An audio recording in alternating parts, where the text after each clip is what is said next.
There are moments in history that seem unremarkable at first glance. A king makes a decision, a prophet speaks a warning, a door closes quietly on an opportunity that will never return. But sometimes these small moments reveal something profound about the human condition, about the space between faith and self-reliance, between humility and pride. Tonight's story takes us to the ancient kingdom of Judah during a period most historians would describe as relatively peaceful. There were no apocalyptic battles, no dramatic exiles, no nation-ending catastrophes.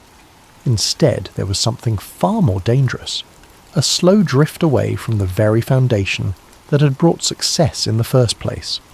This is the story of Hanani the seer and King Asa of Judah, a narrative about what happens when a leader who once trusted God completely decides that human alliances offer better security than divine faithfulness.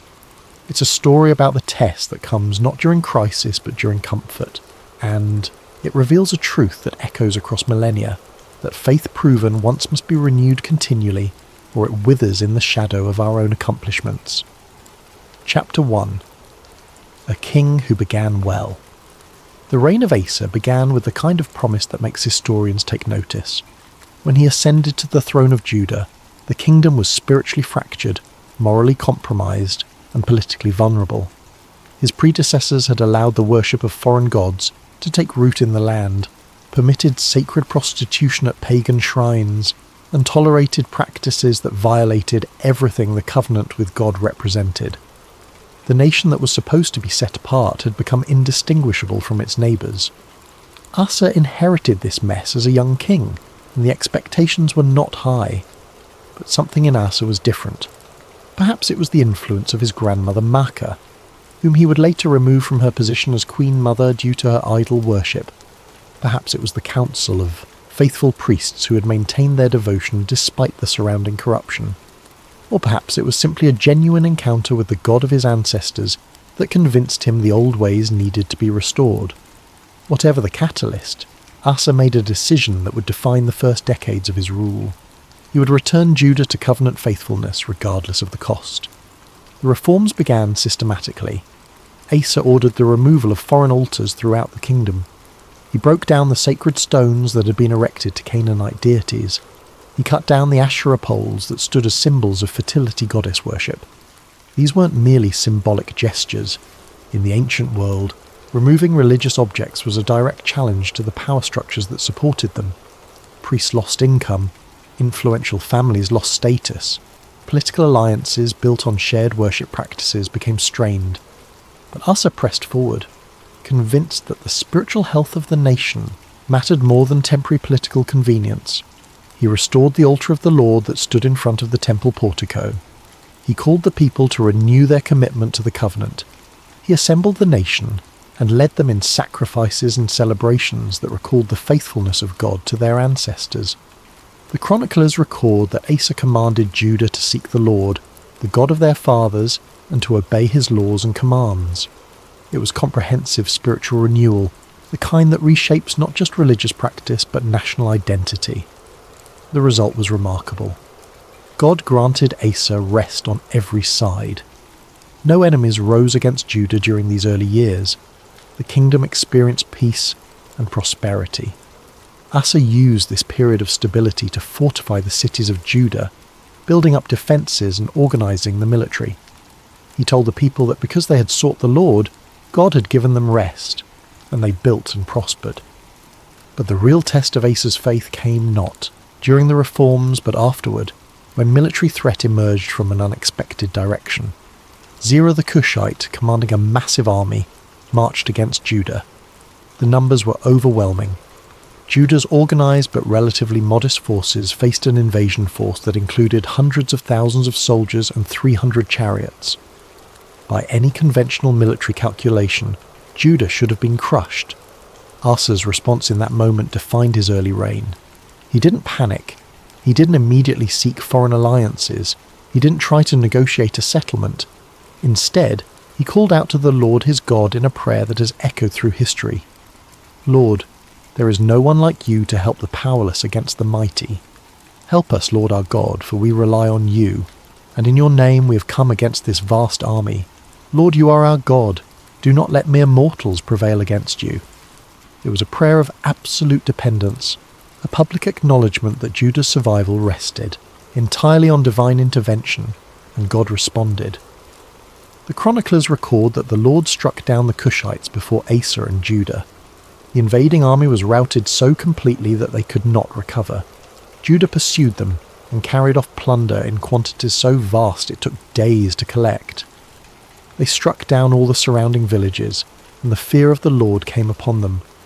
This victory established Asa as a king who trusted God, a leader who understood that human strength was insufficient against overwhelming odds. The nation rallied around this narrative. Songs were written about the defeat of Zerah. The temple received generous offerings from the plunder. Asa's reputation as a faithful king spread to neighbouring kingdoms. Everything in his early reign pointed toward a legacy of unwavering trust in divine providence. The kingdom flourished in the aftermath. Trade routes stabilised. Agricultural production increased. The population grew. Jerusalem became more prominent as a religious and political centre.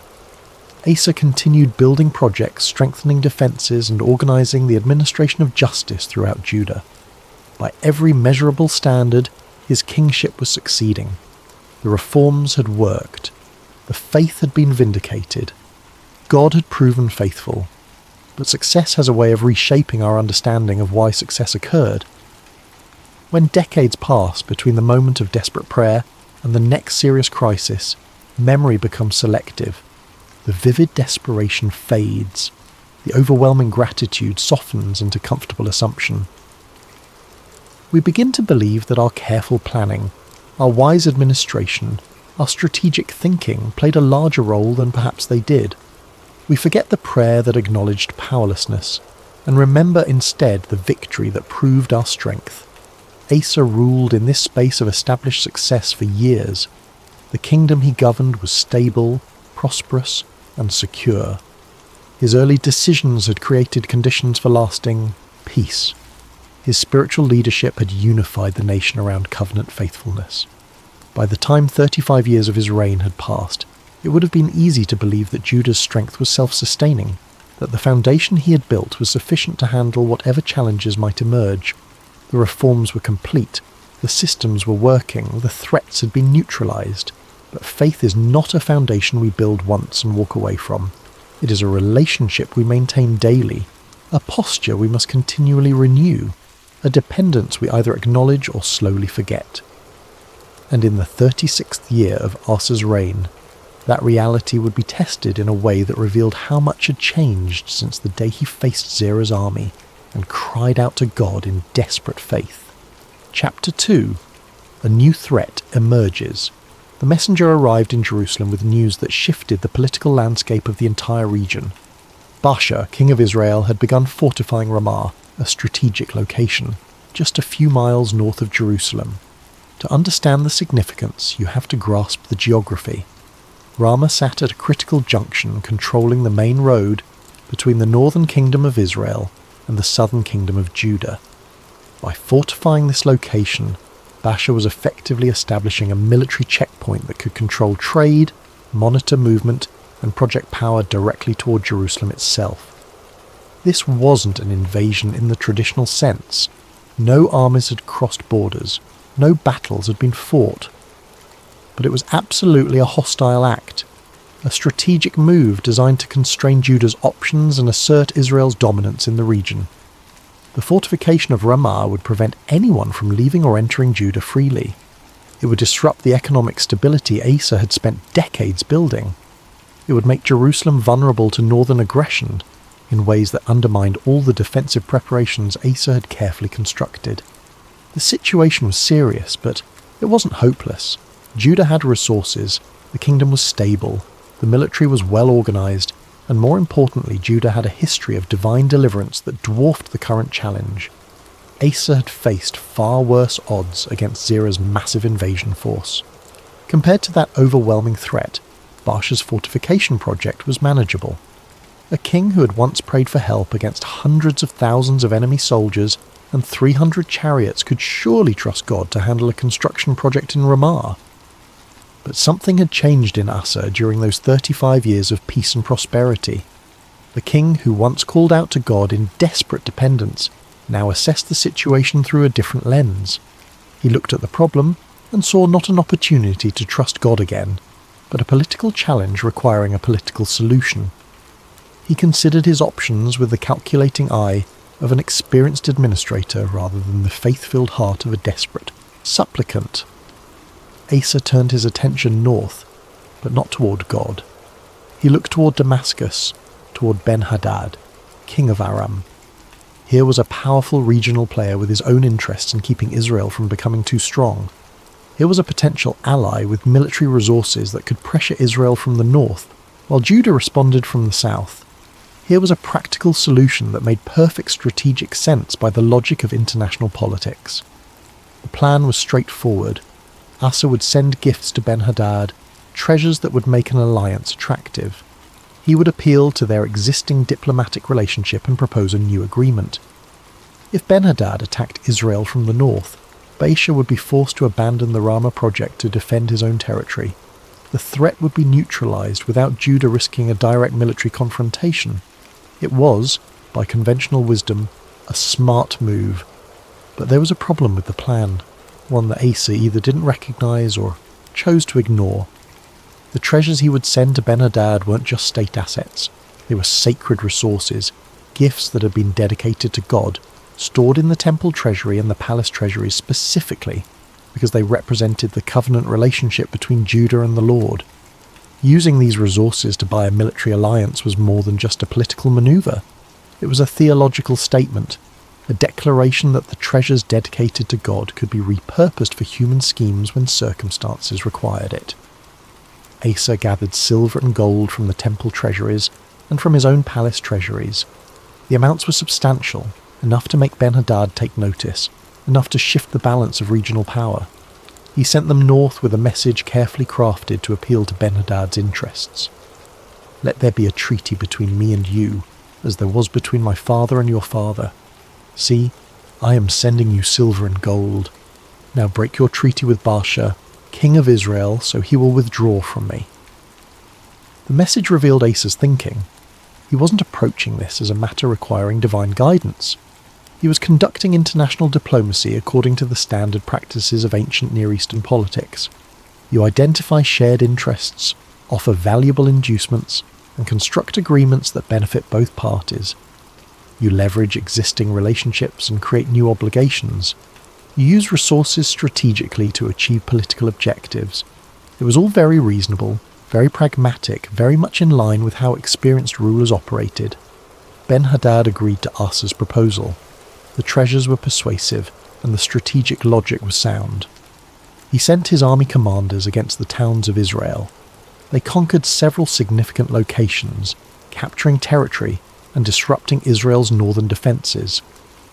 The news reached Baasha quickly, and as Asa had predicted, the king of Israel was forced to respond. He stopped building Ramah and withdrew his forces to deal with the more immediate threat from Aram. The plan worked. By every conventional measure, Asa's strategy had succeeded. The threat to Jerusalem was neutralized. The fortification of Ramah was abandoned. Asa even took the materials Baasha had been using to build up Ramah and used them to fortify Geba and Mizpah, turning his enemy's resources into his own defensive advantage. The kingdom remained secure. Trade routes stayed open. The crisis passed without Judah suffering any military casualties. In the royal court, Asa's advisors likely praised his wisdom. The political establishment probably viewed it as masterful diplomacy. The people of Jerusalem, unaware of the deeper theological implications, simply felt relieved that the threat had passed without war coming to their doorstep.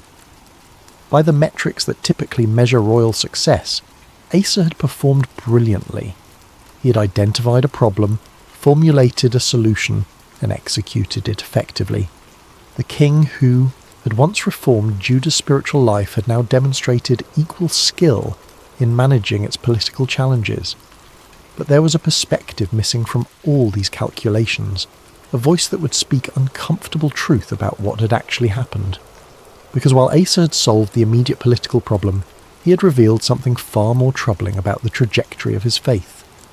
The king who once declared, "Lord, there is no one like you to help the powerless against the mighty," had just demonstrated that he no longer saw himself as powerless. The leader who once relied entirely on God had just bet the temple treasury on a foreign alliance.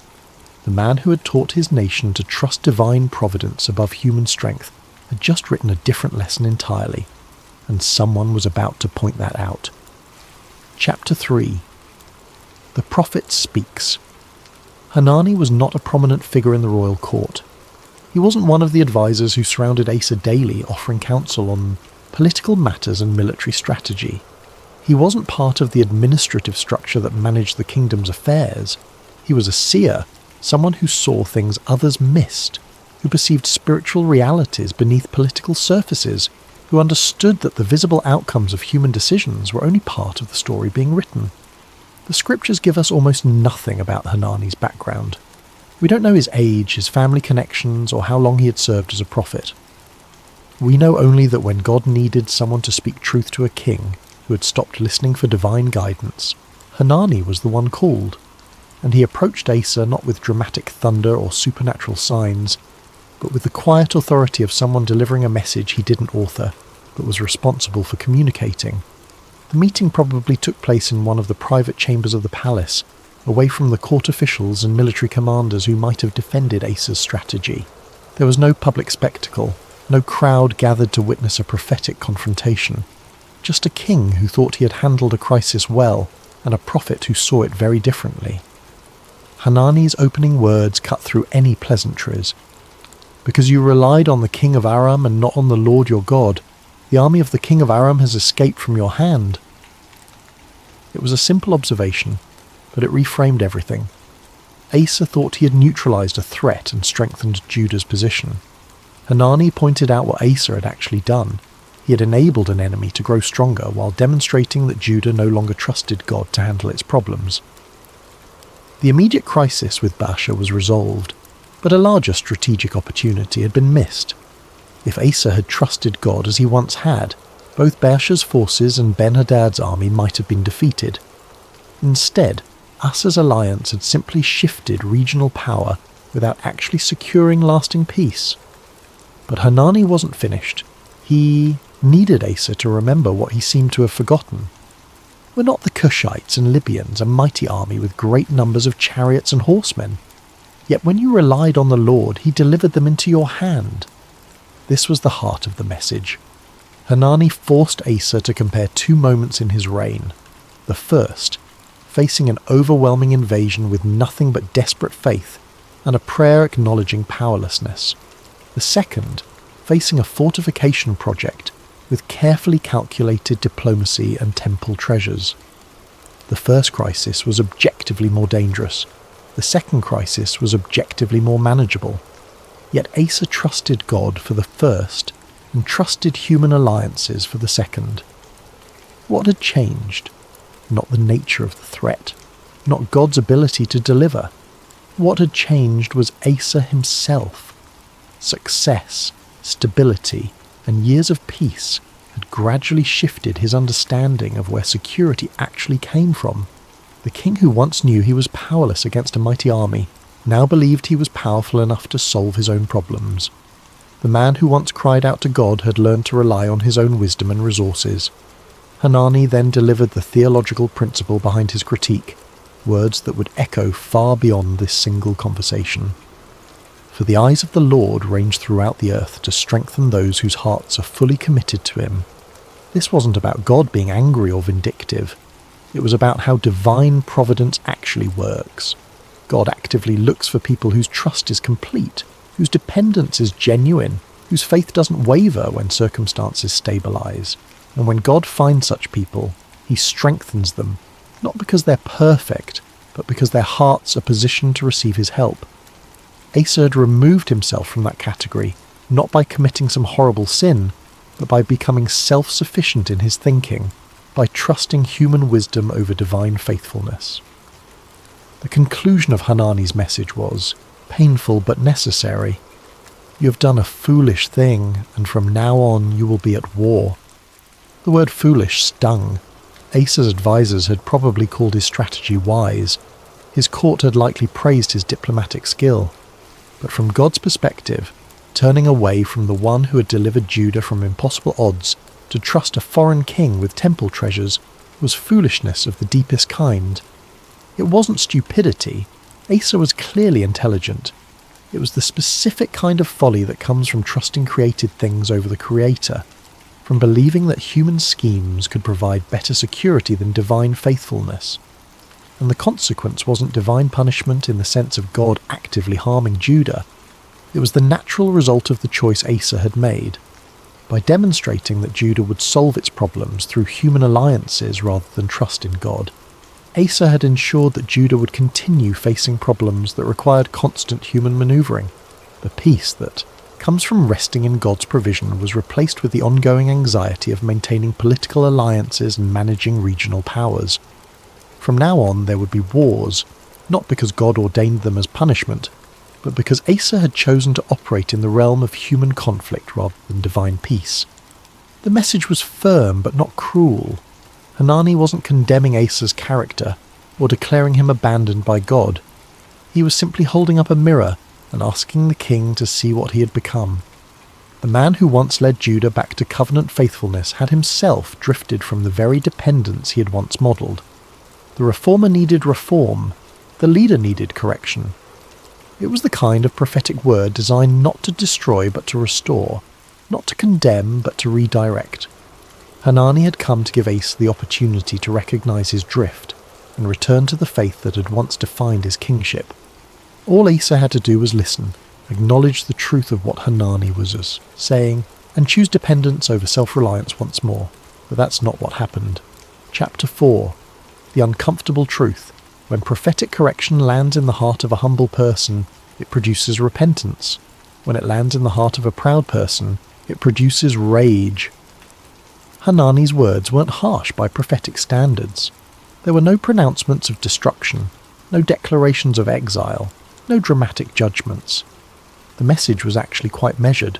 You relied on human help instead of a God, and as a result you'll continue dealing with human conflicts instead of experiencing divine peace. It was an observation about consequences, not a vengeful curse. But Asa heard something different. He heard an attack on his wisdom. He heard a challenge to his authority. He heard someone suggesting that his carefully considered strategy was actually foolish, that his diplomatic success was actually a failure, that his leadership had drifted from the foundation that once made it effective. And instead of pausing to consider whether Hanani might be right, Asa reacted with the defensive anger of someone whose self-image has been threatened. The king's response was swift and severe. He had Hanani put in prison, locked in stock specifically, a form of detention designed to be not just restrictive but painful. This wasn't a gentle house arrest or a temporary holding cell. It was punitive imprisonment intended to punish the prophet for speaking uncomfortable truth. The man who brought God's word to the king was treated like a criminal for the crime of challenging royal decisions. The scriptures record that Asa was enraged with Hanani because of this. The Hebrew word suggests intense fury, the kind of anger that overwhelms judgment and produces impulsive cruelty. It wasn't merely that Asa disagreed with Hanani's assessment. He was infuriated that someone dared to question him at all. The king, who had once listened to spiritual counsel and acted on it, had become the kind of leader who punished anyone who challenged his choices. And it didn't stop with Hanani. The text tells us that at the same time, Asa brutally oppressed some of the people. The prophet's imprisonment created a climate of fear that extended beyond one individual. Others in the kingdom, perhaps those who had voiced agreement with Hanani, or simply failed to praise Asa's handling of the Baasha crisis enthusiastically enough, found themselves facing harsh treatment. The king who had once unified Judah through spiritual renewal was now ruling through intimidation. This is what makes Asa's story particularly tragic. He didn't become a tyrant overnight. There was no sudden transformation from faithful king to brutal dictator. Instead, there was a gradual drift, a slow erosion of the humility that had once characterized his leadership. Success had replaced dependence. Confidence had replaced trust. And when those shifts were pointed out by a prophet, pride prevented Asa from seeing what had happened to him. Think about the psychology of what occurred. Asa had spent decades building a successful kingdom. His reforms had worked. His leadership had brought prosperity. His careful administration had created stability. Every advisor around him likely confirmed that he was doing well. The people lived in peace. The enemies had been neutralized. By every visible measure, his kingship was succeeding. And then Hanani showed up and said, essentially, "You've forgotten what made you successful in the first place. You're trusting the wrong things." That's almost impossible for a powerful person to hear. When your entire identity is wrapped up in your competence, when your legacy is defined by your accomplishments, when your authority rests on your ability to make good decisions, having someone challenge the foundation of your thinking feels like an existential threat. Asa couldn't receive Hanani's correction without dismantling his entire self-understanding. He couldn't acknowledge that his diplomatic success was actually spiritual failure without questioning everything he had built. So he chose defense over introspection. He chose anger over humility. He chose to silence the messenger rather than examine the message, and in doing so he confirmed everything Hanani had said about the state of his heart. A king whose heart was fully committed to God would have paused, prayed, and considered whether the prophet might be right. A king who had drifted from that posture of dependence reacted with rage and repression. The tragedy deepened because Asa had the scriptural and experiential knowledge to know better. He had lived through the moment when he cried out to God against Zerah's army. He remembered the overwhelming relief when God delivered Judah from impossible odds. He had personally experienced the peace that comes from trusting God completely. But that memory had faded into the background of his consciousness, replaced by more recent memories of his own successful decision-making. The vivid experience of divine deliverance had been covered over by decades of human competence. This is the danger that success poses to faith. When things are going well, when our decisions seem to produce positive outcomes, when stability becomes normal, we gradually begin to believe that we are the source of our own security. The desperation that drove us to God in crisis fades. The awareness of our limitations diminishes. The gratitude that once overflowed becomes perfunctory. We don't consciously decide to stop trusting God. We simply develop parallel trust in our own wisdom and capabilities until, eventually, that becomes our primary reliance. And when someone points out this drift, we have a choice. We can receive it as the gift of correction, an opportunity to return to the foundation that once sustained us. Or we can reject it as an insult to our competence, a challenge to our authority that must be suppressed. Asa chose the second path, and in choosing it, he set the trajectory for the remainder of his reign. The imprisoned prophet sat in stocks, physically suffering for telling the truth. The oppressed citizens of Judah lived under increased fear, wondering if they might be next. And Asa continued ruling with the outward appearance of strength, while inwardly becoming more brittle, more defensive, more isolated from the very sources of wisdom that had once made him great. The man who had once removed idols from Judah had created a new idol, his own judgment, and he would defend that idol with whatever force necessary. Chapter 5. A King's Pride. The years following Hanani's imprisonment revealed the full extent of Asa's transformation.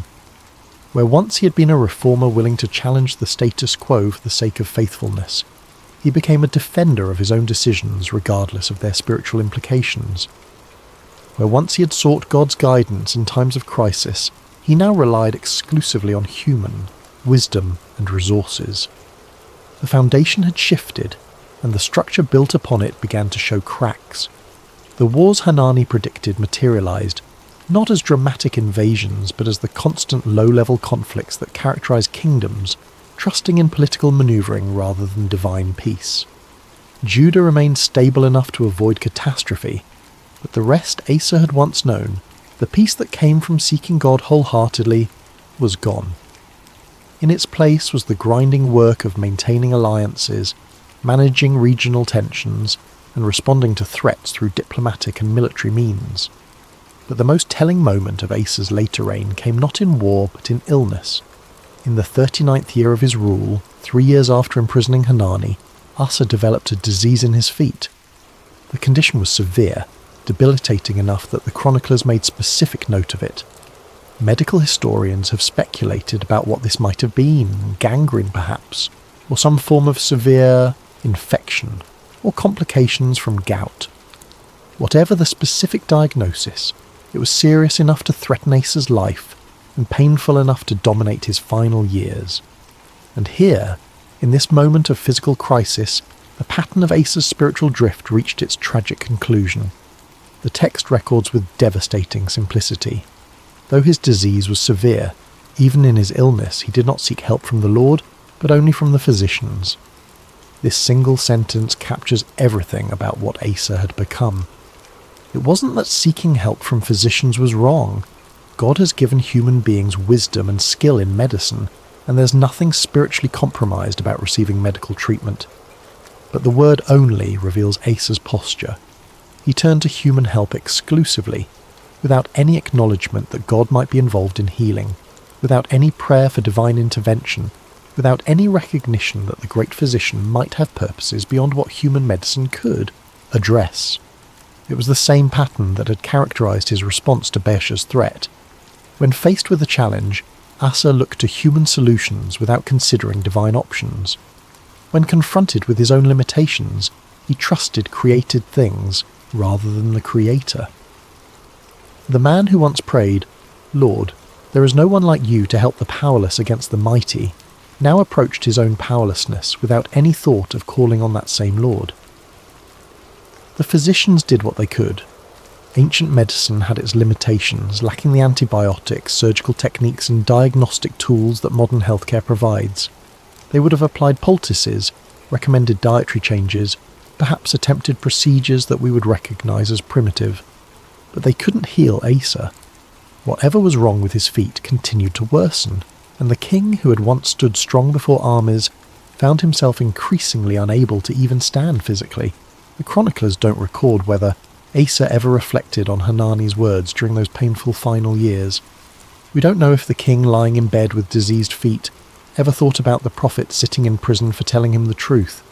We don't know if he connected his physical suffering with his spiritual drift, if he saw his deteriorating health as an image of his deteriorating faith.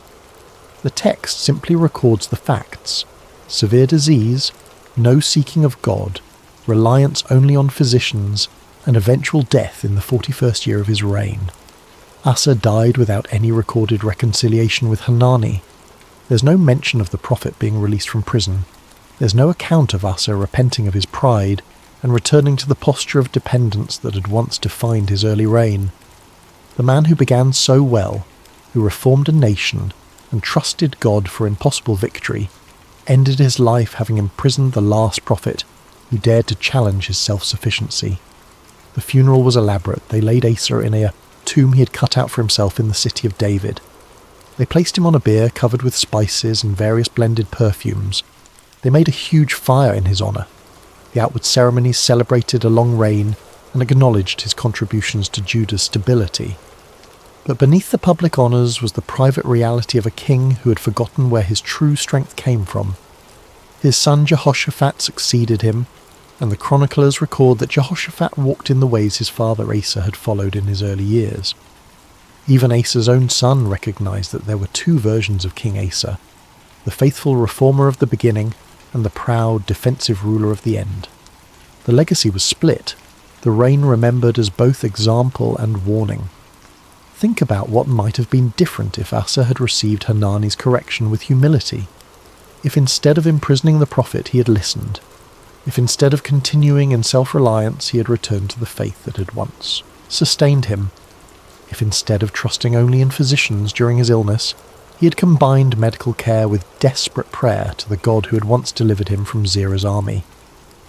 The trajectory of his final years could have been completely different, not necessarily in physical outcome, but certainly in spiritual legacy. But pride prevented that alternative story. Pride made correction feel like attack. Pride turned challenge into threat. Pride convinced Asa that defending his decisions mattered more than examining whether those decisions aligned with covenant faithfulness. And pride, in the end, left him isolated from both the human counsel that might have helped and the divine relationship that had once been his foundation. The man who had once told Judah to seek the Lord died without seeking the Lord himself. The king who had once relied on God for victory against overwhelming odds died relying exclusively on human help for healing. The leader who had reformed an entire nation's spiritual life died unreformed in his own heart. It was a tragedy not of sudden catastrophe, but of gradual drift, not of dramatic failure, but of quiet pride, not of external defeat, but of internal compromise. Chapter 6. Consequences over time. The story of Asa forces us to confront uncomfortable questions about the nature of spiritual decline. We tend to think of falling away from faith as dramatic, as involving clear moral failures or explicit rejection of God. But Asa's drift was far more subtle. He never renounced the God of Israel. He never restored the idols he had removed. He never led Judah back into the pagan practices he had worked so hard to eliminate. By many measures, he remained a relatively faithful king throughout his reign. Yet something essential had changed. The posture of his heart had shifted from dependence to self-reliance. The orientation of his trust had moved from divine faithfulness to human wisdom. The source of his security had transferred from God's provision to his own competence. These internal shifts didn't produce immediate external consequences. Judah remained stable. The kingdom continued functioning. But underneath the surface, the foundation was slowly eroding. This is perhaps the most dangerous kind of spiritual decline because it's so easy to miss. When life is going well, when decisions are producing positive results, when stability feels secure, we don't recognize that our trust has migrated from God to our own capabilities. We still pray, still participate in worship, still affirm our faith, but the deep dependence that once characterized our relationship with God has been replaced by comfortable religious routine alongside practical self-sufficiency. Asa's later reign demonstrates how this plays out over time. The wars Hanani predicted weren't apocalyptic battles threatening Judah's existence. They were ongoing conflicts requiring constant attention, diplomatic maneuvering, and military readiness. Judah never collapsed, but it never returned to the rest that characterized Asa's early years either. Life became an endless management of regional tensions rather than a stable peace rooted in trust. The human cost of Asa's pride extended beyond his own spiritual condition. Hanani, imprisoned for speaking truth, represented every voice of correction that gets silenced when leaders value their authority over their accountability. The people Asa oppressed represented every person who suffers when power becomes more concerned with preserving itself than serving righteously. The son who succeeded him, Jehoshaphat, had to navigate the complex legacy of a father who was both example and warning. Yet even in this tragic trajectory, there's something important to note.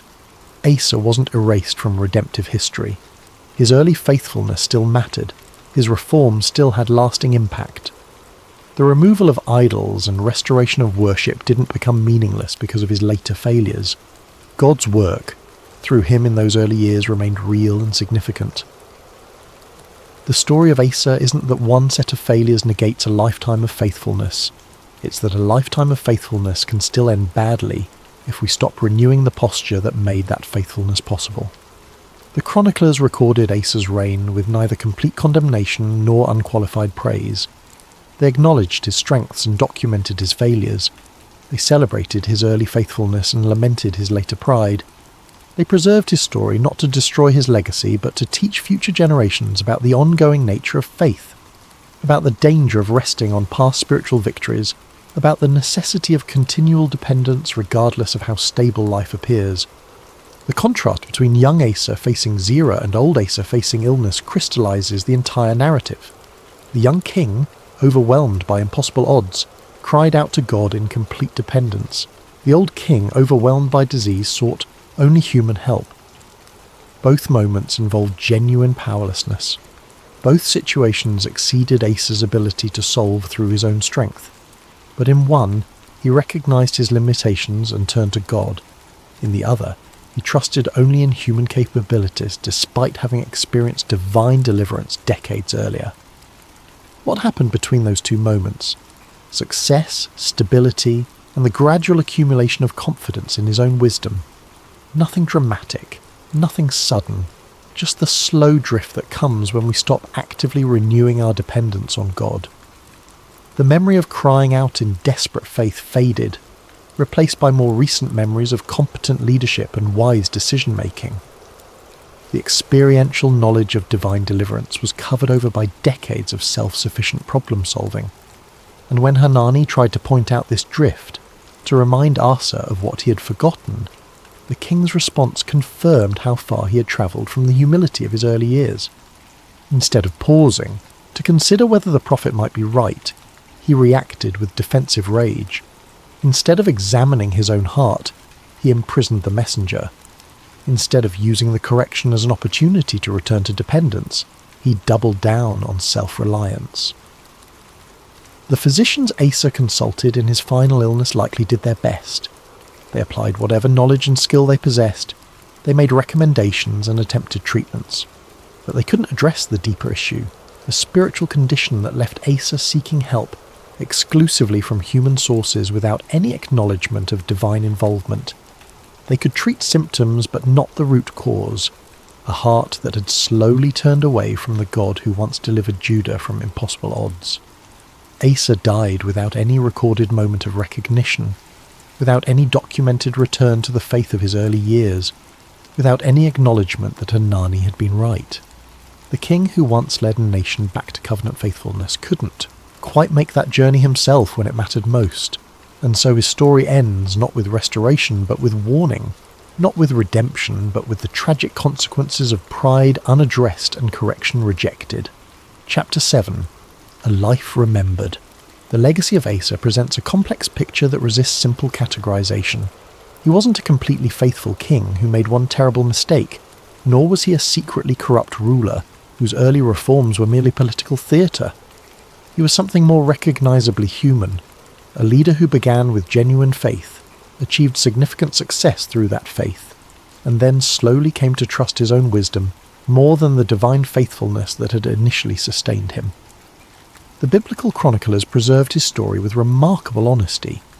They didn't sanitize his later failures to protect his reputation. They didn't exaggerate his early faithfulness to make the contrast more dramatic. They simply recorded both phases of his reign and allowed readers to draw their own conclusions about what happens when dependence gives way to self-reliance. In the genealogies of Judah's kings, Asa occupies an important place. He was the king who reversed the spiritual decline initiated by his predecessors. He removed the idols that had corrupted worship. He restored the covenant practices that defined Israel's relationship with God. He taught an entire generation what faithfulness looked like in practical terms, removing what shouldn't be there, rebuilding what had been neglected, and trusting God when circumstances seemed overwhelming. These contributions didn't evaporate because of his later pride. The idols he removed stayed gone. The worship practices he restored continued after his death. The spiritual foundation he rebuilt provided stability for his son's reign. God worked through Asa in those early years in ways that had lasting impact on Judah's history. The reforms were real, the faith was genuine, and the results were significant. But the ending of his story serves as a perpetual warning that beginning well doesn't guarantee finishing well, that early faithfulness doesn't exempt us from the ongoing work of maintaining dependence on God, that success can be more dangerous to faith than failure because it convinces us we're strong enough to handle things on our own, that the test of our trust often comes not in crisis but in comfort, not when we're desperate but when we're confident. Subsequent generations in Judah would have known Asa's story in both its triumph and its tragedy. When they gathered for worship in the temple, they would remember that Asa had restored proper worship practices. When they saw the fortified cities throughout the kingdom, they would remember that Asa had built them during a time of peace secured through trusting God. When they recalled the defeat of Zerah's massive army, they would remember Asa's prayer acknowledging that only God could help the powerless against the mighty. But they would also remember Hanani. They would remember the prophet who spoke truth to power and suffered for it. They would remember the king who couldn't receive correction without rage. They would remember the lesson that imprisoning truth doesn't change truth. that silencing prophets doesn't validate the decisions they challenged, that defending our choices through force reveals the weakness of our position rather than its strength. The account of Asa appears in both 2 Chronicles and 1 Kings, with slight variations in emphasis but consistent in the basic narrative. Both accounts acknowledge his early faithfulness and document his later failures. Both record his successful military victory against Zerah and his problematic alliance with Ben-Hadad. Both note his reform efforts and his imprisonment of Hanani. The dual preservation of his story in Scripture suggests its importance as a teaching tool for understanding the ongoing nature of faith. For the people of Judah living under subsequent kings, Asa's reign provided categories for evaluating leadership. A king could be assessed not just by his policies, but by his posture toward God. The question wasn't merely whether idols were removed or enemies defeated, but whether the king maintained the posture of dependence that recognized God as the true source of security. A leader who began well but ended poorly taught something just as important as a leader who remained faithful throughout, that faith requires continual renewal, that trust must be consciously maintained, that dependence doesn't become automatic just because we once experienced it deeply. The chronicler's treatment of Asa also revealed something important about biblical historiography. They weren't engaged in propaganda designed to make every faithful king look perfect, or every unfaithful king look completely evil. They recorded reality with its complexities and contradictions, allowing human beings to appear human, acknowledging that the same person can make both wise and foolish decisions, can act from both faith and pride, can lead with both humility and arrogance depending on the circumstances and the condition of their heart. This honest accounting serves readers across millennia by validating our own complex experiences of faith. We don't have to pretend that spiritual life is simple or linear. We don't have to hide our struggles with pride or minimize our failures to trust God. We can acknowledge that faithfulness in one season doesn't guarantee faithfulness in the next, that we need God's grace not just at conversion, but continually, that the work of maintaining dependence is never complete while we live in this world. Asa's story also functions as a warning against the particular temptation of religious leaders and mature believers. People who have experienced significant spiritual victories, who have led others to faith, who have contributed to God's work in substantial ways face a unique danger. The very success of their faithfulness can become a source of pride that gradually replaces the dependence that made that faithfulness possible. The recognition of their spiritual maturity can convince them they've graduated beyond the need for correction. The respect of others can insulate them from the truth about their own hearts. When Hanani approached Asa, he wasn't confronting a flagrant sinner or an obvious hypocrite.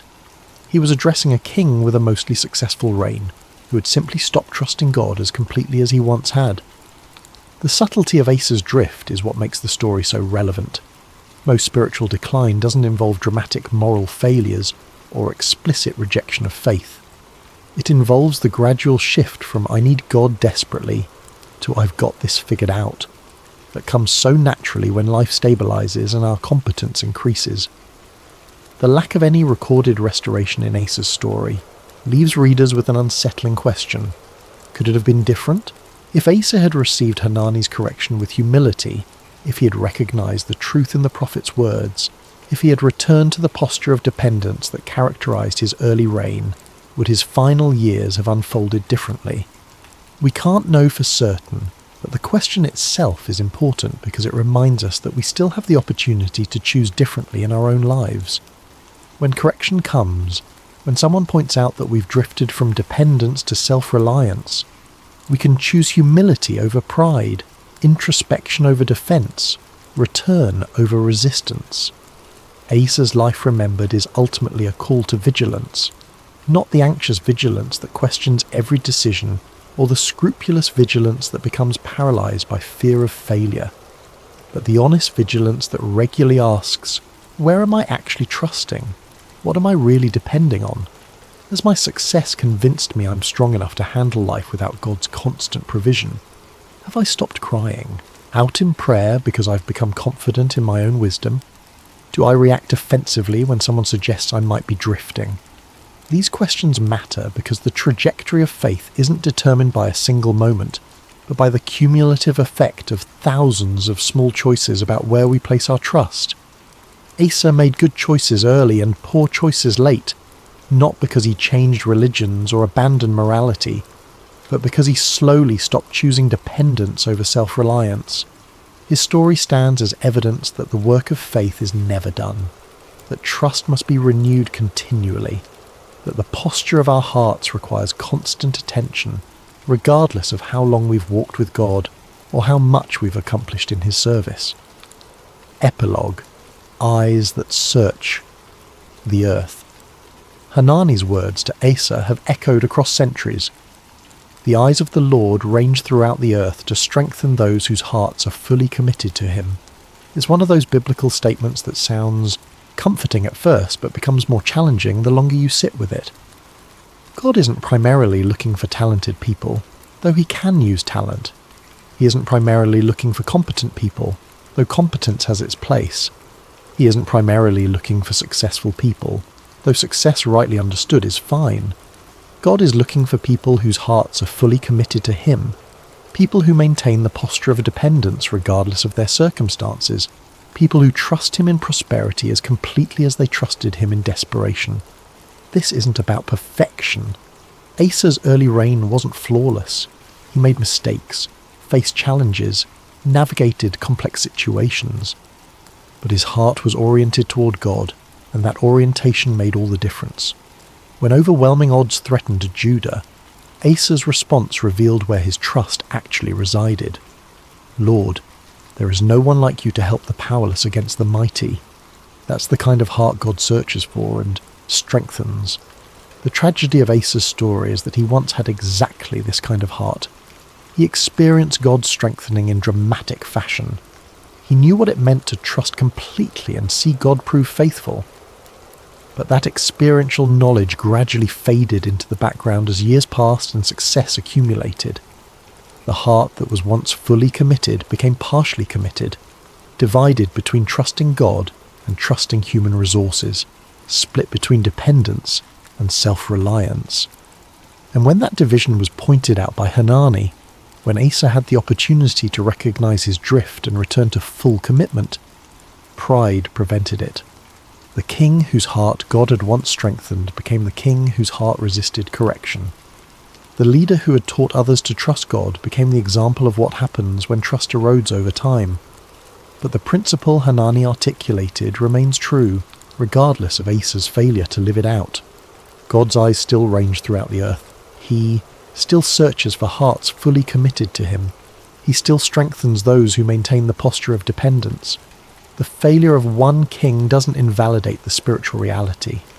If anything, Asa's story makes the principle more urgent by showing what's at stake when we drift from it. Consider what full commitment actually means in practical terms. It doesn't mean never using human wisdom or resources. Asa wasn't wrong to fortify cities or organize the military. It doesn't mean being passive or inactive. Asa's reforms required tremendous effort and courage. It doesn't mean pretending we don't have capabilities or gifts. Asa was clearly an intelligent and capable leader. Full commitment means that underneath all our planning, strategizing and effort, our fundamental trust rests in God rather than in ourselves. It means that when we face challenges exceeding our natural abilities, our first response is to seek divine help rather than exclusively pursuing human solutions. It means that when we achieve success, we recognize God's provision rather than crediting only our own competence. It means that when someone points out we're drifting from this posture, we receive it as correction rather than attack. Asa's early prayer against Zerah perfectly captured this balance. He didn't pray instead of organizing his army. He organized his army and prayed. He didn't deny that military strategy mattered. He acknowledged that no strategy could overcome the odds without divine intervention. He combined human responsibility with divine dependence in a way that honored both. That's what full commitment looks like in action. The contrast with his later response to Baasha's threat couldn't be sharper.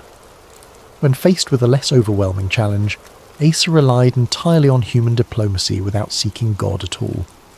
He used resources dedicated to God to buy a military alliance without praying about whether this aligned with divine purposes. He solved the immediate problem while creating long-term consequences. That's what partial commitment looks like. Effective in the short term, but disconnected from the source of lasting peace. For those of us reading Asa's story millennia later, the application is uncomfortably direct. We live in an era that celebrates self-reliance and prizes competence. We're taught to trust data, to make strategic plans, to leverage resources effectively. These aren't wrong in themselves, but they become dangerous when they replace rather than supplement dependence on God. When our first instinct in crisis is to Google solutions rather than pray. When our security rests in savings accounts rather than divine provision. When our confidence comes from our abilities rather than God's faithfulness. The challenge is that this drift happens so gradually we don't notice it. We don't consciously decide to stop trusting God. We just slowly develop parallel trust in our own capabilities until that becomes primary. We still pray, still attend, worship, still affirm our faith. But the desperate dependence that once characterized our relationship with God has been replaced by comfortable religious routine alongside practical self-sufficiency. We become functional atheists who maintain religious language but operate as if outcomes depend entirely on us. Hanani's confrontation of Asa offers a template for how to address this drift, both in our own lives and when we see it in others. The prophet didn't attack Asa's character or question his faith. He simply reminded the king of what he already knew, that he once trusted God completely and God proved faithful.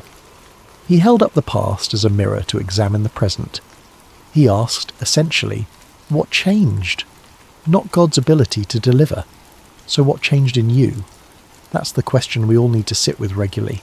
What has changed in me? When did I stop crying out to God in prayer and start relying primarily on my own wisdom? When did success convince me I was strong enough to handle things independently? When did stability lead me to forget how desperately I need divine provision? These aren't comfortable questions, but they're necessary for maintaining the kind of full commitment God searches for. The ongoing nature of this work can't be overstated. Faith isn't proven once and then finished. Trust isn't established in one dramatic moment and then maintained automatically. Dependence doesn't become our default setting just because we experienced it deeply in the past. The posture of our hearts requires continual attention, regular examination, and frequent renewal. We can't coast on yesterday's faithfulness. We can't rely on past spiritual victories to sustain present trust. We have to choose dependence repeatedly, in circumstances big and small, throughout all the seasons of our lives. Asa's story ends with his death and burial, but the principles it teaches continue to live. Somewhere in Judah, after his death, another person faced a crisis and had to decide whether to trust God or human solutions. Another leader navigated the tension between competent planning and desperate prayer. Another believer wrestled with the slow drift from dependence to self-reliance. Asa's story informed those decisions by providing both example and warning, both inspiration and caution. And the same remains true today. The eyes of the Lord still range throughout the earth. God still searches for hearts fully committed to him. He still strengthens those who maintain dependence regardless of their circumstances. The question isn't whether this principle works, but whether we'll live in alignment with it. Whether we'll be like young Asa crying out in faith, or old Asa trusting only in human help. Whether we'll receive correction with humility or reject it with pride.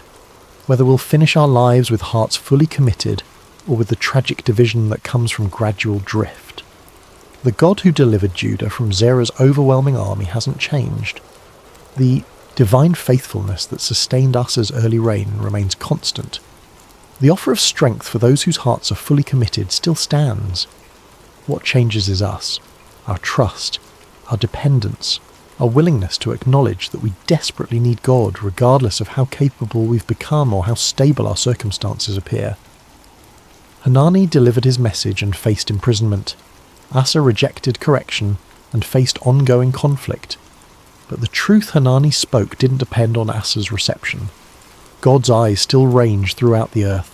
And tonight, right now, wherever you are in your own journey of faith, that same God is searching for hearts fully committed to him, ready to strengthen anyone willing to maintain the posture of trust that Asa once knew, but ultimately abandoned. The story doesn't end with answers to every question. We don't know what finally happened to Hanani. We don't know if Asa ever regretted his response. We don't know how different his final years might have been if he had chosen humility over pride. But we do know this: faith must be renewed continually. Trust can't rest on past victories. Dependence requires ongoing choice. And the God who once strengthened a king, who cried out in desperate faith, still searches for hearts positioned to receive that same strengthening today. That's the legacy of Asa's mixed reign, the warning from his later failures, the hope from his early faithfulness, and the ongoing invitation embedded in Hanani's words. The eyes of the Lord are still searching. The question is whether our hearts remain fully committed, or whether, like Asa, we've slowly drifted into trusting our own strength while maintaining the language of faith.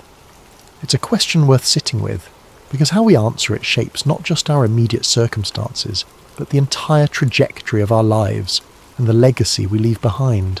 Before we begin tonight's story, I want to take just a moment to say thank you. If you're enjoying what you hear, using your hype points on this video truly helps the channel more than you could possibly know. It makes a genuine difference in allowing us to continue creating these stories for you.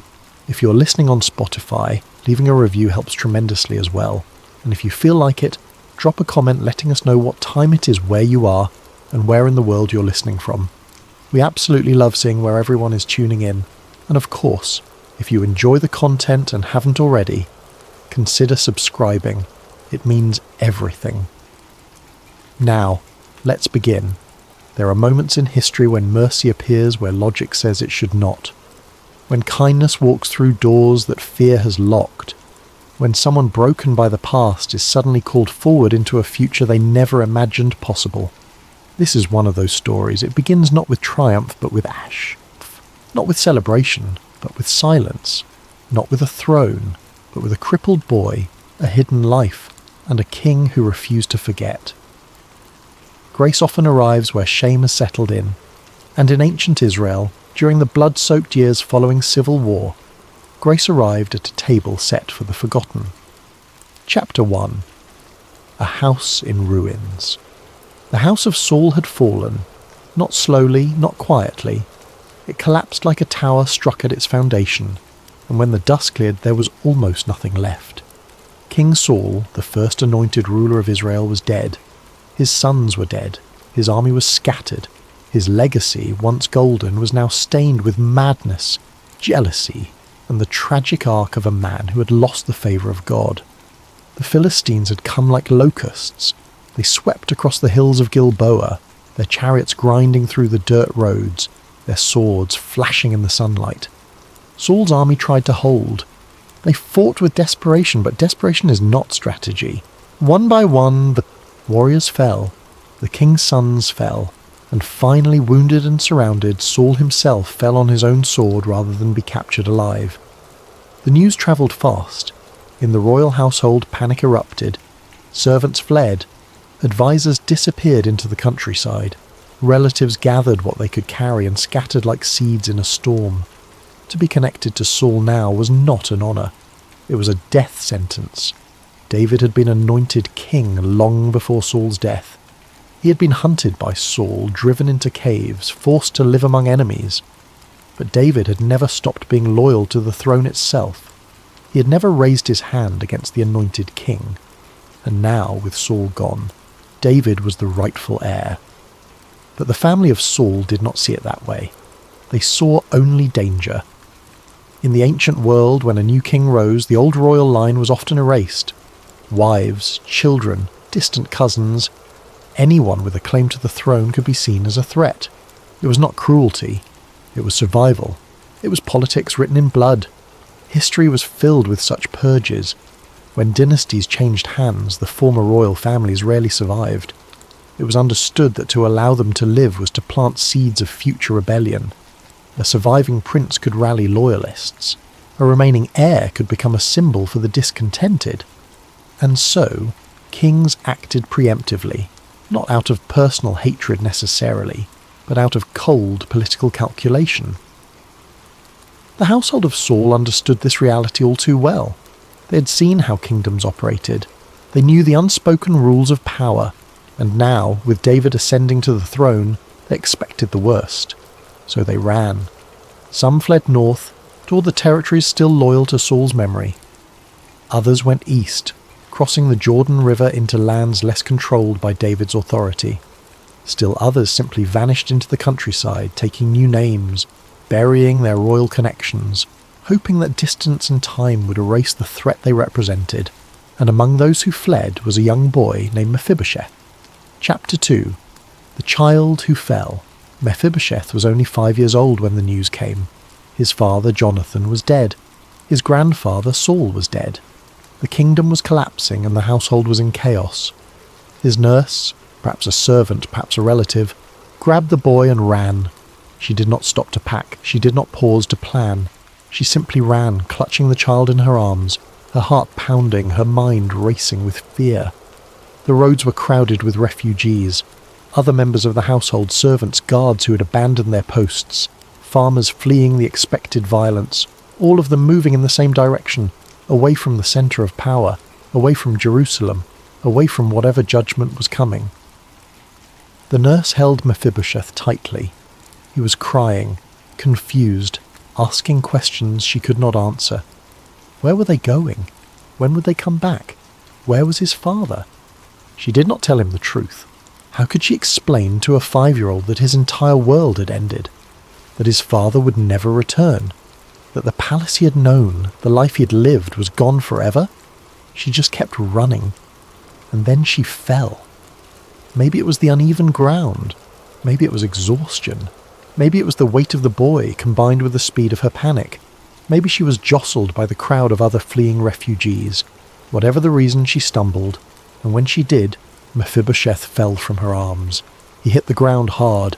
The impact was devastating. His small body crumpled, his legs twisting beneath him at unnatural angles. The pain was immediate and overwhelming. He screamed, a sound that cut through the chaos of the fleeing crowd. The nurse scrambled to her feet, her own knees scraped and bleeding. She reached for the boy, panic rising in her throat. Around them, people barely paused. Everyone was focused on their own survival, their own escape. No one stopped to help. No one had time. She lifted Mephibosheth back into her arms. He was still crying, clutching at his legs, his face twisted in agony. She could feel the unnatural angles of his limbs, could sense that something terrible had happened, but there was no time to stop, no time to assess, no time to do anything but keep moving. If they stayed on the road, if they slowed down, they risked being caught. They risked being identified. They risked everything. So she kept running, the boy's cries gradually fading into whimpers, then to shocked silence. But the damage was done. The fall had shattered bones in both of his feet and legs. In a world without modern medicine, without proper surgical intervention, without even basic understanding of how to properly set complex fractures, the injuries healed poorly. The bones knit together crookedly, the tendons shortened, the muscles atrophied. By the time they reached safety, weeks later, in a distant town far from Jerusalem, it was clear that Mephibosheth would never walk normally again. His legs, broken and improperly healed, left him crippled. In a world where strength and mobility determined status, where a man's ability to fight or work defined his worth, Mephibosheth was marked from that moment forward. He would not be a warrior like his father. He would not lead armies like his grandfather. He would not stand tall in the courts of kings. He would be the crippled son of a dead prince, hidden away in a forgotten town, living in the shadow of a family that no longer existed. Chapter 3. Living in hiding.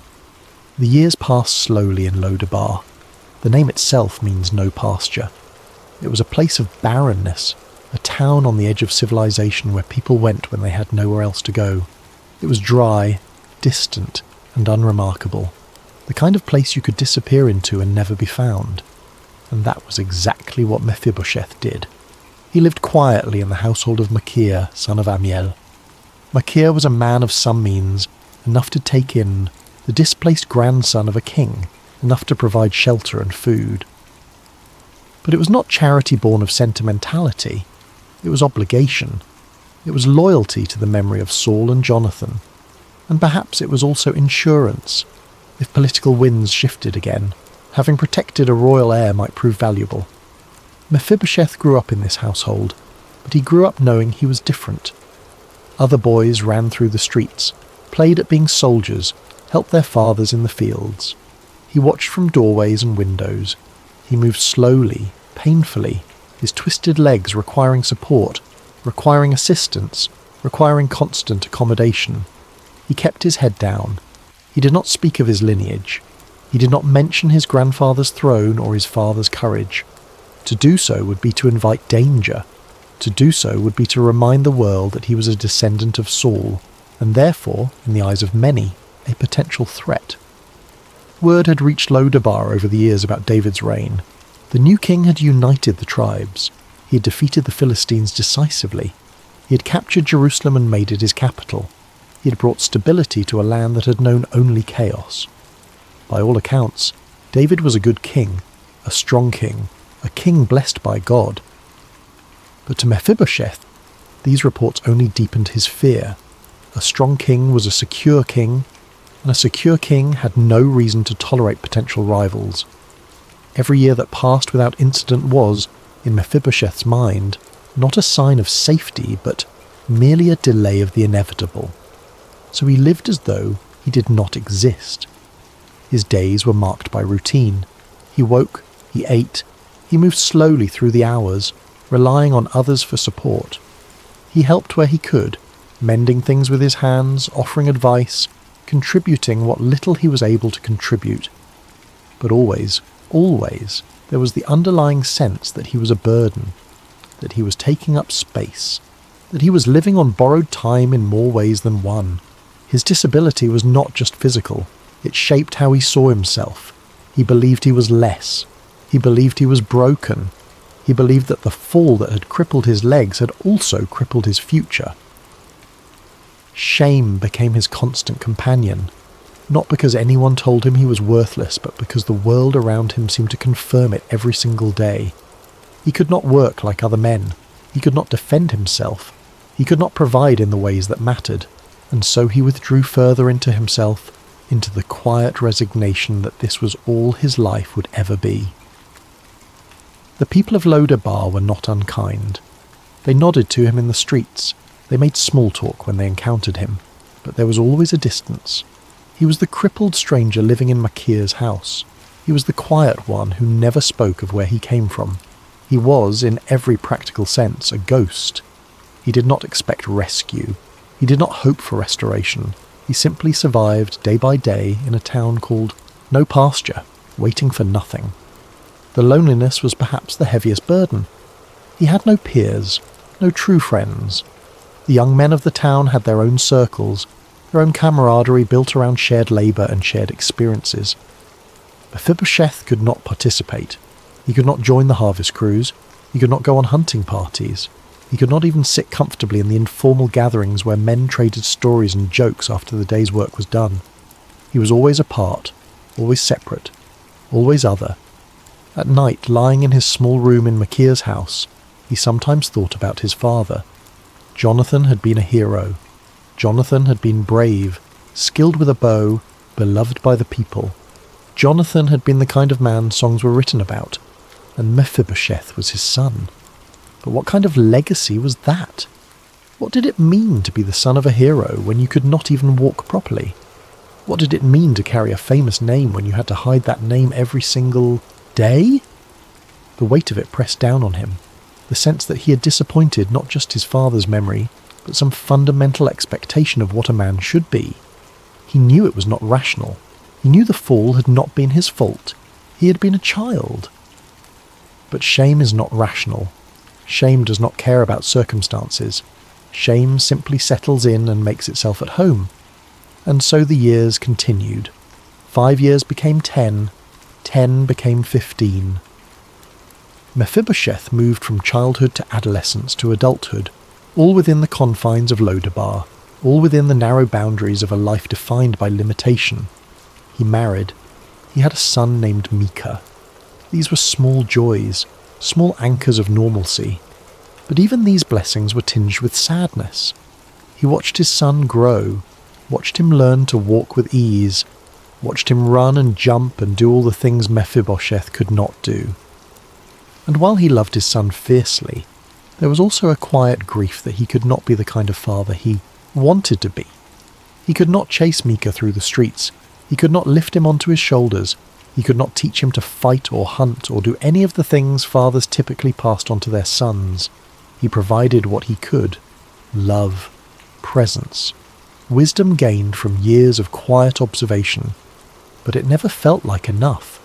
And always, beneath everything, was the fear. The fear that someday someone would remember. Someone would make the connection. Someone would whisper to King David that Saul's grandson was alive, living in Lodabar. And then the soldiers would come. He had nightmares about it sometimes. The sound of marching feet, the knock on the door, the rough hands dragging him before the king, the sword falling. He never told anyone about these dreams. What would be the point? Fear was his private burden, carried silently, accepted as the price of survival. Chapter 4. David remembers a promise. Meanwhile, in Jerusalem, King David sat on the throne of Israel. He had united the tribes. He had defeated the Philistines. He had brought the Ark of God back to the city. He had established his rule with wisdom, strength, and the favour of heaven. The people loved him. The kingdom was at peace. And yet, in the quiet moments, David's mind drifted backward. He thought of Jonathan. Jonathan, the son of Saul, had been David's closest friend.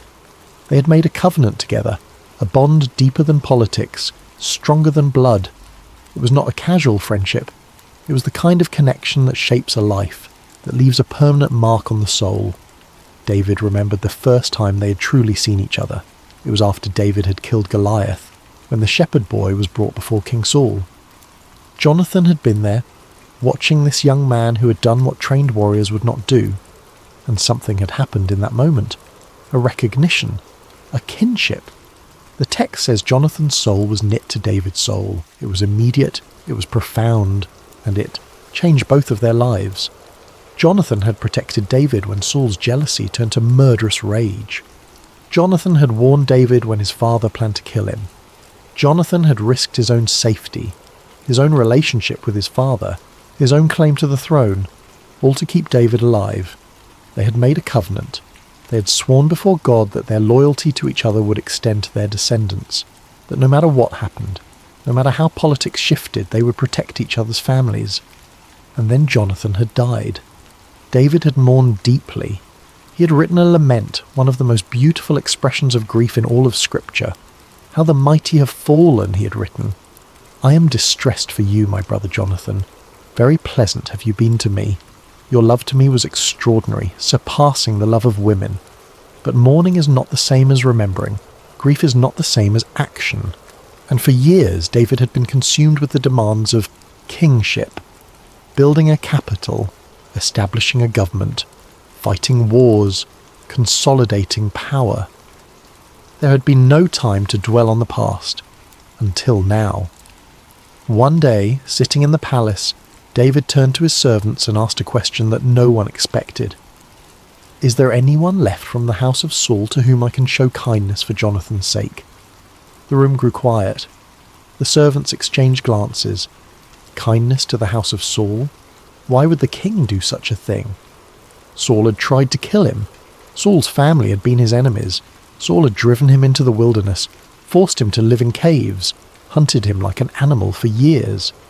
And yet here was David, asking not about vengeance, but about mercy, not about eliminating threats, but about honouring a promise. It was unusual, it was unexpected, it was to the servant standing in that room almost incomprehensible. Kings did not usually ask such questions. Kings did not usually seek out the remnants of previous dynasties to bless them. The entire logic of royal succession argued against it. Safety demanded that old claims be extinguished, not nurtured. But David was not asking for political advice. He was asking about a covenant. He was asking about loyalty that transcended politics. He was asking about a promise he had made to his friend, and he intended to keep it. One of the servants spoke up. There was a man named Ziba, a former servant of Saul's household. He might know if anyone remained. David summoned him immediately. When Ziba arrived, he was nervous. Being summoned by the king was never a comfortable experience, especially for someone who had once served the previous dynasty. He entered the throne room cautiously, bowing low, keeping his eyes down. David did not waste time with pleasantries. "Are you Ziba?" "I am your servant," Ziba replied carefully. David leaned forward. "Is there anyone left from Saul's house?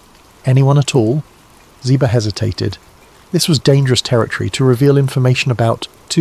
Surviving members of Saul's family could be seen as disloyalty to David. But to lie to the king was even more dangerous. He chose his words carefully. "There is still a son of Jonathan.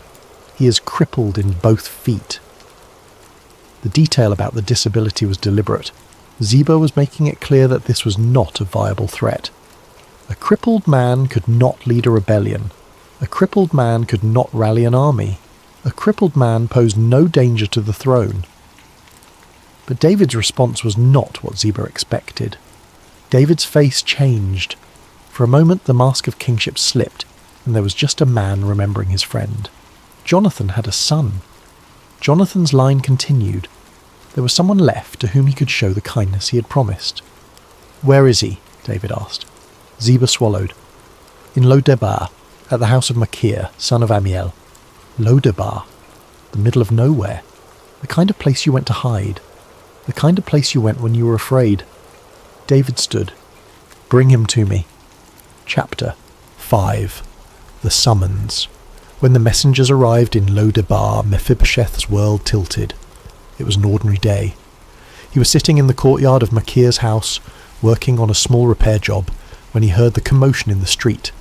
The sound of horses, the sound of voices, the sound of authority. His heart began to race even before he knew why. Machir came into the courtyard, his face pale. Behind him were men in the livery of the king, royal messengers, armed, official. They had come. After all these years, after all this time, they had finally come. "Mephibosheth, son of Jonathan," one of the messengers asked formally. He could not speak. He could barely breathe. He managed a nod. "You are summoned to Jerusalem, to appear before King David." The words hung in the air. Summoned. Jerusalem. King David. This was it. This was the moment he had feared his entire life. David had finally remembered. David had finally decided to finish what political necessity demanded. The last living son of Jonathan, the last thread connecting the house of Saul to the throne, was being called in to be removed. Machir tried to interject. "Perhaps there has been a mistake. Perhaps." "There is no mistake," the messenger said firmly. "The king has called for him. We leave tomorrow." That night Mephibosheth barely slept. He said goodbye to his wife, to his son. He tried to be brave, tried to hide his fear, but they could all see it. They all knew what this meant. His wife held him and wept. "Maybe it will be all right," she whispered. "Maybe the king means no harm." But they both knew she was trying to convince herself as much as him. In the morning the messengers were ready. They had brought a cart for him, understanding that he could not travel on horseback. Even this small accommodation felt ominous. They were making sure he arrived. They were making sure he could not escape. The journey to Jerusalem was long and humiliating. Mephibosheth sat in the back of the cart, his twisted legs stretched out before him, his body jolting with every bump in the road. The messengers rode alongside, silent and professional. They did not speak to him. They did not explain. They simply escorted him, like a prisoner being transported to judgment. He watched the landscape change as they travelled. The barren hills of Lo-debar gave way to more fertile land. They passed through villages and towns. They crossed rivers, and with each mile Jerusalem drew closer. He had never been to Jerusalem. He had been too young when his family fled. All he knew of it came from reports and stories. It was the city David had conquered, the city that had become the heart of the kingdom, the city where power resided. And now he was going there to die. At night when they camped, he lay awake staring at the stars. He thought about his father. He wondered if Jonathan would be ashamed of him. He wondered if his father had imagined in those final moments on the battlefield that his son would end up like this, crippled, afraid, summoned to an execution. He thought about his own son, Micah. What would become of the boy? Would the king's vengeance extend even to the next generation? Or would Micah be spared because he was too young, too insignificant to matter? These thoughts circled endlessly, offering no comfort, no resolution. As they approached Jerusalem, the roads became more crowded. Merchants travelling to the capital, pilgrims coming to worship, soldiers on patrol. The city itself rose before them, walls gleaming in the sunlight, gates standing open but guarded. They passed through without incident. The messengers clearly had authority. Guards nodded them through, and then they were inside, moving through streets Mephibosheth had only imagined, heading toward the palace. When he finally arrived at the palace, the weight of the moment crushed him. The building was enormous, grand, intimidating. Everything about it spoke of power and permanence. This was not just a house. This was the seat of a kingdom. This was where decisions of life and death were made. The guards led him into the throne room. The walls were high. The ceiling echoed with voices. Courtiers and officials moved about, conducting the business of the kingdom. And at the far end of the hall, seated on the throne, was King David. Mephibosheth had never seen David before. He had imagined him countless times, imagined him as a giant, as a warrior, as a figure of terror. But the man on the throne looked almost ordinary, older than Mephibosheth expected. Lines on his face, grey in his beard, but the eyes. The eyes were what caught Mephibosheth's attention. They were intelligent, piercing, the eyes of someone who saw everything, and right now they were looking directly at him. Mephibosheth fell to the ground. He did not kneel gracefully. He collapsed, face down, arms outstretched, trembling. His legs, useless as always, splayed awkwardly beneath him. He could not look up. He could not speak. He simply waited for the sword to fall. The throne room continued its business around him, but he heard none of it. His entire world had narrowed to this moment, this spot on the floor, this final breath before the end. Then he heard footsteps. Someone was approaching, coming down from the throne, walking toward him. "Mephibosheth," a voice said gently. The sound of his own name startled him. It was not harsh. It was not angry. It was almost kind. He forced himself to speak, his voice barely audible. "I am your servant." Chapter 6. Mercy at the Throne. David stood before the prostrate man and felt a wave of emotion he had not anticipated. This was Jonathan's son, the boy Jonathan had loved, the child Jonathan had held. And now, here he was, broken, terrified, expecting death. David's mind flashed back to conversations with Jonathan. His friend had spoken of his son sometimes, in the brief moments of peace between battles. Jonathan had loved the boy fiercely, had wanted so much for him, had dreamed of the kind of man he might become, and now, because of politics and fear and the cruel mathematics of power, that boy had grown up in hiding, believing himself to be hunted. David's heart broke. "Do not be afraid," he said. Mephibosheth's body tensed at the words. Do not be afraid. How could he not be afraid? He was the grandson of Saul. He was the last living reminder of a dynasty that had fallen. He was a threat, whether he wanted to be or not. But David continued, his voice steady and warm. "I will show you kindness for the sake of your father, Jonathan."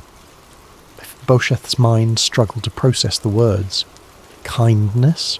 For Jonathan's sake? Was this some kind of trick? Some cruel joke before the execution?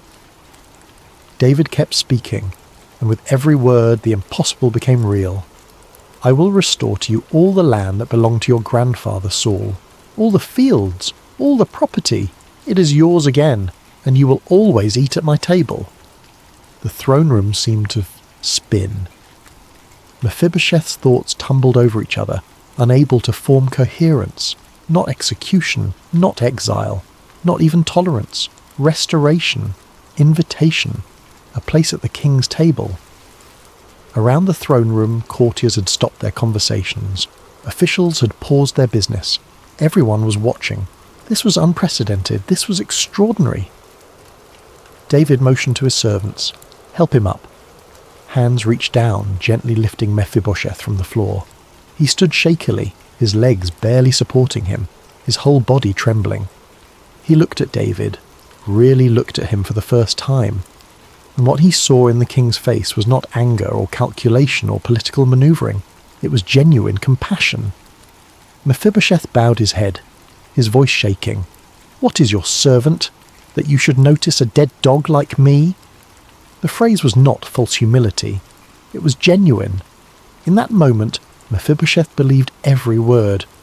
He saw himself as worthless, as beneath notice, as something to be discarded. A dead dog. That was how he understood his place in the world. A dead dog had no value. A dead dog could not serve.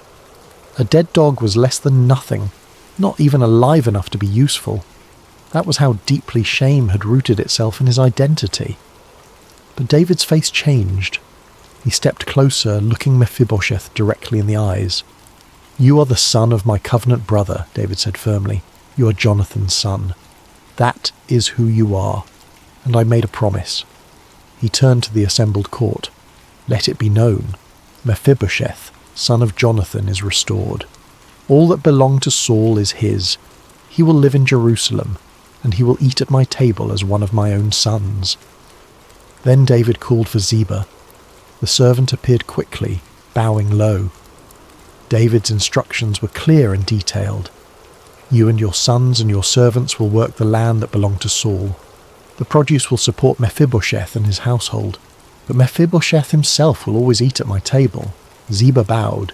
"As the king commands." Mephibosheth stood there, unable to fully comprehend what had just happened. His entire life, every assumption he had made, every fear he had carried, every belief about his identity, it was all being rewritten in this moment. He had come expecting death and received life. He had come expecting judgment and received mercy. He had come carrying shame and was being offered honour. Chapter 7. A New Identity. The adjustment was not immediate.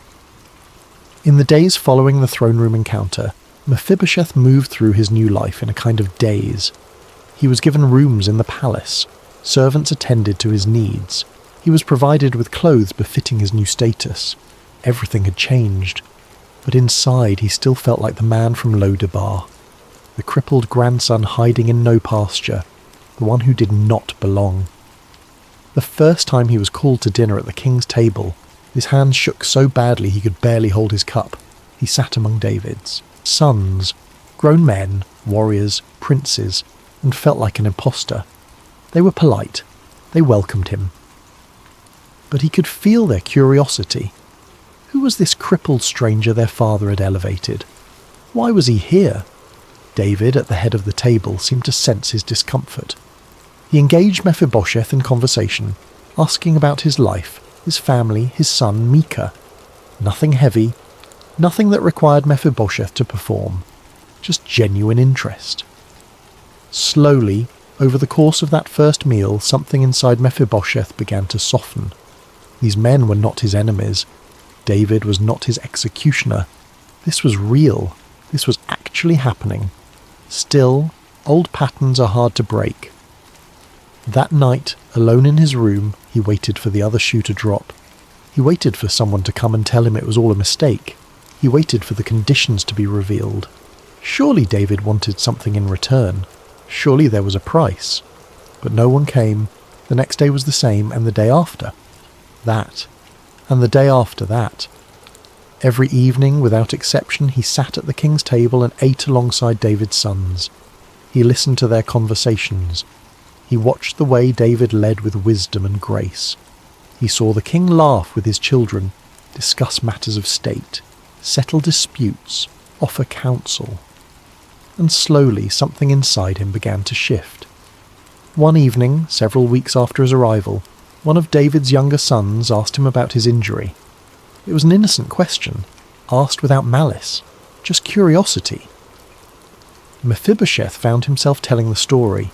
The flight from Jerusalem, the nurse who carried him, the fall, the years in Lodebar. When he finished, there was silence around the table.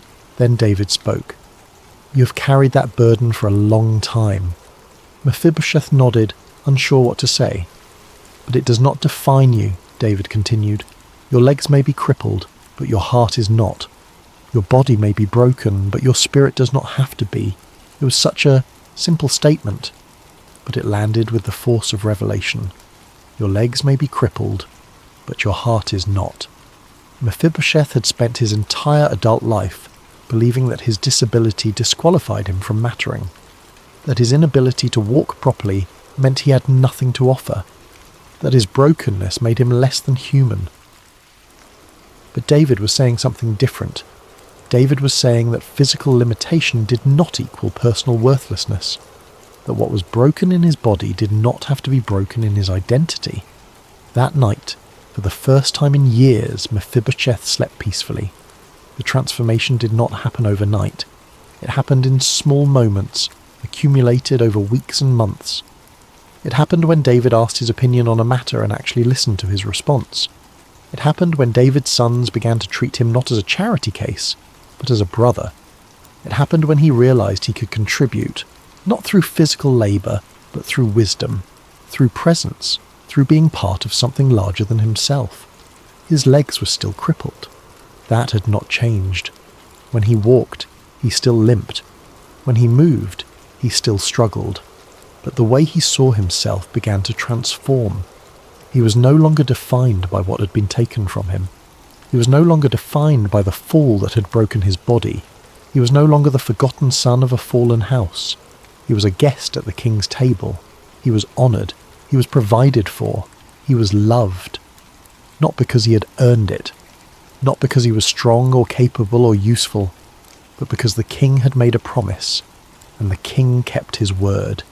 He sent for his wife and son. They came to Jerusalem, uncertain and afraid at first, but David welcomed them warmly. Micah, his son, was given opportunities Mephibosheth had never dreamed possible. The boy could train with weapons. He could learn from the king's advisors. He could grow up free from the fear and shame that had defined his father's life. Watching his son flourish, Mephibosheth felt a gratitude so deep it was almost painful. This was what grace did. It did not just rescue the individual, it broke cycles, it opened futures, it gave back what had been stolen. Months became years.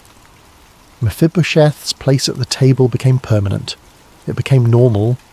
The courtier stopped whispering about it. The servants stopped treating him as unusual. He simply was part of the household. And in that normality, in that acceptance, Mephibosheth found something he had never known before. Peace. Chapter 8. Grace that endures. But peace is not the same as the absence of challenge, and the years that followed would test everything Mephibosheth had learned. The kingdom faced new challenges. David's reign, for all its success, was not without turmoil. His family life was complicated. His sons competed for favour, and eventually, inevitably, rebellion came. Absalom, David's son, was ambitious and charismatic. He was also angry at his father, at the way justice had been handled in certain matters, at feeling overlooked. That anger grew into conspiracy. Conspiracy grew into open rebellion. Absalom gathered an army. He positioned himself as the rightful king, the one who would bring justice and order. And shockingly, he gained support. Many in Israel, for various reasons, chose to follow him. David was forced to flee Jerusalem, again. Just as he had fled from Saul decades earlier, he now fled from his own son. It was a devastating blow, and it threw the entire kingdom into chaos. The political landscape became treacherous. Loyalties were tested. Old wounds reopened. Those who had been close to David had to make choices. Would they stay with the king in his exile, or would they hedge their bets, stay in Jerusalem, see which way the wind blew? In the midst of this chaos, Mephibosheth faced his own crisis. He wanted desperately to go with David. David had saved his life, had given him everything, had shown him mercy, beyond measure. Loyalty demanded that he stand with the king, but his legs would not allow it. David and his loyalists were moving quickly, travelling light, prepared to fight if necessary. Mephibosheth could not keep pace. He could not travel on horseback. He could not march with an army. He was once again limited by his body. He made arrangements to follow as quickly as he could. He prepared provisions. He gathered what he needed. But it would take time. He would be behind. He would be slow. And in that window of time, Ziba made his move. Ziba, the servant who had been managing Saul's lands on Mephibosheth's behalf, saw an opportunity. He went to David during the king's flight, bringing donkeys loaded with supplies, bread, wine, fruit. David was grateful. Supplies were desperately needed. "Where is Mephibosheth?" David asked. Ziba's answer was carefully calculated. "He has stayed in Jerusalem. He believes that the house of Israel will restore his grandfather's kingdom to him in the chaos." It was a lie, a complete fabrication, but it was a believable lie. In times of rebellion, anyone with a royal claim might be tempted to seize power, and Mephibosheth, as Saul's grandson, technically had such a claim. David, exhausted and betrayed on every side, believed Ziba's words.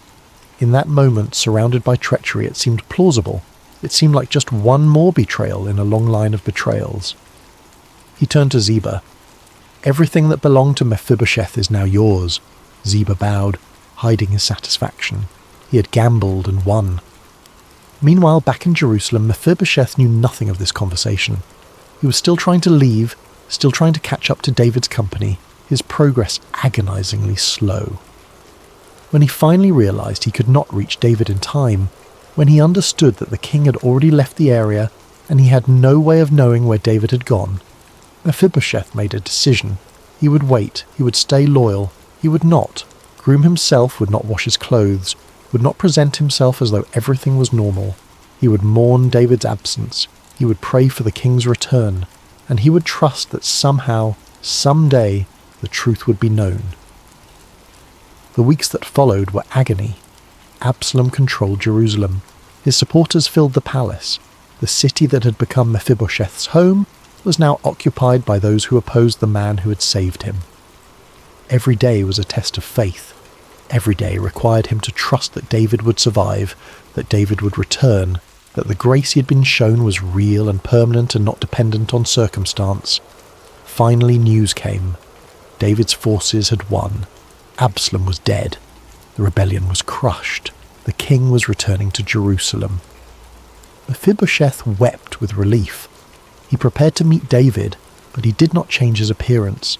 He had not groomed himself the entire time David was gone. His clothes were unwashed. His hair was unkempt. He looked like what he was, a man in mourning, a man who had refused to accept the new order, a man whose loyalty had never wavered.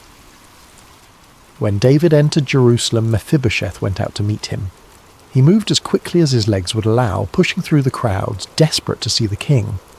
David saw him coming, and the king's face hardened. "Mephibosheth," David said, his voice cold, "why did you not go with me?" The question hit like a physical blow. Mephibosheth's heart sank. What had happened? Why was David angry? "My lord the king," Mephibosheth said quickly, "my servant deceived me. I intended to come with you. I told him to prepare a donkey so I could ride with you, for your servant is lame. But he left without me, and then he slandered me to you." The pieces began to fall into place. Mephibosheth continued, his words tumbling out. "I know you are wise like an angel of God. I know you see truth. Whatever you decide, I will accept. You saved my life when I had no reason to expect anything but death. If you believe I betrayed you, then judge me. But know this, I have been loyal. I have mourned your absence. I have never stopped believing in you." David looked at him carefully. He saw the unwashed clothes. He saw the unkempt appearance. He saw the evidence of genuine mourning. Ziba had lied. Clearly. Completely. But the situation was complicated. David had already given Mephibosheth's property to Ziba as a reward. To reverse that completely would be to admit a serious error in judgment. It would be politically messy. It would open questions about David's discernment. David made a decision, perhaps not the perfect one, but a practical one. You and Ziba divide the land between you. It was not full justice, but it was something. It was a recognition that Mephibosheth had been wronged without completely humiliating Ziba or admitting the full extent of the mistake. Mephibosheth's response was immediate and telling. "Let him take it all," he said. "I am just glad. My lord the king has returned safely to his house." In that moment, David saw what Mephibosheth had become. This was not the terrified, shame-filled man who had been brought before the throne years earlier. This was not someone clinging desperately to property or status. This was a man who had been transformed by grace. A man who understood that his worth was not tied to what he owned or what he was owed. A man whose identity was secure enough that he could release his rights without losing himself. Let him take it all. I am just glad you're back. That was the heart of a man who had learned what mercy meant, who had internalized grace so deeply that he could extend it to others, even to someone who had wronged him. David nodded slowly, seeing and understanding. Mephibosheth remained at the king's table. The land was divided as David had decreed, but it barely mattered. What mattered was the relationship. What mattered was the covenant. What mattered was that grace, once given, had proven itself to be unshakable. Even in political turmoil, even in betrayal and accusation, even when tested by circumstance and misunderstanding, the grace remained. Because grace is not based on performance, it is based on promise. And David had made a promise to Jonathan that transcended everything else. Epilogue. The table. Still set years later, when Mephibosheth was an old man, he would sit at David's table and remember. He would remember the fear, the years in Lodabar, the shame that had defined him, the certainty that he would die for the crime of being born into the wrong family. And then he would remember the throne room, the moment when David spoke mercy instead of judgment, the moment when everything changed. His legs never healed. He never walked without difficulty. The scars of his fall remained with him for the rest of his life. When he rose from the table each evening, he still needed assistance. When he moved through the palace, he still limped. But those scars no longer defined him, because grace does not erase the past, it redeems it. Grace does not pretend the pain never happened. It declares that the pain is not the end of the story. Grace does not require perfection. It offers a seat at the table anyway. In the ancient Near East, to eat at a king's table was not a casual thing. It was not just about food. It was a declaration of status. It was a statement of belonging. It was a promise of protection. It meant you were under the king's roof, under his provision, under his care. For Mephibosheth, it meant he was no longer the crippled grandson of a failed king. He was a son of David's household, not by birth, not by right, but by grace.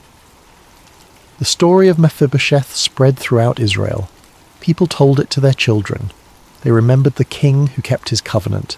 They remembered the man who had been lifted from hiding and given a place of honor.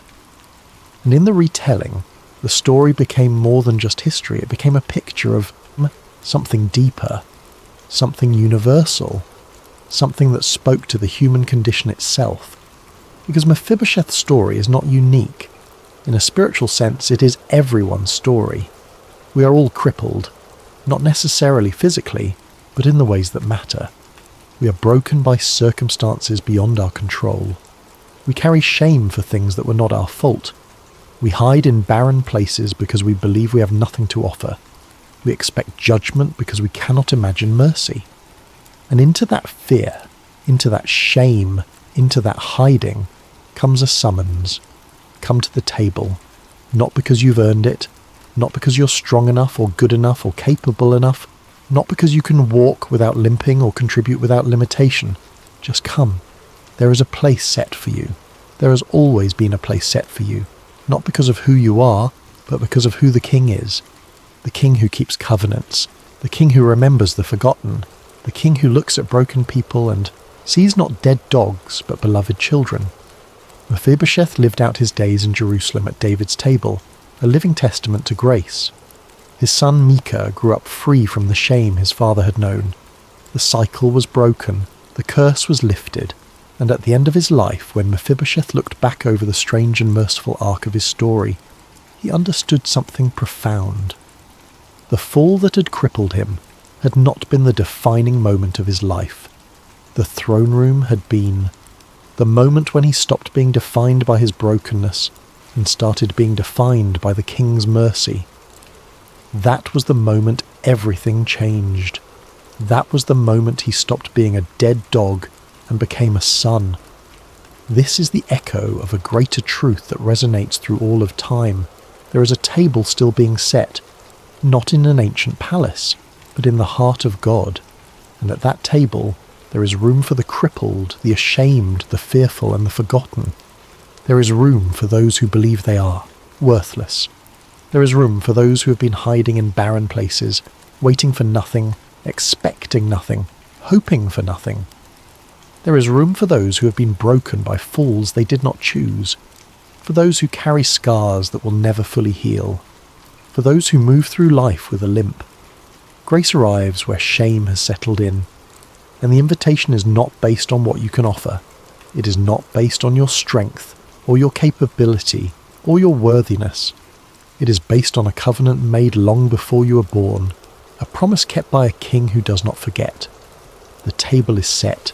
The seat is yours. Not because you earned it, but because he remembered. Before we begin, I want to ask a favour. If you enjoy this story, please consider using your hype points on this video.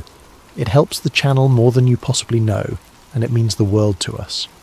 If you're listening on Spotify, leaving a review also helps out tremendously, and if you want, drop a comment letting us know what time it is where you are and where in the world you're listening from. We absolutely love seeing where everyone is tuning in from across the globe. Finally, if you enjoy the content, please consider subscribing. It helps us continue bringing you these stories. Now let's begin. There are moments in life when the ground beneath your faith begins to crack, when the miracles you've witnessed feel like distant memories, when the voice that once thundered with certainty becomes nothing more than an echo in an empty canyon. This is a story about one of those moments. A story about a man who spoke with God, who called down fire from heaven, who stood before kings without trembling, and then found himself alone in a cave waiting to die. His name was Elijah, and what happened to him on a mountain in the wilderness would change everything we think we know about how God speaks to broken people. This is the story of the whisper on the mountain. Chapter 1. A prophet at his peak. The kingdom of Israel had never been more divided. King Ahab sat on the throne, a man who had married power and called it love. His wife Jezebel came from Sidon, bringing with her the worship of Baal, a god of storms and fertility, a god whose priests promised rain and harvest in exchange for blood and devotion. Under their rule, the worship of Yahweh, the God of Abraham and Moses, had been pushed to the margins. Altars were torn down. Prophets were hunted. The people who once knew their God now bowed before golden statues and carved poles, hoping the gods of other nations might hear them. But there was one man who refused to bend. Elijah the Tishbite came from Gilead, from the rough country beyond the Jordan River. He was not a man of palaces or priestly robes. He wore animal skins and spoke in absolutes. When he appeared before King Ahab, his message was simple and terrifying. As the Lord God of Israel lives, before whom I stand, there shall be neither dew nor rain these years, except by my word. It was a declaration of war, not between armies, but between gods. If Baal truly controlled the weather, let him prove it. If Yahweh alone was God, the skies would remain shut until he chose to open them, and the skies stayed shut. For 3 years the land withered. Rivers became dust, crops failed, livestock died. The people cried out to Baal, but no rain came. The prophets of Baal performed their rituals, cutting themselves, dancing, shouting until their voices broke, but the heavens remained silent. Then Elijah appeared again. He sent word to Ahab, "Gather all of Israel at Mount Carmel. Bring the 450 prophets of Baal." It was time to settle the question once and for all. When the people assembled, Elijah stood before them and posed a challenge that cut through years of compromise and confusion. How long will you waver between two opinions? If the Lord is God, follow him. But if Baal is God, follow him." The crowd said nothing. They had learned to hedge their bets, to worship whichever god seemed most convenient. But Elijah was done with convenience. He proposed a test. 2 altars would be built. 2 bulls would be prepared as offerings. The prophets of Baal would call on their god. Elijah would call on his. Whichever god answered with fire would be proven true.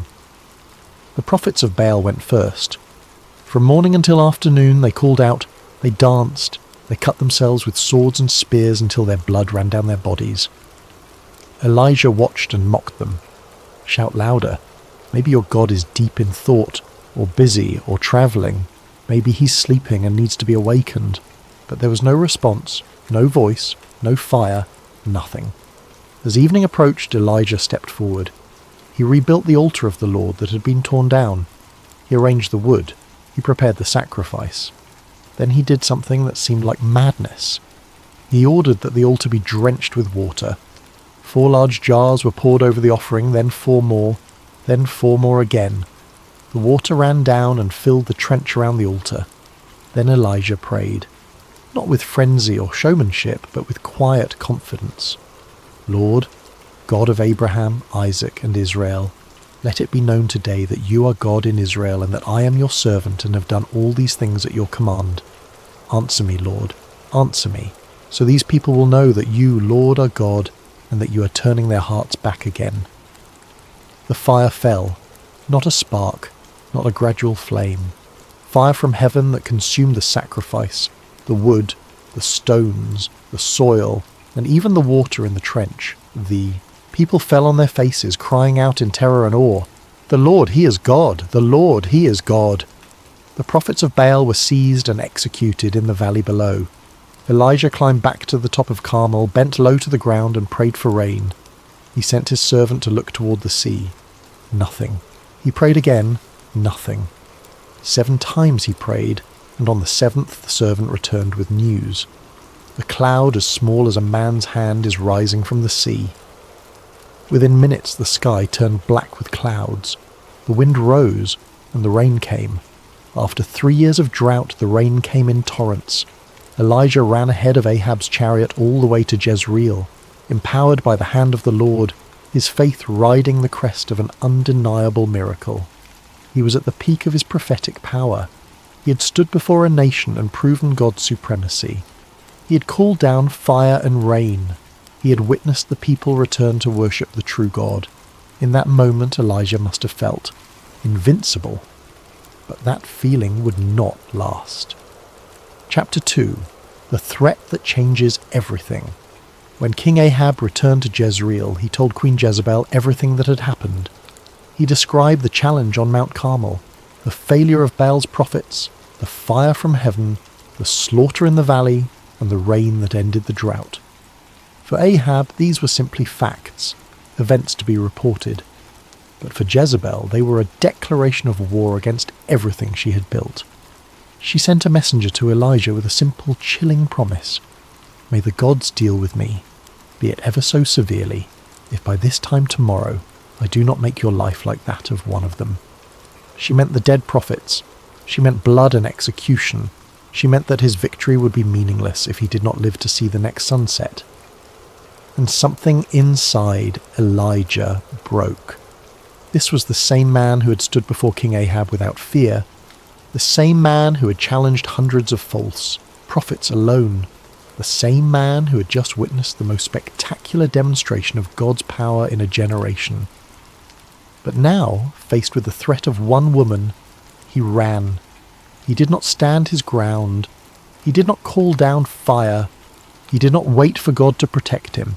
He simply ran. He fled south, out of Israel, into the territory of Judah. He travelled to Beersheba, the edge of the settled world, and left his servant there. Then he went another day's journey into the wilderness alone. This moment is where the story becomes uncomfortably human. Elijah was not weak because he ran. He was human. Fear is not the absence of faith. It is the collision of faith with exhaustion, isolation, and the weight of carrying too much for too long. On Mount Carmel, Elijah had been surrounded by thousands. He had been vindicated publicly. He had seen God move in undeniable ways. But now, in the wilderness, he was alone. And in the silence, the questions that he had kept buried rose to the surface. Why was he the only one left? Why did serving God feel like constant danger? Why, after everything he had done, did it still feel like nothing had changed? The drought had ended, but Jezebel still reigned. The people had cried out in worship, but how long before they forgot? The prophets of Baal were dead, but their altars could be rebuilt. Elijah had won the battle, but the war felt endless. And so, he walked deeper into the wilderness, away from people, away from purpose, away from hope. Chapter 3. Collapse in the wilderness. Elijah found a solitary broom tree and sat down beneath its sparse shade. The desert stretched in every direction, vast and indifferent. The heat pressed down. The silence was absolute. And in that silence Elijah prayed the most honest prayer of his life. I have had enough, Lord. Take my life. I am no better than my ancestors. This was not a prayer of faith. It was a prayer of surrender, not to God's will, but to despair. Elijah did not ask for deliverance. He did not ask for strength or clarity or a new mission. He asked for death. It is a jarring prayer, especially from a prophet who had just seen God move with such power, but it is also one of the most honest prayers in all of Scripture. Elijah did not hide behind religious language. He did not pretend to be stronger than he was. He simply said what he felt. I am done. I cannot do this anymore. I want it to end. This is the part of faith that people do not often talk about.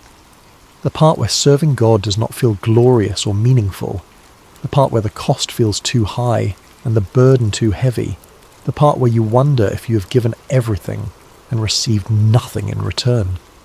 Elijah lay down beneath the tree and fell asleep, hoping he would not wake up. But then something happened. Something gentle and unexpected. He felt a touch on his shoulder.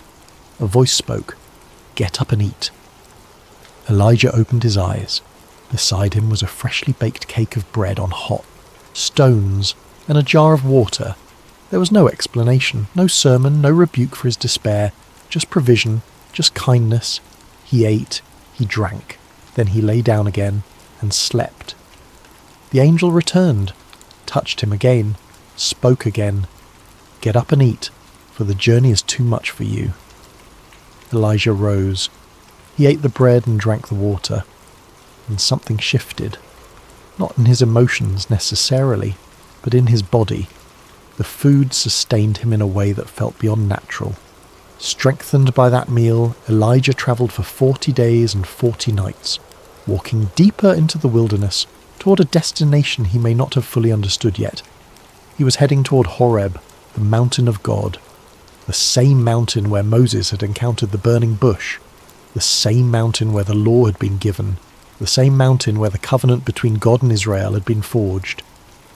Elijah was returning to the source, to the place where it all began. And when he arrived, exhausted and empty, he found a cave and went inside. He crawled into the darkness and waited. Chapter 4. God provides before he speaks. There is something profound in the way God responded to Elijah's despair. He did not immediately correct him. He did not offer a theological explanation for suffering. He did not tell Elijah to have more faith or to stop feeling sorry for himself. Instead, God gave him bread and water. This is a pattern that runs throughout Scripture. God meets people in their physical needs before addressing their spiritual state. He provides rest before revelation. He gives strength before sending. When Elijah collapsed beneath the broom tree, he was not just spiritually depleted. He was physically and emotionally exhausted. He had been running on adrenaline and conviction for years. The confrontation on Mount Carmel was the culmination of a long and dangerous mission, and the moment it was over, the crash came. God understood this. The angel did not scold Elijah for his weakness. He simply fed him, twice, and then allowed him to rest. There was no rush, no immediate assignment, just the quiet provision of what was needed. This challenges the way we often think about faith. We imagine that God is most concerned with our spiritual state, our beliefs, our obedience. And while those things matter, God is also deeply concerned with our humanity. He knows that we are not merely souls housed in bodies, we are embodied beings whose physical state affects everything else. Rest is not a sign of weakness, it is a necessity. And sometimes the most faithful thing we can do is stop, eat, sleep, and let God sustain us. When Elijah finally set out again, strengthened by that miraculous provision, he travelled for 40 days and 40 nights. The number 40 appears again and again in Scripture. Moses spent 40 days on the mountain receiving the law. The Israelites wandered for 40 years in the wilderness. Jesus fasted for 40 days before beginning his ministry. It is a number associated with testing, transformation, and preparation. Elijah's journey to Horeb was not just physical. It was an internal pilgrimage. Every step took him further from the noise of his mission and deeper into the silence where God was waiting. He was not running away anymore. He was moving toward something, toward an encounter that would redefine everything he thought he knew about how God works. When he reached the mountain, he found a cave and went inside. The cave became a kind of womb, a place of darkness and waiting, and there, in the stillness, the word of the Lord came to him. "What are you doing here, Elijah?" It was not an accusation. It was an invitation, an opening for honesty. And Elijah responded with raw, unfiltered truth. "I have been very zealous for the Lord God Almighty. The Israelites have rejected your covenant, torn down your altars, and put your prophets to death with the sword. I am the only one left, and now they are trying to kill me too." This was Elijah's perspective. This was how it felt. He had given everything, and it seemed like nothing had changed. He felt alone, abandoned, and hunted. And God listened. He did not interrupt. He did not correct. Not yet. Instead, he gave Elijah an experience that would shift everything. Chapter 5. The Journey to the Mountain. Mount Horeb, also called Sinai, was not just any mountain. It was the mountain. The place where God had first revealed his name to Moses in a burning bush. The place where the ground itself was declared holy. The place where the covenant had been given amidst smoke and thunder, where the people had trembled at the foot of the mountain while Moses ascended into the cloud of God's presence. It was a place of power, a place of fear, a place where heaven had touched earth in a way that left no room for doubt. When God spoke from Horeb, the mountain shook. Fire blazed. The voice of God was so overwhelming that the people begged Moses to be their mediator because they could not bear to hear God speak directly. This was the tradition Elijah was stepping into. This was the weight of history he carried with him as he climbed. Perhaps he expected another Mount Carmel moment, another display of undeniable power, another public vindication.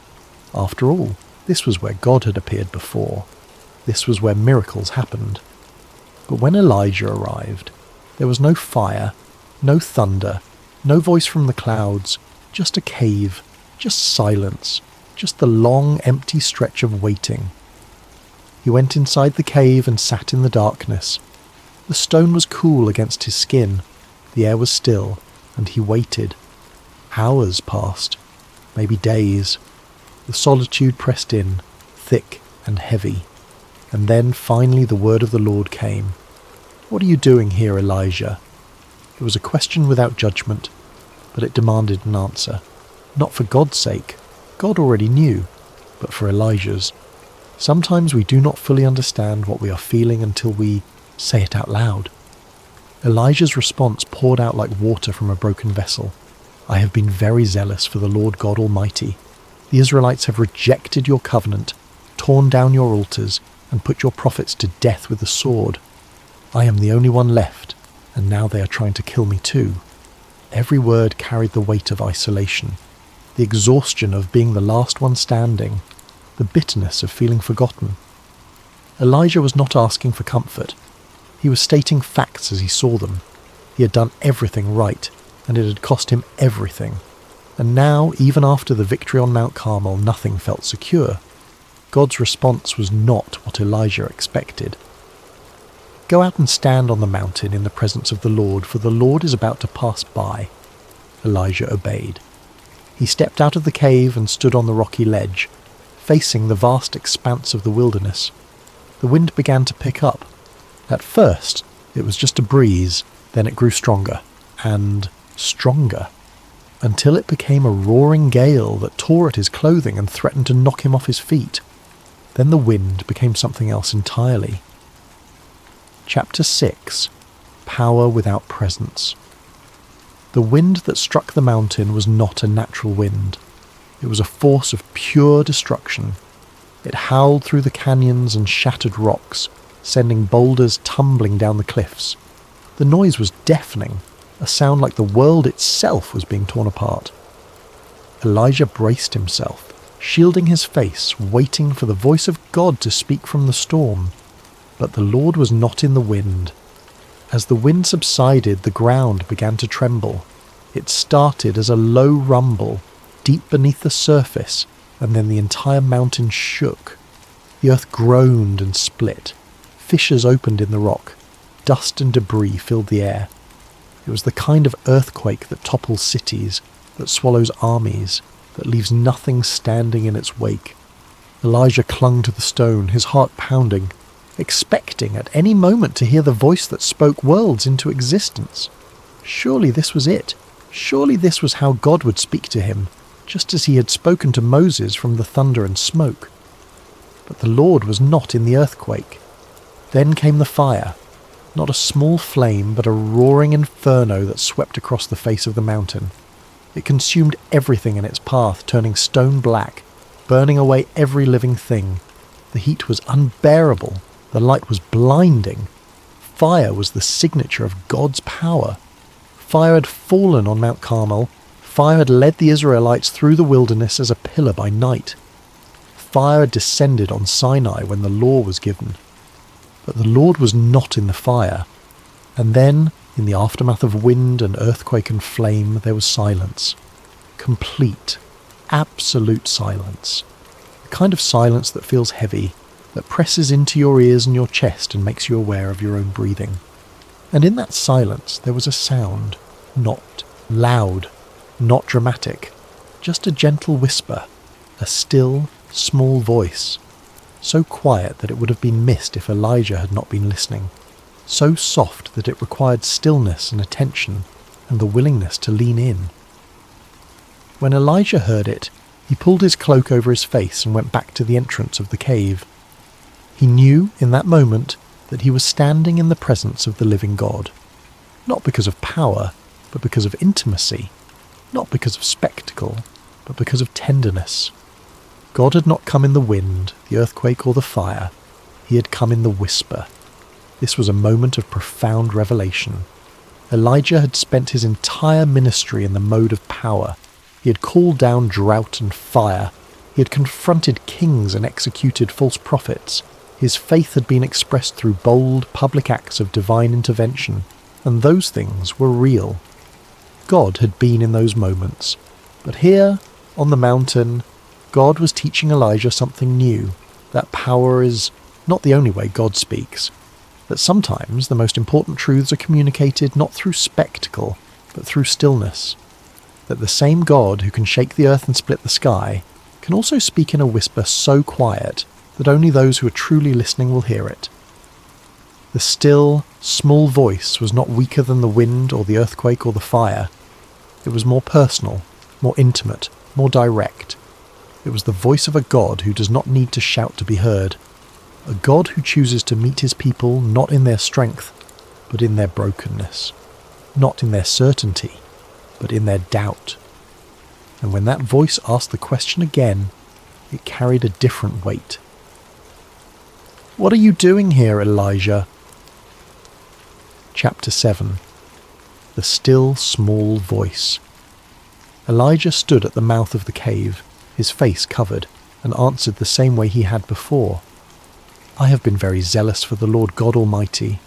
The Israelites have rejected your covenant, torn down your altars, and put your prophets to death with the sword.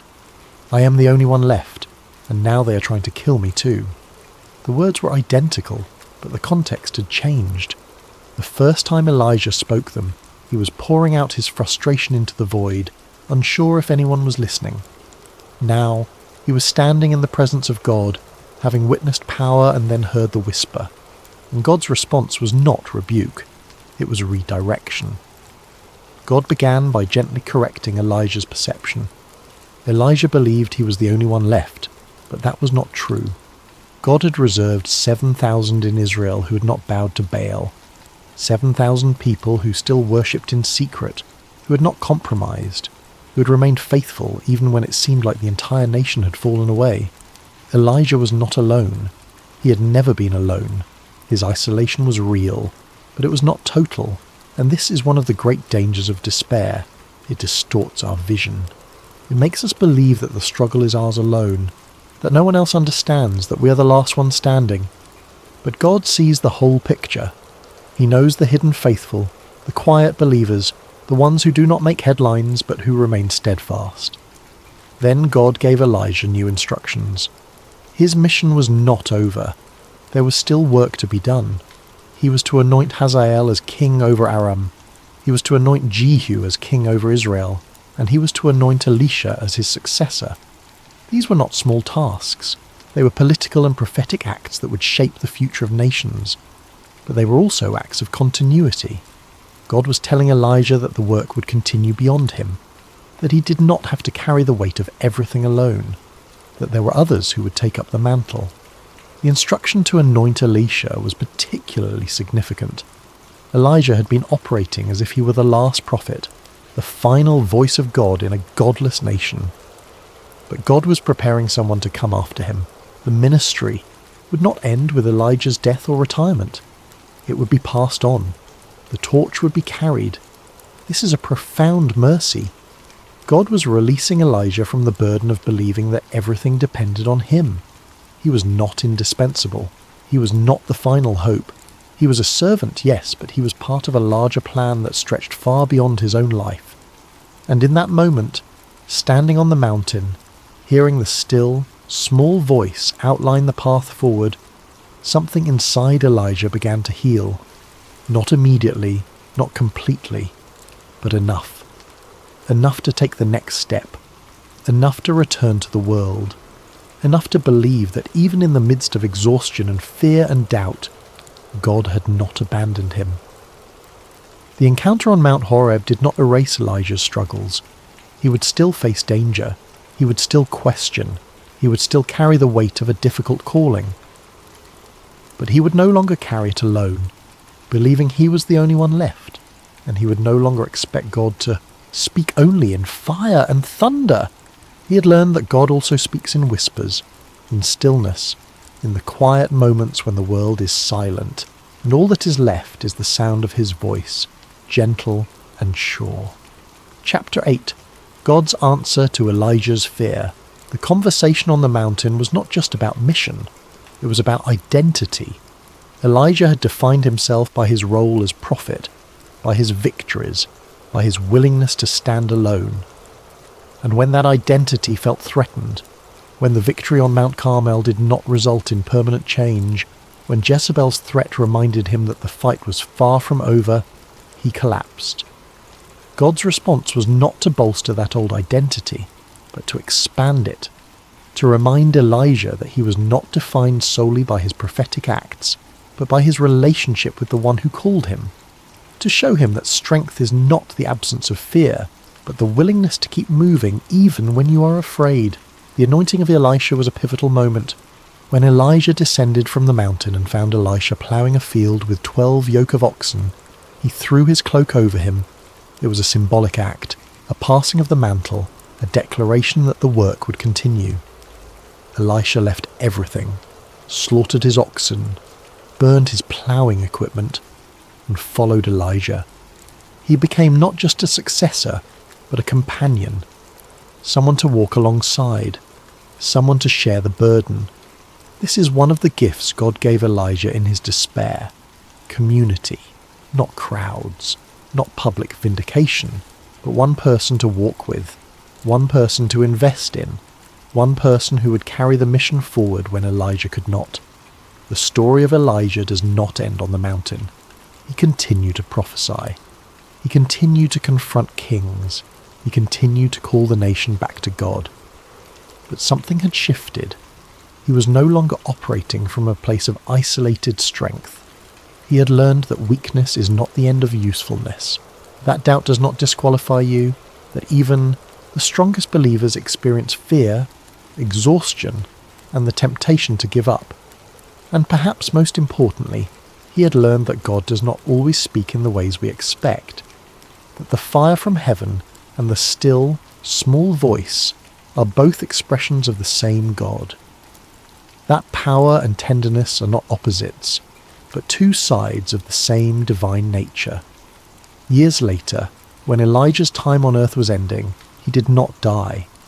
He was taken up to heaven in a whirlwind, surrounded by chariots of fire. It was a dramatic conclusion to a dramatic life, but the lesson of Mount Horeb remained, that even in the whirlwind, even in the fire, God is most intimately known in the quiet moments, in the whisper, in the still, small voice that speaks to the deepest parts of who we are. Chapter 9. Passing the Mantle. The relationship between Elijah and Elisha was not just a professional arrangement. It was a mentorship, a friendship, a spiritual legacy being passed from one generation to the next. Elisha followed Elijah faithfully, learning not just the mechanics of prophecy, but the heart of it. He witnessed Elijah's continued struggles, his moments of courage, his flashes of doubt. He saw that being a prophet did not mean being perfect. It meant being obedient, even when obedience was costly. When the time came for Elijah to be taken, Elisha refused to leave his side. They travelled together from Gilgal to Bethel, to Jericho, to the Jordan River. At each stop, Elijah urged Elisha to stay behind, but Elisha insisted on accompanying him. He had seen what it cost to serve God. He had watched Elijah wrestle with fear and loneliness and the crushing weight of responsibility. And still, he chose to follow. At the Jordan River, Elijah struck the water with his cloak, and the river parted. They crossed on dry ground, an echo of Joshua and Moses, a reminder that God's power does not diminish with time. And on the other side, Elijah asked Elisha what he wanted before he was taken. Elisha's request was bold. "Let me inherit a double portion of your spirit." It was not a request for power, but for the ability to carry on the work, to have the strength to do what needed to be done, to continue the mission without collapsing under the weight of it. Elijah's response was honest. "You have asked a difficult thing, yet if you see me when I am taken from you, it will be yours. Otherwise it will not." Then it happened. A chariot of fire appeared, drawn by horses of fire, and swept between them. A whirlwind lifted Elijah up, carrying him into the heavens. Elisha watched, crying out, tearing his own clothes in grief and awe. And when it was over, Elijah's cloak fell from the sky. Elisha picked it up. He walked back to the Jordan River, struck the water with the cloak, and cried out, "Where now is the Lord, the God of Elijah?" The water parted, and Elisha crossed over, carrying the mantle, carrying the mission, carrying the legacy. The work continued, the story did, not end. And the lesson remained that faith is not about individual heroics, but about faithful obedience passed from one generation to the next, that we are not called to do everything, but to do what is set before us, and trust God with the rest. Epilogue.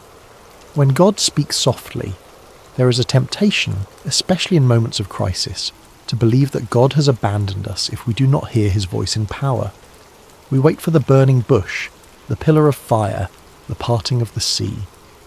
We expect miracles to be loud and undeniable, and sometimes they are. But the story of Elijah and the still, small voice reminds us that God's presence is not measured by volume, that the same God who spoke worlds into existence also whispers to broken hearts, that the most profound encounters with the divine often happen not in the middle of the storm, but in the silence after it passes. Elijah went to the mountain expecting power. He got intimacy. He expected vindication. He got companionship. He expected answers. He got a question. What are you doing here? And in that question was an invitation, not to explain himself, but to be known, to be seen, to be met in his exhaustion and doubt and fear, and to be reminded that he was not alone, that the work was bigger than him, that his weakness did not disqualify him, but made space for God's strength. The lesson of the still small voice is not that power is unimportant. It is that power is not the only language God speaks, that sometimes the most important thing is not to witness a miracle, but to hear a whisper, to stand in the silence and listen, to trust that even when God seems quiet, he is near. Faith is not always loud. It does not always feel triumphant. It does not always result in immediate vindication. Sometimes faith is simply the willingness to stand at the mouth of the cave, face covered, listening for the voice that speaks not in thunder, but in stillness. And when that voice comes, it does not always give us what we want, but it gives us what we need. It reminds us that we are not alone, that our story is part of a larger story, that the mission we carry will be carried by others when we cannot carry it anymore. It tells us to rest, to eat, to be strengthened, and then, when we are ready, to take the next step, because God is not only in the fire, he is also in the whisper, and sometimes the whisper is all we need. Sleep well, and may you find peace in the stillness. Hey everyone, welcome back to Sacred Slumber. Before we dive into tonight's story, I want to ask you something that would genuinely help us out. If you're enjoying this content, please consider using your hype points on this video. It really helps the channel more than you possibly know. Seriously, it makes a massive difference in getting these stories out to more people who love this kind of content. Also, if you want to, drop a comment telling us what time it is for you right now and where in the world you're listening from. We absolutely love seeing where everyone is tuning in from. No pressure though, only if you feel like it. And of course, if you haven't already, hit that subscribe button. It keeps us going. Alright, let's get into it. A whisper in the darkness. Imagine a night so quiet you can hear the oil lamps flickering. Picture a massive stone sanctuary in the ancient city of Shiloh, where shadows dance across walls that have witnessed centuries of worship. The air is thick with the scent of incense and burning oil, that peculiar combination of cedar smoke and olive essence that clings to sacred spaces. Outside, the wind moves through the hills of Israel like a whispered prayer, carrying with it the distant bleating of sheep settling for the night and the occasional call of a desert owl. Inside, in the sacred chambers near the Ark of the Covenant, a young boy lies sleeping on a simple mat. The stones beneath him still hold the warmth of the day's sun, though the night air has begun to cool. His breathing is steady, deep, the kind of sleep that comes from honest physical labour and a clear conscience. His name is Samuel. This is not a story about miracles that shake mountains or angels descending in blinding light. This is a story about something quieter, something more intimate, something that happens in the space between waking and dreaming, where the boundaries of reality become permeable. It is about a voice in the darkness, a child who learned to listen when the entire world had gone deaf, and a moment that would alter the spiritual trajectory of an entire nation. Because sometimes the most profound truths do not arrive with thunder and earthquake. Sometimes they do not announce themselves with burning bushes or pillars of fire. Sometimes they arrive in whispers, in the stillness between breaths, in the gentle calling of a name spoken 3 times before it is finally understood. What you're about to hear is one of the most mysterious and beautiful moments in ancient scripture. A moment when heaven reached down to touch earth, not through spectacular signs, but through the simple act of calling a child's name in the night. But it is also a story about silence broken, about the end of a spiritual drought, about what happens when the divine decides to speak again after generations of absence. This is the story of Samuel, the boy who heard God speak when the rest of the world had forgotten how to listen. And perhaps, hidden within this ancient narrative, there are questions we have forgotten to ask. Questions about why heaven goes silent. Questions about who gets chosen to break that silence. Questions about whether the voice that called to Samuel in that darkened sanctuary is still calling, still speaking, still searching for those rare individuals who know how to say, "I am listening." Chapter 1. Hannah's promise. To understand Samuel's calling, we must first understand how he came to be sleeping in that sanctuary. His story begins not with him, but with his mother, a woman named Hannah, who knew the bitter taste of desperation and the hollow ache of prayers that seemed to vanish into an empty sky. In the hill country of Ephraim, in a small village whose name has been lost to history, there lived a man named Elkanah who had 2 wives, as was common in that era. His first wife, Peninnah, had given him several children, sons to carry his name, daughters to arrange in marriage, a legacy written in flesh and blood. His second wife, Hannah, had given him only heartache and unanswered prayers. Year after year, Hannah remained childless, and in a culture where a woman's worth was often measured by her ability to bear children, this was not just a personal grief. It was a social death sentence, a daily humiliation, a question mark hanging over her entire existence. Neighbours would whisper, extended family would exchange knowing glances, even well-meaning friends would offer useless advice, or suggest that perhaps she had offended God in some way, that her barrenness was divine punishment for some unknown sin. Elkanah loved Hannah. The text makes this clear. He would give her double portions at feasts, trying to compensate with material generosity for what biology had denied her. He would ask her with genuine confusion, "Am I not better to you than 10 sons?" It was a question born of love but blind to understanding. He could not fathom that the issue went deeper than his affection, that Hannah's grief was not about him at all, but about her own sense of purpose, of completion, of being seen as fully human by the society around her. Peninnah, with the cruelty that can only come from insecurity dressed as triumph, would taunt Hannah relentlessly. Every time the family made their annual pilgrimage to the sanctuary at Shiloh to worship and offer sacrifices, Peninnah would remind Hannah of her barrenness. The taunts were not subtle. They were designed to cut deep, to remind Hannah that in the eyes of the world she was incomplete, cursed, forgotten by the very God she came to worship. Peninnah would parade her children before Hannah, would make comments about how blessed she was, would turn every moment of worship into a reminder of Hannah's failure. And Hannah would weep. She would refuse to eat. The pain went beyond physical longing for a child. It touched something deeper, the existential question that haunts anyone who feels overlooked by the divine. Does God see me? Does he hear my prayers? Am I worthy of his attention? Or am I simply background noise in a universe too vast to care about one woman's grief? The pilgrimage to Shiloh was supposed to be a time of joy, of celebration, of renewal. But for Hannah, it became an annual reminder of everything she lacked. Year after year she would go through the motions of worship, while her heart broke quietly in places no one could see. One year, during their pilgrimage to Shiloh, Hannah could bear it no longer. The weight of accumulated grief, the years of disappointment, the constant humiliation, all of it reached a breaking point.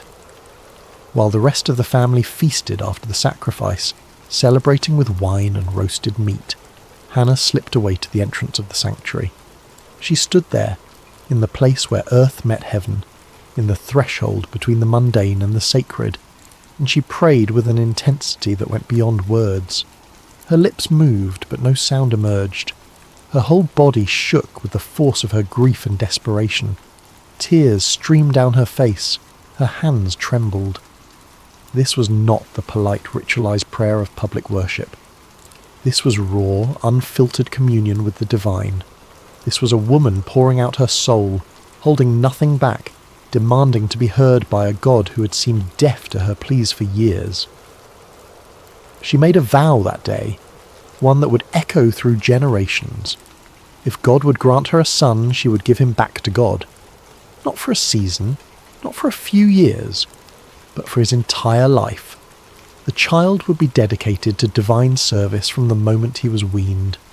It was the prayer of a woman who understood that sometimes the greatest gift we can receive is not something to hold on to, but something to offer back to its source. She was not bargaining with God so much as she was declaring her willingness to participate in something larger than her own desires.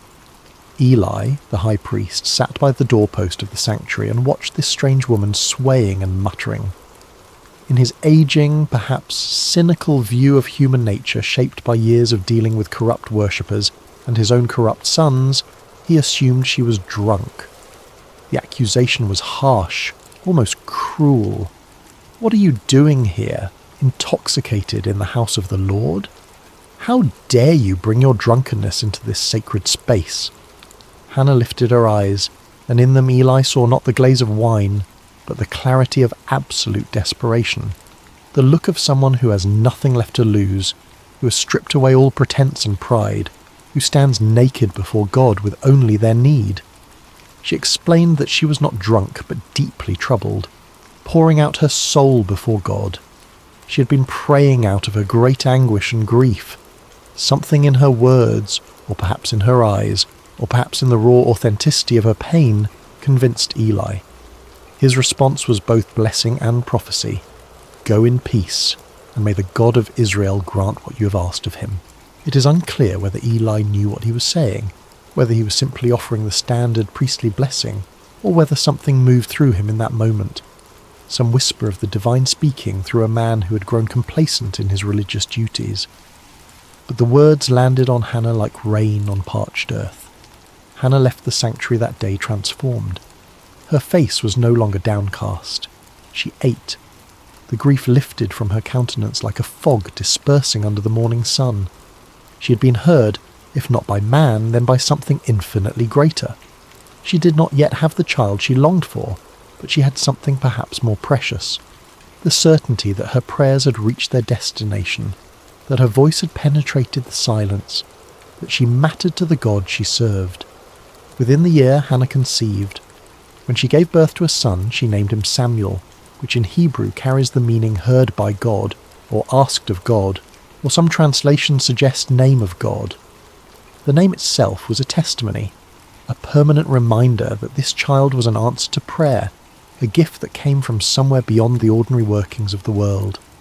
Every time someone spoke his name, they were acknowledging that this boy represented the moment when heaven responded to earth, when silence gave way to acknowledgement. For the first few years of his life, Samuel remained with Hannah. She nursed him, taught him his first words, held him close during thunderstorms, watched him take his first steps, knowing that each day brought them closer to the moment of separation. She must have memorized the sound of his laugh, the feel of his small hand in hers, the weight of him sleeping against her chest. She was not raising a son to keep, but a son to give away, and that knowledge must have coloured every moment with a bittersweet intensity.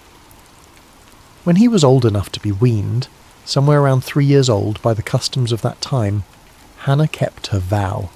She could have rationalised her way out of it. She could have argued that God understood, that the vow was made in a moment of emotional extremity, that surely keeping her son would be acceptable. But Hannah was a woman who understood that integrity means keeping promises even when they cost you everything. She took Samuel to Shiloh. She brought him before Eli, the same priest who had blessed her years earlier, and she said words that must have torn her heart even as she spoke them. "I am the woman who stood here praying. I prayed for this child, and the Lord has granted me what I asked. So now I give him to the Lord. For his whole life he will be given over to the Lord." Then Hannah sang, not a lament, but a song of triumph and praise. She sang of God overturning the proud and lifting up the humble.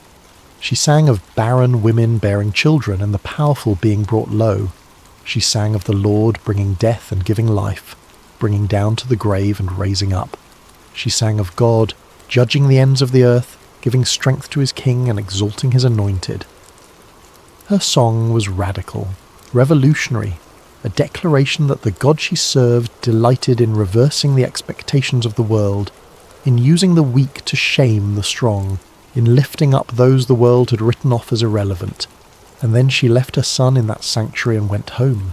Imagine being that child, too young to fully understand why your mother brought you to this vast, echoing building filled with strange smells and unfamiliar faces and then walked away. Too young to grasp that you had become the physical embodiment of a promise. a living prayer offered back to its source. You watch her figure receding, growing smaller, disappearing down the road back to the only home you have ever known, and you are left in the care of an old man whose eyes can barely see you, whose own sons are corrupt, in a place that will become your entire world. Samuel's childhood was unlike any other in Israel.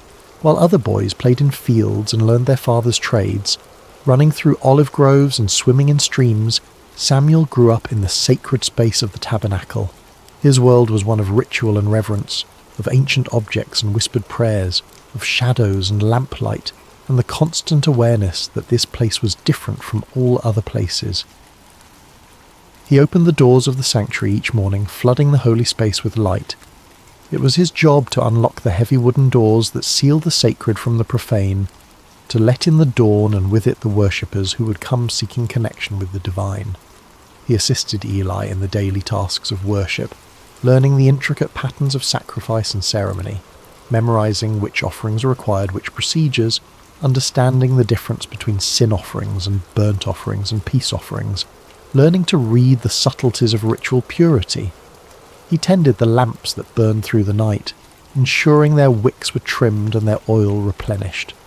This was not glamorous work. It required attention to detail, a willingness to wake in the darkness to check that the flames had not guttered out, an understanding that these small acts of maintenance were what kept the sacred space functioning. The lamps represented the presence of God, and Samuel learned that presence requires constant tending, constant attention, constant care.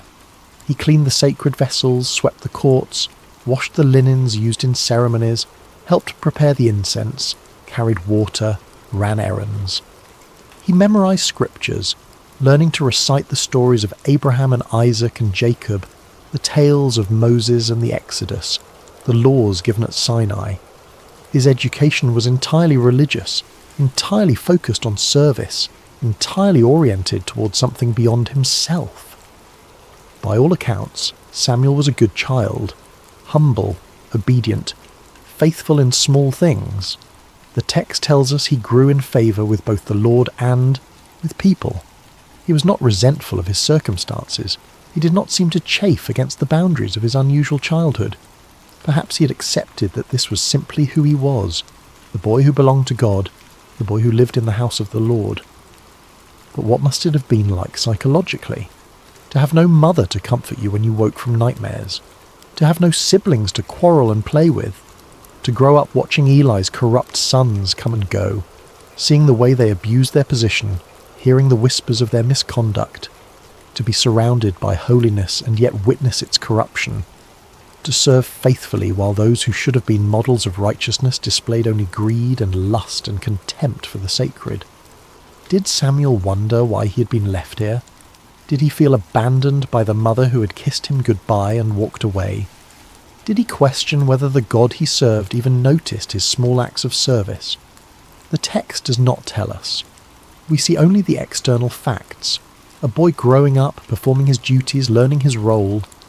But surely there were moments of loneliness, moments of doubt, moments when the weight of it all felt too heavy for small shoulders to carry. Hannah visited when she could. Each year during the family's annual pilgrimage to Shiloh, she would bring Samuel a new robe she'd made for him, watching him grow, trying to compress a year of mothering into a few brief encounters. These visits must have been both blessing and torment. The joy of seeing his mother mingled with the pain of watching her leave again. The new robe, a reminder that somewhere he had a home, a family, a life he was not permitted to live. Yet there is no indication that Samuel rebelled or resented his circumstances. He simply continued. Day after day, year after year, faithful in the small things, present in the sacred space, available to be used however God saw fit. There was no indication in those early years that he would become anything more than a helpful assistant to an aging priest, that he would one day be the voice through which God spoke to an entire nation. But God, it seems, has a habit of preparing his instruments in obscurity before bringing them into the light.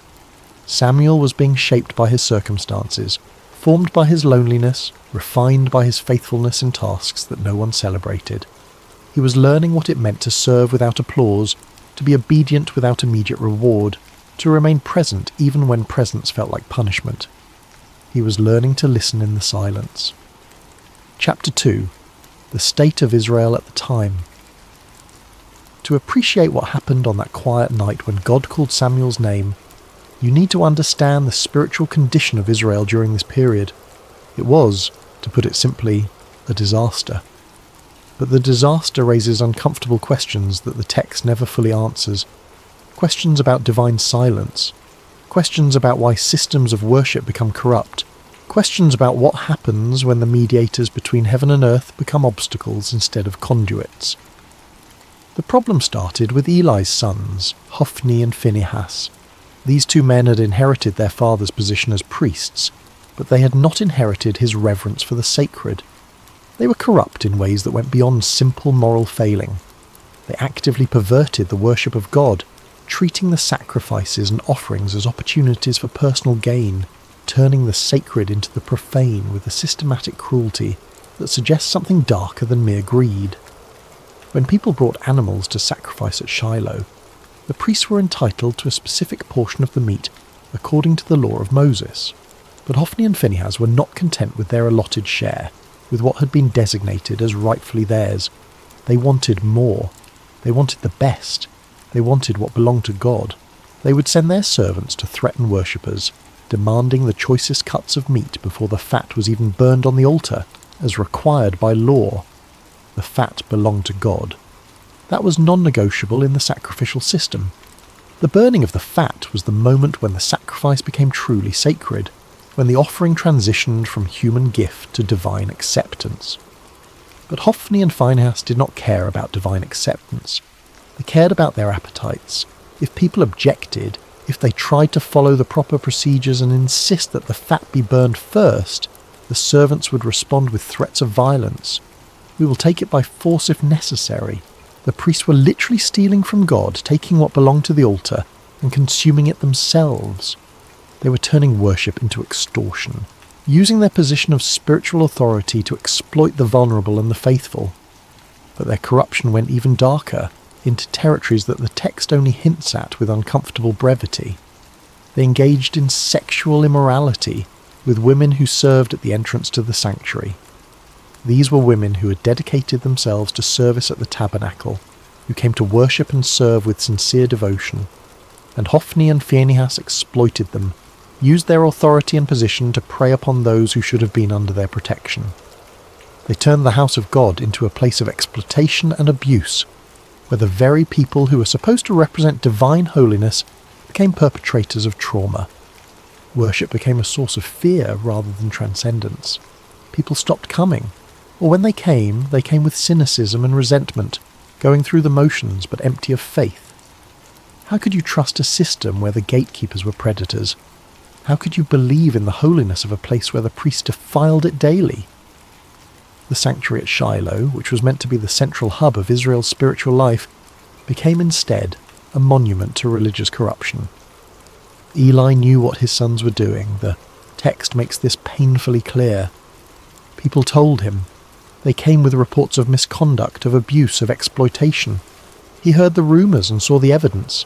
He was not ignorant. He was not blind to their crimes. And to his credit, he confronted them. But his rebukes were weak, almost apologetic, carrying no weight and no consequence. Why do you do such things? I hear reports from the people about your wicked deeds. If someone sins against another person, God may mediate. But if someone sins against the Lord, who will intercede? The words acknowledge the problem but offer no solution. There is no threat of removal from office, no stripping of authority, no punishment that might actually deter the behaviour. Just words, just disappointment, just a father hoping his wayward sons might suddenly develop a conscience they had never demonstrated. Hophni and Phinehas ignored their father and continued their corruption. Why wouldn't they? There were no consequences. Eli's position as high priest gave him the authority to remove them, to appoint others, to enforce standards. But he did nothing, and his inaction was itself a form of action, a choice that enabled the continued degradation of worship. The impact on Israel's spiritual life was catastrophic. The text records it with devastating simplicity. The people came to despise the offerings to the Lord. Think about what that means. The sacrificial system was the heart of Israel's covenant relationship with God. It was how sins were atoned for, how gratitude was expressed, how the community maintained its connection with the divine. And people were learning to despise it, to see it as corrupt and meaningless, to associate worship with exploitation rather than with holiness. Faith withered. Cynicism spread. A generation was growing up believing that God either did not care about corruption in his own house, or that he was powerless to stop it, or worse, that he did not exist at all, and the whole system was simply a mechanism for priestly power and exploitation. But perhaps the most devastating aspect of this era, the detail that haunts the narrative with its implications, was not the corruption of the priests. It was the silence of heaven. The scripture records it with haunting simplicity.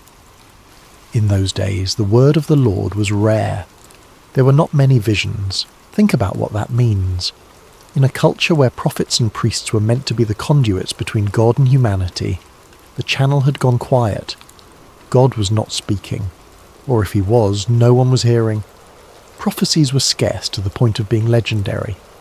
Divine visions were so uncommon that when someone claimed to have received one, it was met with skepticism rather than expectation. But why? The text does not explain. It simply records the fact of divine silence as if it were weather, as if the absence of God's voice was as natural and unremarkable as a drought. But this raises uncomfortable questions. Had God withdrawn because of the corruption? Was the silence a form of judgment, a divine turning away from a people who had corrupted worship? Or had the people simply stopped listening? Had they become so cynical and so wounded by a religious hypocrisy that they could no longer hear what was being said? Or was there another possibility, one that the text does not explore but that hangs in the air like smoke? Perhaps the priests, who were supposed to be the mediators between God and people, had become such effective blockers of communication that divine messages simply could not get through. Perhaps Hophni and Phinehas were not just corrupt individuals, but symptoms of a systemic failure, a spiritual infrastructure that had collapsed under the weight of its own contradictions. Israel was spiritually adrift, navigating by dead reckoning through waters where the stars had gone dark. There were no prophets to consult, no clear word from God about how to proceed, no divine guidance about which way to turn, just the daily grind of existence, the hollow rituals performed without meaning, the slow death of a people's faith in the face of institutional betrayal. This was the world into which Samuel was growing up, a world where the representatives of God were corrupt, where worship had become hollow, where heaven seemed distant and disinterested. If you were a young person in that era, what would you believe about the divine? Would you expect God to speak? Would you even know what his voice sounded like? Would you be able to distinguish a divine call from your own imagination or from the voice of a very human priest? Samuel cleaned the lamps each evening, ensuring the light would burn through the night. It was a practical task, a maintenance duty, nothing spiritual about it. He trimmed the wicks, refilled the oil reservoirs, ensured the flames were steady. But in that small act, there was a symbol that perhaps Samuel himself did not fully understand. The lamp of God had not yet gone out. Somewhere in the darkness a light still burned, and into that darkness, cutting through the silence that had lasted for generations, a voice was about to break through. Chapter 3. The night God spoke. The night began like any other. Samuel had completed his duties for the day, working through the familiar routines that structured his life. The sanctuary was clean, the floors swept, the vessels washed and arranged in their proper places. The lamps were lit, their flames steady, casting dancing shadows across the ancient stones. The sacred space was prepared for the silence of the evening hours, for the long watch through darkness toward dawn.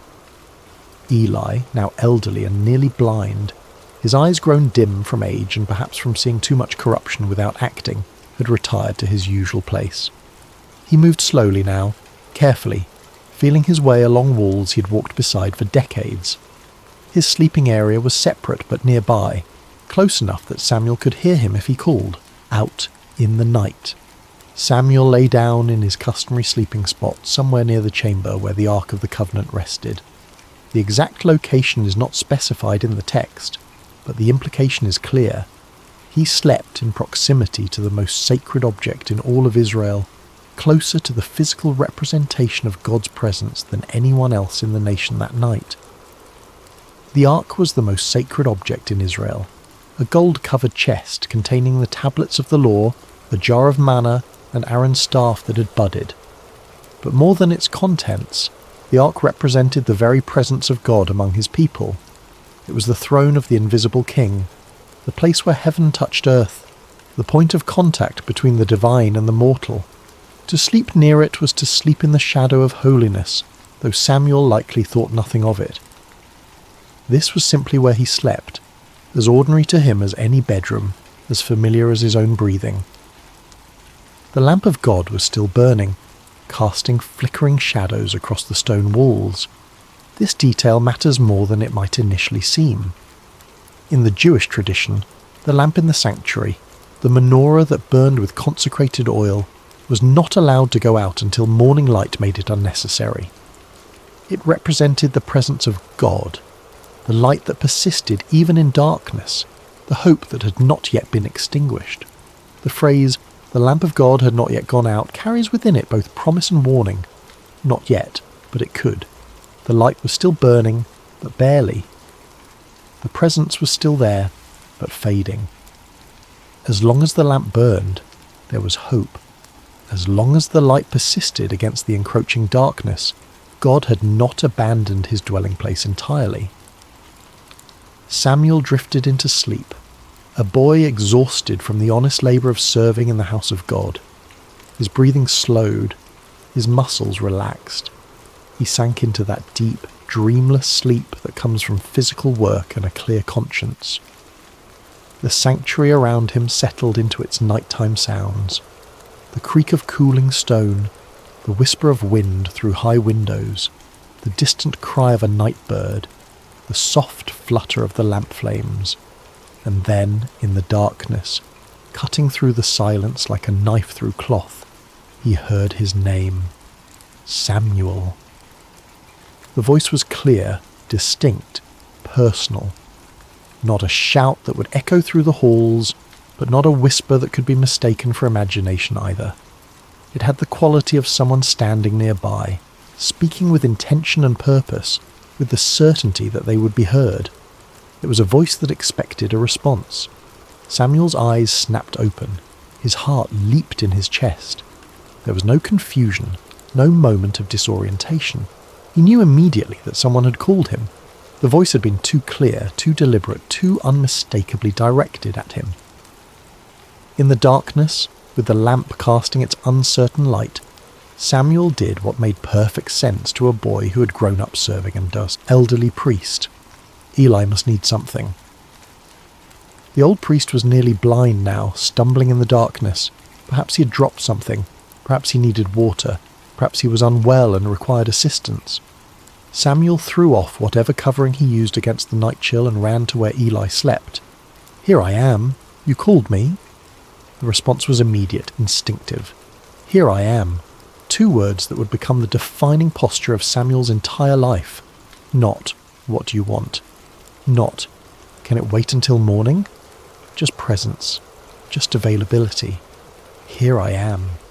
Eli, pulled from sleep and confused, his mind foggy with the remnants of dreams, looked in the direction of Samuel's voice with eyes that could barely make out shapes in the darkness. "I did not call. Go back and lie down." Samuel returned to his place, perhaps a little puzzled, but not overly concerned. Perhaps he had been dreaming. Perhaps the transition from sleep to waking had jumbled his perceptions. Perhaps the old man had called out in his sleep and forgotten. These things happen. The mind plays tricks in the boundary spaces between consciousness and unconsciousness. He lay back down, pulled his covering around him, and closed his eyes, willing himself back towards sleep. The sanctuary settled back into silence. The lamp continued its steady burning. Outside, the wind moved through the hills with a sound like breathing, Samuel's heartbeat slowed back to its resting rhythm. Samuel? Again. The same voice, the same clarity, the same undeniable sense that someone was speaking directly to him, calling him by name with purpose and intention. This was not imagination.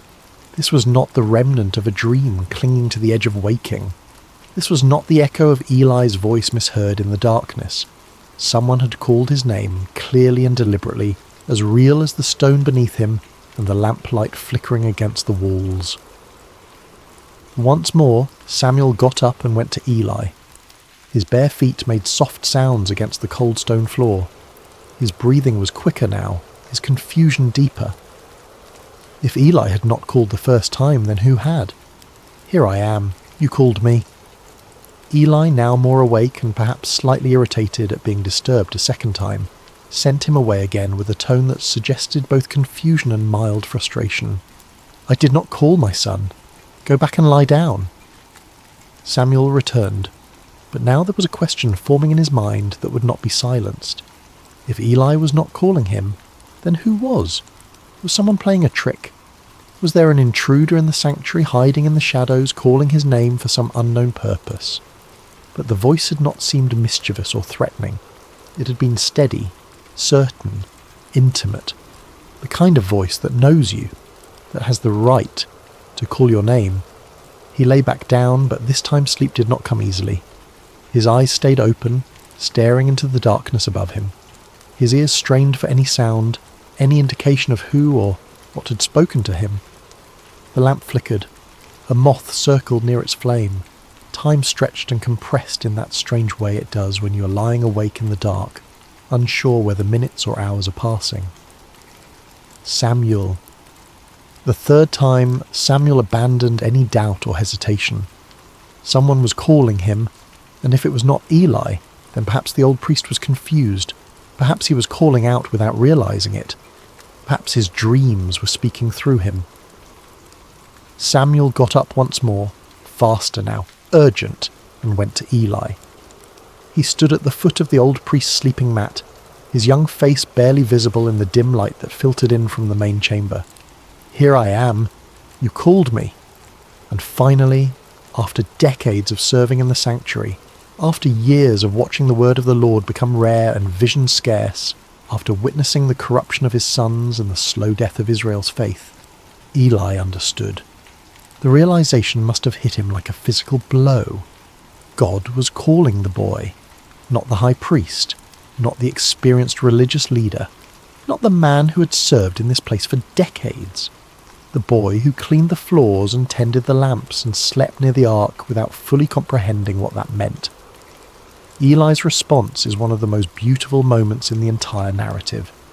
He could have been jealous, wounded by the divine bypassing, bitter that his years of service were being overlooked in favour of a child. He could have been defensive, questioning whether this was really happening, whether Samuel was perhaps confused or making things up. He could have claimed the voice for himself, insisted that any divine communication should come through proper channels, through the established hierarchy of priesthood.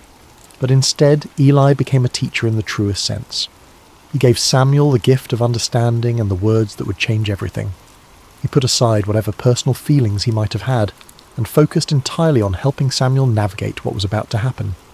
"Go and lie down," Eli said, and you can hear in those words both resignation and hope, both the sadness of being passed over and the wonder that God was speaking again at all.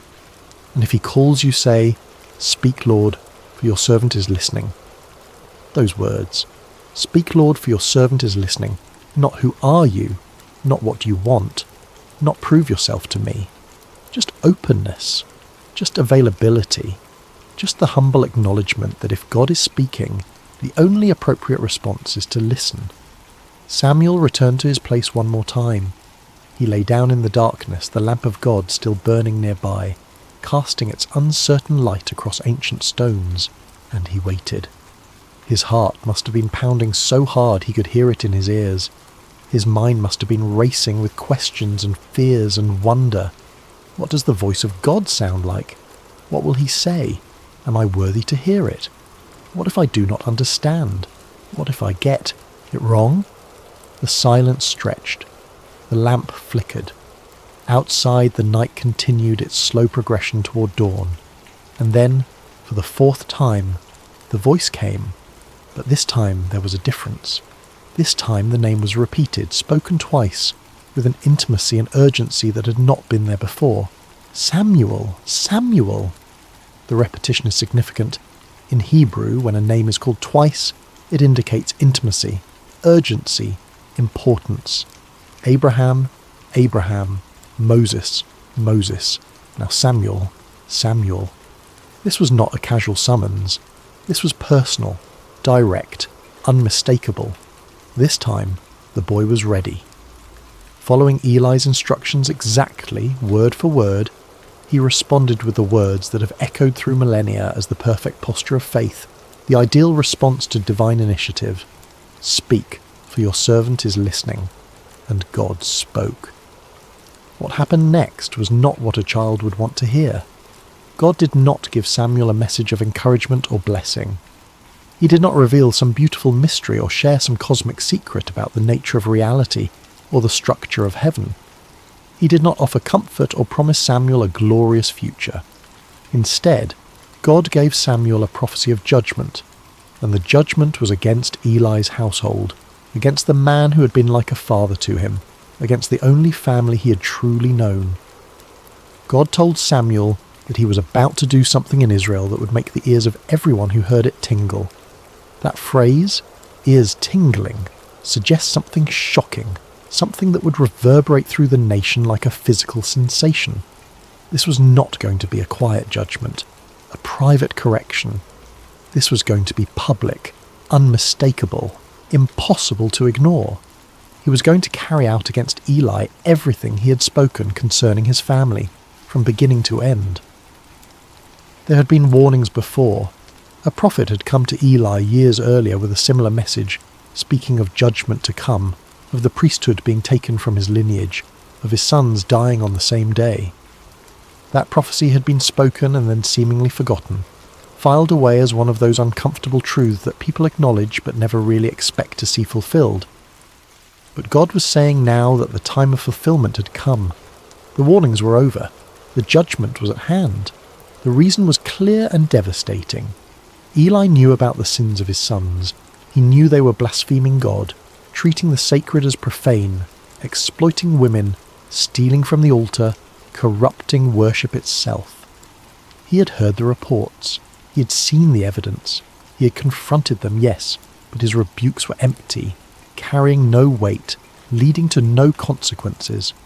He had failed to restrain them, failed to use his authority to stop them, failed to choose God's honour over his son's comfort, and that failure, that complicity through inaction, meant that the guilt of Eli's house would never be atoned for by sacrifice or offering.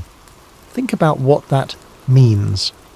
In a religious system built entirely around sacrifice and atonement, where every sin could theoretically be covered by the blood of animals and the proper rituals, God was declaring that some corruption runs too deep for ritual to reach. Some betrayals are so fundamental that the system itself cannot address them. Eli's family would carry their guilt to the grave and beyond, marked forever by their choice to prioritize family loyalty over divine justice. Imagine being Samuel in that moment. You are a child, perhaps 11 or 12 years old, lying in the darkness of a sanctuary, having just heard the voice of God for the first time in your life. And the message you have been given is not one of blessing or calling or future glory. It is a message of doom for the man who has raised you, who has taught you everything you know about worship and service, who has been your only father figure in a life marked by abandonment and loneliness. The weight of it must have been crushing. How do you speak words of judgment to someone you love? How do you become the bearer of bad news that will break someone's heart? How do you look into the eyes of a man who has shown you kindness and tell him that his family line is cursed, that his sons will die, that everything he has built will crumble? This was the cost of prophecy that no one talks about. This was the burden of truth that cannot be softened or avoided or delayed. Samuel had been given a message, and whether he wanted to deliver it or not was irrelevant. The truth had been spoken to him, and now he was responsible for speaking it to others. This is what it means to be a prophet. Not visions and mystical experiences and spiritual heights, but the grinding, awful responsibility of speaking truths that wound you as deeply as they wound those who hear them. The rest of the night must have been agony for Samuel. The text tells us he lay there until dawn, too afraid to tell Eli what he'd heard. He did not sleep. How could he? His mind must have raced through possibilities. Maybe he had misunderstood. Maybe there was a way to soften the message to make it less harsh. Maybe if he just kept quiet, the whole thing would fade like a dream, and he could go back to his simple life of tending lamps and sweeping floors. But deep down, he knew. The voice had been too clear. The message had been too specific. And God had not asked his opinion about whether this was a good idea or whether Samuel felt ready for such responsibility. The divine does not consult us about our readiness. It simply calls, and we must answer. Chapter 4. The Weight of the Message. As morning light began to filter into the sanctuary, pale and hesitant through the high windows, Samuel rose and went about his duties as usual. Muscle memory guided him through the familiar routines. He opened the doors of the house of the Lord, pushing aside the heavy wooden barriers that sealed the sacred from the profane, letting in the day, with all its ordinary demands. But everything felt different now. The air was heavier, pressing down on his shoulders like a physical weight. The silence was louder, filled with the words he carried but could not speak. He carried within him words that would change everything, and he was terrified to voice them. His hands shook as he performed his tasks. He fumbled with the lamp wicks, nearly spilling oil on the floor. He could not meet anyone's eyes. Every sound made him jump, expecting Eli to call for him, to demand the message, to force him to speak the unspeakable. Eli, however, knew something had happened. Years of serving in the sanctuary had given him an intuition about spiritual matters that his failing eyesight could not diminish. He could sense the change in Samuel, could feel the weight the boy was carrying. He called Samuel to him, his voice gentle but insistent, and when the boy came, reluctant and pale, the old priest asked him directly, "Samuel, my son, what was it he said to you? Please do not hide it from me." Then he added words that carried the weight of both authority and desperation. "May God deal with you, be it ever so severely if you hide from me anything he told you." It was an oath, a binding formula that made concealment impossible. Eli was not giving Samuel an easy out. He was demanding truth, however painful, however devastating. And in doing so, he was teaching Samuel one of the most important lessons of prophetic ministry: that truth matters more than comfort, that integrity requires speaking even when silence would be kinder. There is something deeply moving about this moment. Eli was giving Samuel permission to speak truth, even painful truth. He was not demanding a comfortable answer. He was not pressuring the boy to lie or soften the message. He was not using his position as high priest to intimidate or manipulate. He was simply asking for honesty, for the faithful delivery of whatever word had been given, regardless of personal cost. Samuel, to his credit, did not hold back. He told Eli everything, every word of the judgment, every detail of the coming consequences, every aspect of the doom pronounced against his house. He did not sugarcoat it.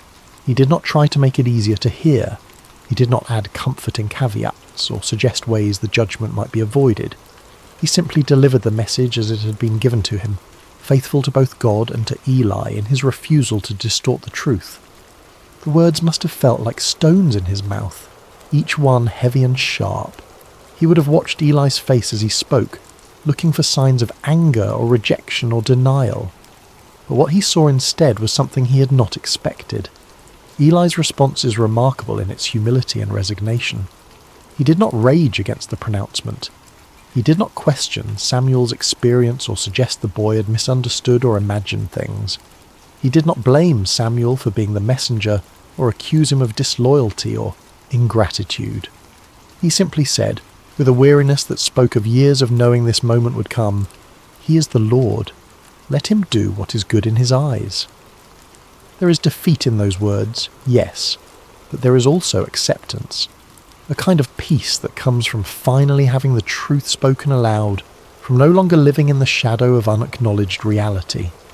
Eli had known for years that his sons were corrupt. He had known that his failure to stop them was a kind of complicity, a betrayal of his calling and his God. The judgment was not a surprise. It was an inevitability finally spoken aloud, a truth that had been hovering unspoken in the air for years, finally given voice and substance. And perhaps in some way, Eli was relieved that the silence had been broken, even if the words spoken were words of judgment. Perhaps there is a relief that comes from knowing, from having certainty, even when that certainty is terrible. Perhaps after years of wondering when the hammer would fall, there was a strange comfort in finally hearing it fall, in knowing the shape of the future even when that future was dark. What Samuel learned that night and that morning was something most of us spend a lifetime avoiding. That truth is not always comfortable, that faithfulness sometimes means delivering hard words, and that love does not require us to hide reality from those we care about. Samuel could have lied to Eli. He could have softened the message or claimed he did not remember the details, or suggested that perhaps he had misunderstood what God was saying, but he chose honesty, and in doing so he established the pattern that would define his entire ministry. He would be a prophet who spoke the word of the Lord without compromise, without concern for how it would be received, without fear of the consequences. Not because he was harsh or unfeeling, but because he understood that truth, however painful, is ultimately an act of respect. To lie to someone, even to spare their feelings, is to treat them as less than fully human, as incapable of bearing reality. Samuel gave Eli the dignity of truth, and Eli received it with the dignity of acceptance. Chapter 5. Samuel becomes a prophet. After that night, everything changed for Samuel. The text tells us that he grew, and the Lord was with him, letting none of his words fall to the ground. That phrase, letting none of his words fall to the ground, is the ancient way of saying that everything Samuel prophesied came true. He was not speaking his own opinions or making educated guesses or offering the kind of vague predictions that could be interpreted multiple ways, depending on how events unfolded. He was speaking with divine authority, and reality itself confirmed his words with uncomfortable precision. The prophecy about Eli's house came true exactly as Samuel had spoken it. The details are grim and worth recounting because they establish Samuel's credibility as a true prophet in a time when false prophets were common and people had grown cynical about divine communication. Israel went to war against the Philistines, their perennial enemy. In the first battle, the Israelites were defeated and thousands of soldiers died. In desperation, the elders decided to bring the Ark of the Covenant from Shiloh to the battlefield, believing that God's physical presence would guarantee victory. Hophni and Phinehas accompanied the Ark, treating it like a magical talisman rather than the throne of the living God. The Israelites shouted when the Ark arrived, a roar so loud that the ground shook. The Philistines were terrified at first, knowing the stories of what the God of Israel had done to Egypt. But they fought anyway, and in the battle that followed, Israel was utterly defeated. 30,000 soldiers died, and on that same day, exactly as prophesied, both Hophni and Phinehas were killed. The Ark of God was captured by the Philistines, carried off as a trophy of war. When a messenger brought the news to Shiloh, Eli was sitting by the road, his heart trembling for the Ark of God. When he heard that the Ark had been captured and his sons were dead, the 98-year-old priest fell backward off his chair, broke his neck, and died. The priesthood of his line ended in that moment, cut off exactly as God had declared. It was a devastating fulfillment, but it established beyond doubt that Samuel spoke with divine authority. He had predicted these events when he was just a child, and they had come to pass exactly as he said. The word of the Lord through Samuel was reliable, trustworthy, deserving of attention. As Samuel matured from boy to young man, his reputation spread throughout Israel like wildfire. From Dan in the far north to Beersheba in the deep south, spanning the entire geographical extent of Israel's territory, everyone knew that Samuel had been established as a prophet of the Lord. The word that had been rare, the visions that had been scarce, now flowed through this young man who had learned to listen in the darkness. But Samuel was more than just a prophet delivering occasional messages. God continued to appear at Shiloh, revealing himself to Samuel through his word on a regular basis. Samuel became the primary channel of divine communication for the entire nation. The silence had been broken. The channel between heaven and earth, clogged by corruption and complacency for generations, had been cleared. And the instrument God chose was not a powerful warrior, or a cunning politician, or even an experienced priest with decades of religious training. It was a boy who had learned to say 5 simple words: "Speak, for your servant is listening." Samuel's influence on Israel cannot be overstated. He became the bridge between the chaotic era of the judges and the establishment of the monarchy, standing at one of the most critical transitions in the nation's history. He was the last judge, travelling on a circuit through Bethel, Gilgal and Mizpah, settling disputes and administering justice with a wisdom that people recognised as coming from God. He was also the first of the great prophets, the founder of a prophetic tradition that would produce Elijah, Elisha, Isaiah, Jeremiah, and all the voices that would call Israel back to God throughout its history. When the people demanded a king like the surrounding nations, it was Samuel who anointed Saul, a tall and handsome man from the tribe of Benjamin, as Israel's first king. And when Saul proved disobedient and unfaithful to God, it was Samuel who had to deliver yet another hard message of judgment, who had to watch another man he had elevated fall under divine displeasure. Later, it was Samuel who anointed David, the youngest son of Jesse, a shepherd boy with no apparent qualifications except that God had chosen him. That shepherd boy would become Israel's greatest king, the man whose lineage would eventually produce the Messiah. But beyond the political role, beyond the anointing of kings and the settling of disputes, Samuel represented something Israel desperately needed: spiritual integrity in a world corroded by compromise. In a time when the priesthood had become corrupt, when worship had become hollow, when the word of the Lord was rare, Samuel embodied what it meant to hear from God and speak his truth faithfully regardless of personal cost. He reformed religious life throughout Israel, establishing schools of prophets where young men could learn to listen for God's voice and speak his word. He called the people back to authentic worship, challenging them to put away their foreign gods and serve the Lord only. He led the nation in repentance at Mizpah, where they fasted and confessed their sins, acknowledging that they had abandoned God. And when the Philistines attacked during that gathering, Samuel interceded for the people, and God threw the enemy into confusion with thunder and lightning, giving Israel a decisive victory. Samuel demonstrated that God had not abandoned his people, that the silence had been circumstantial rather than permanent, that divine presence and power were still available to those who would seek them with integrity. The boy who once cleaned floors and trimmed lamp wicks became the conscience of a nation. The child who slept near the ark became the voice through which God spoke to kings and commoners alike. His authority came not from position, or political power, or military might, but from the simple fact that he had learned to listen and had the courage to speak what he heard, even when speaking cost him dearly. Chapter 6. The Legacy of the Story. So what do we take from this ancient narrative? What does it mean for us, centuries removed from oil lamps and tabernacles and sleeping near the Ark of the Covenant?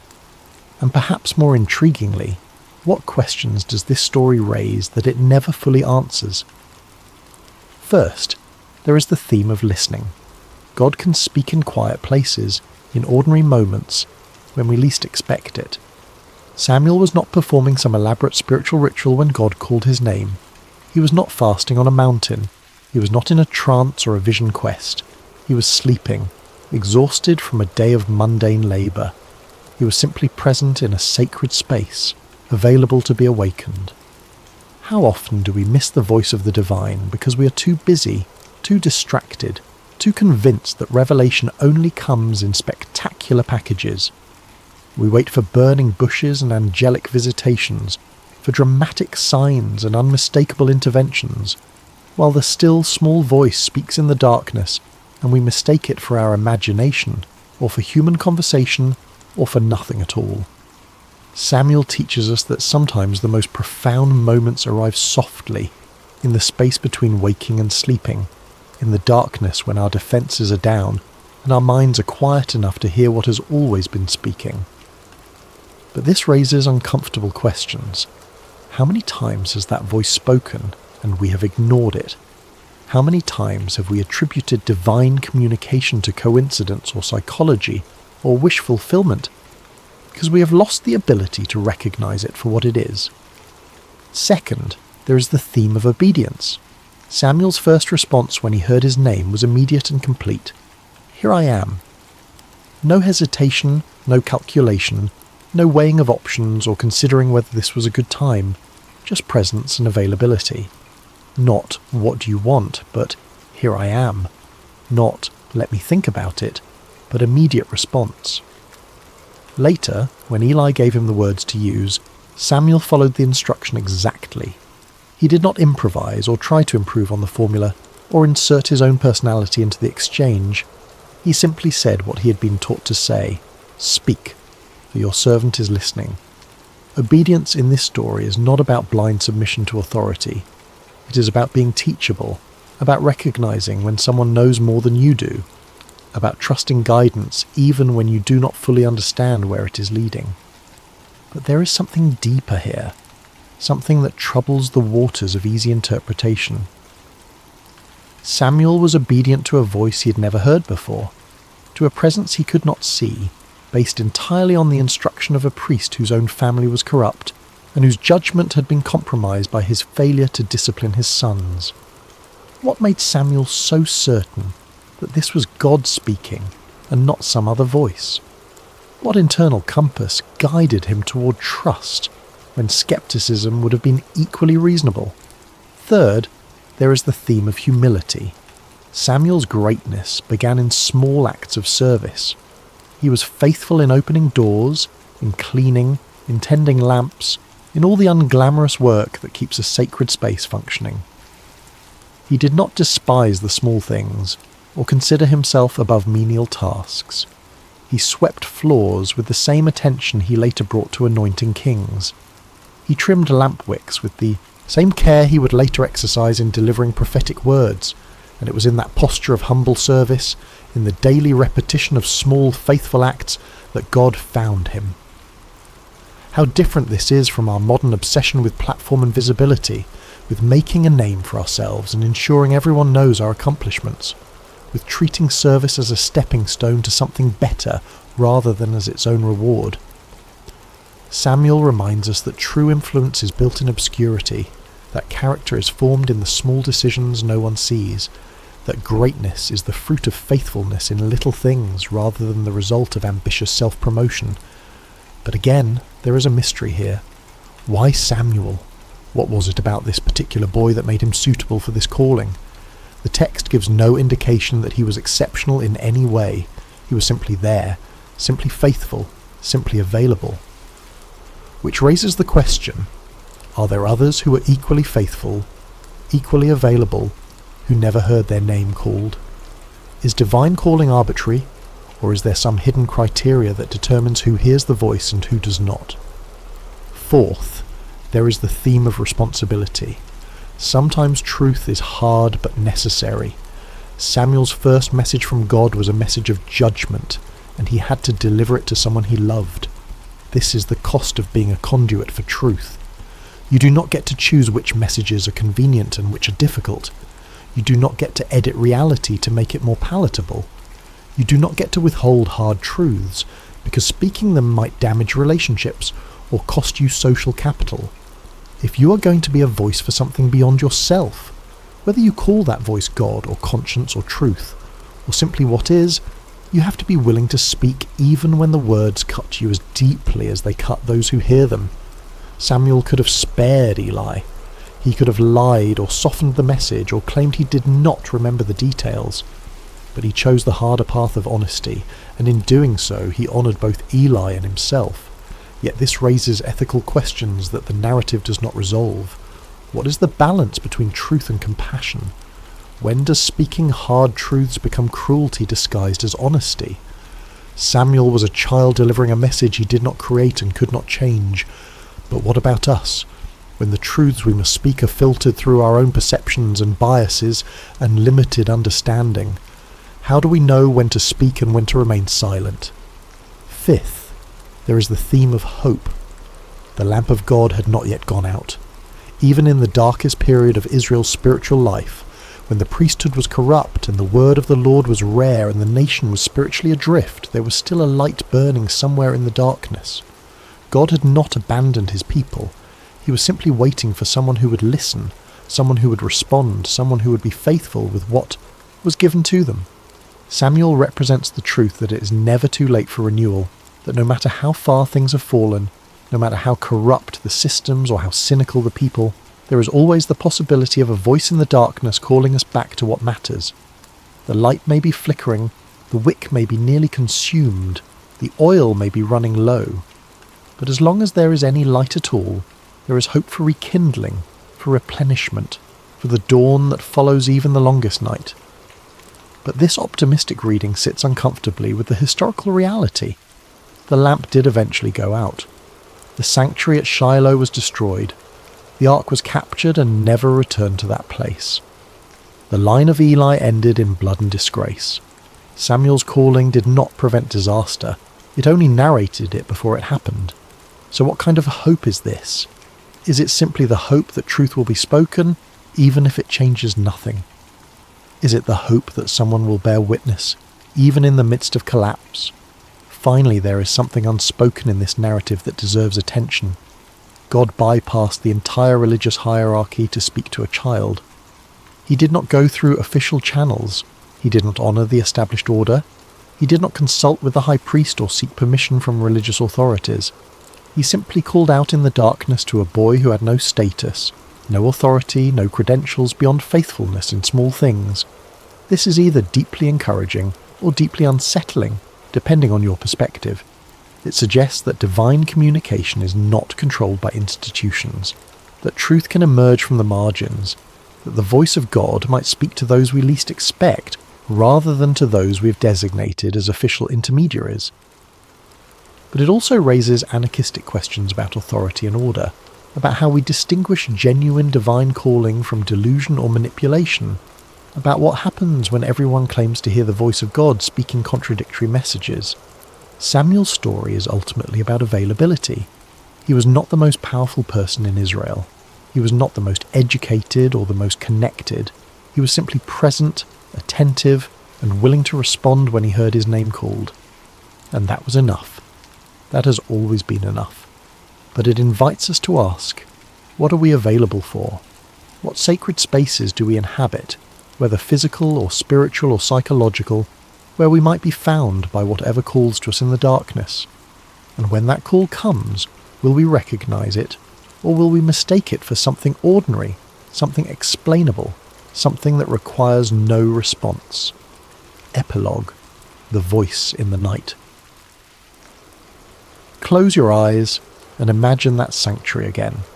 The vast stone building in Shiloh, the oil lamps casting their gentle light, the shadows dancing on walls that have witnessed generations of worship and neglect. Imagine the boy lying near the ark, exhausted from a day of simple service, drifting into sleep with no expectation that this night will be different from any other. And then the voice, clear, personal, undeniable, a voice that breaks through the silence of heaven and calls a child by name. Samuel's story is a reminder that the divine does not always announce itself with thunder and lightning. Sometimes it comes as a whisper in the darkness. Sometimes it arrives in the form of a question repeated until we finally understand that we are being addressed. Sometimes the most significant moments of our lives happen when we are alone, unguarded, simply present in a space where we have made ourselves available to something greater than ourselves. The lamp of God is still burning. That is the promise embedded in this ancient narrative.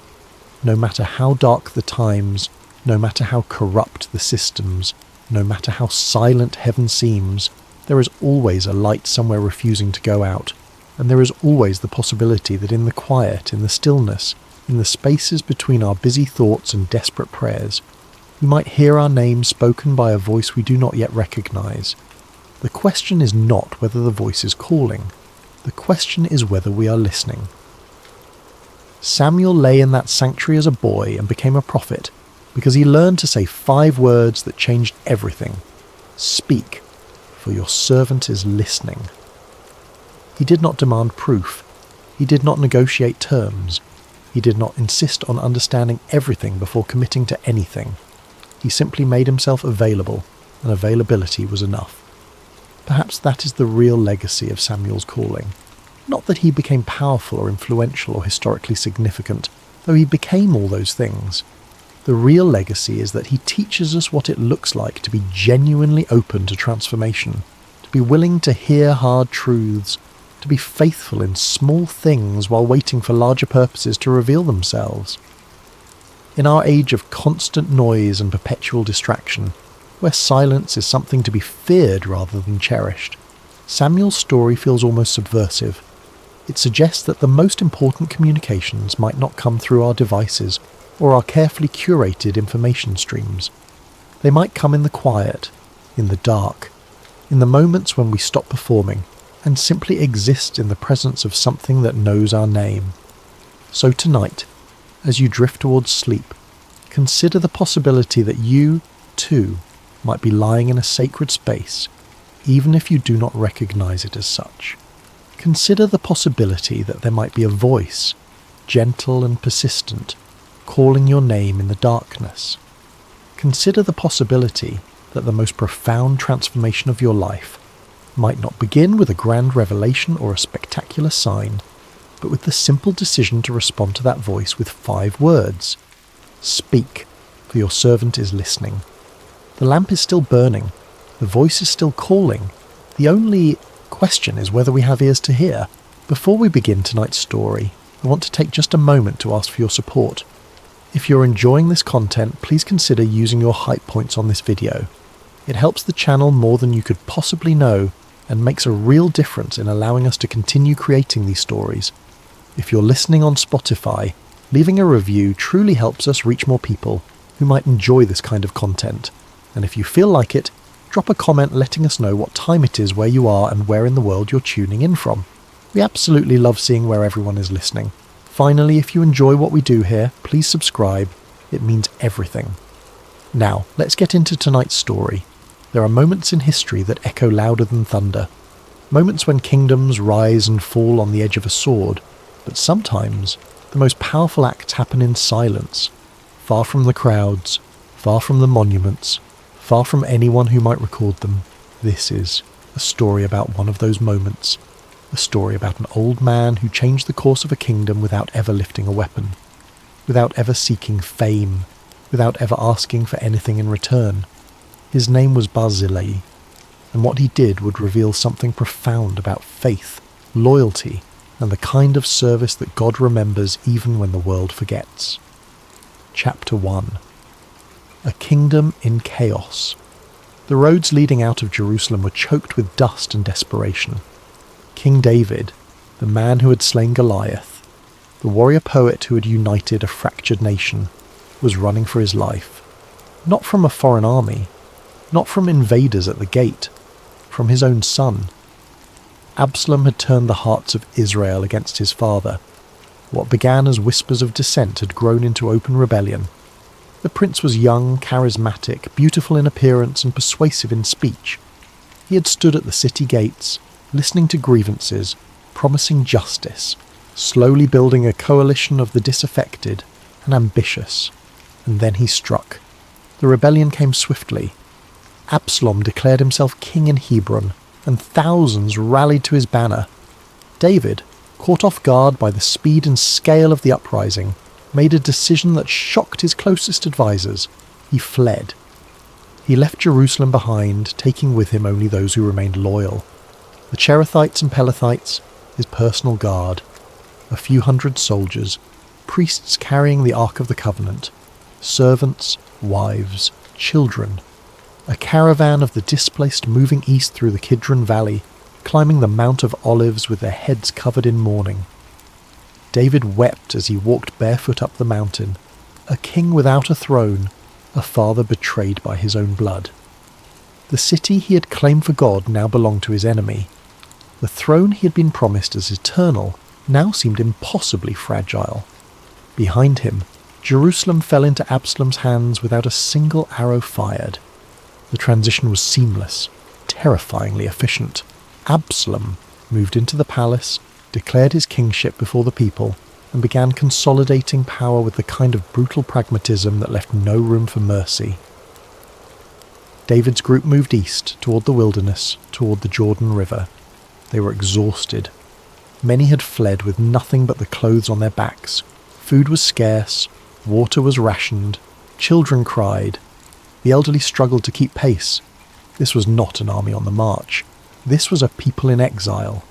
The journey toward the Jordan was grueling in ways that went beyond physical exhaustion. Every step away from Jerusalem felt like a step away from legitimacy. The city was not just the capital. It was the symbol of everything David had built, the place where the ark rested, the centre of worship, the seat of God's chosen king. Leaving it meant leaving behind more than stone and wood. It meant abandoning the visible proof of God's favour, the tangible evidence that David's kingship was real and ordained and permanent. Now, walking through the wilderness with a handful of loyalists, that certainty seemed distant. The promises felt abstract. The covenant appeared fragile. David's closest companions watched him with concern. They had seen him face armies without flinching. They had watched him spare Saul's life twice when killing him would have been justified. They had witnessed his courage in battle and his wisdom in judgment. But this was different.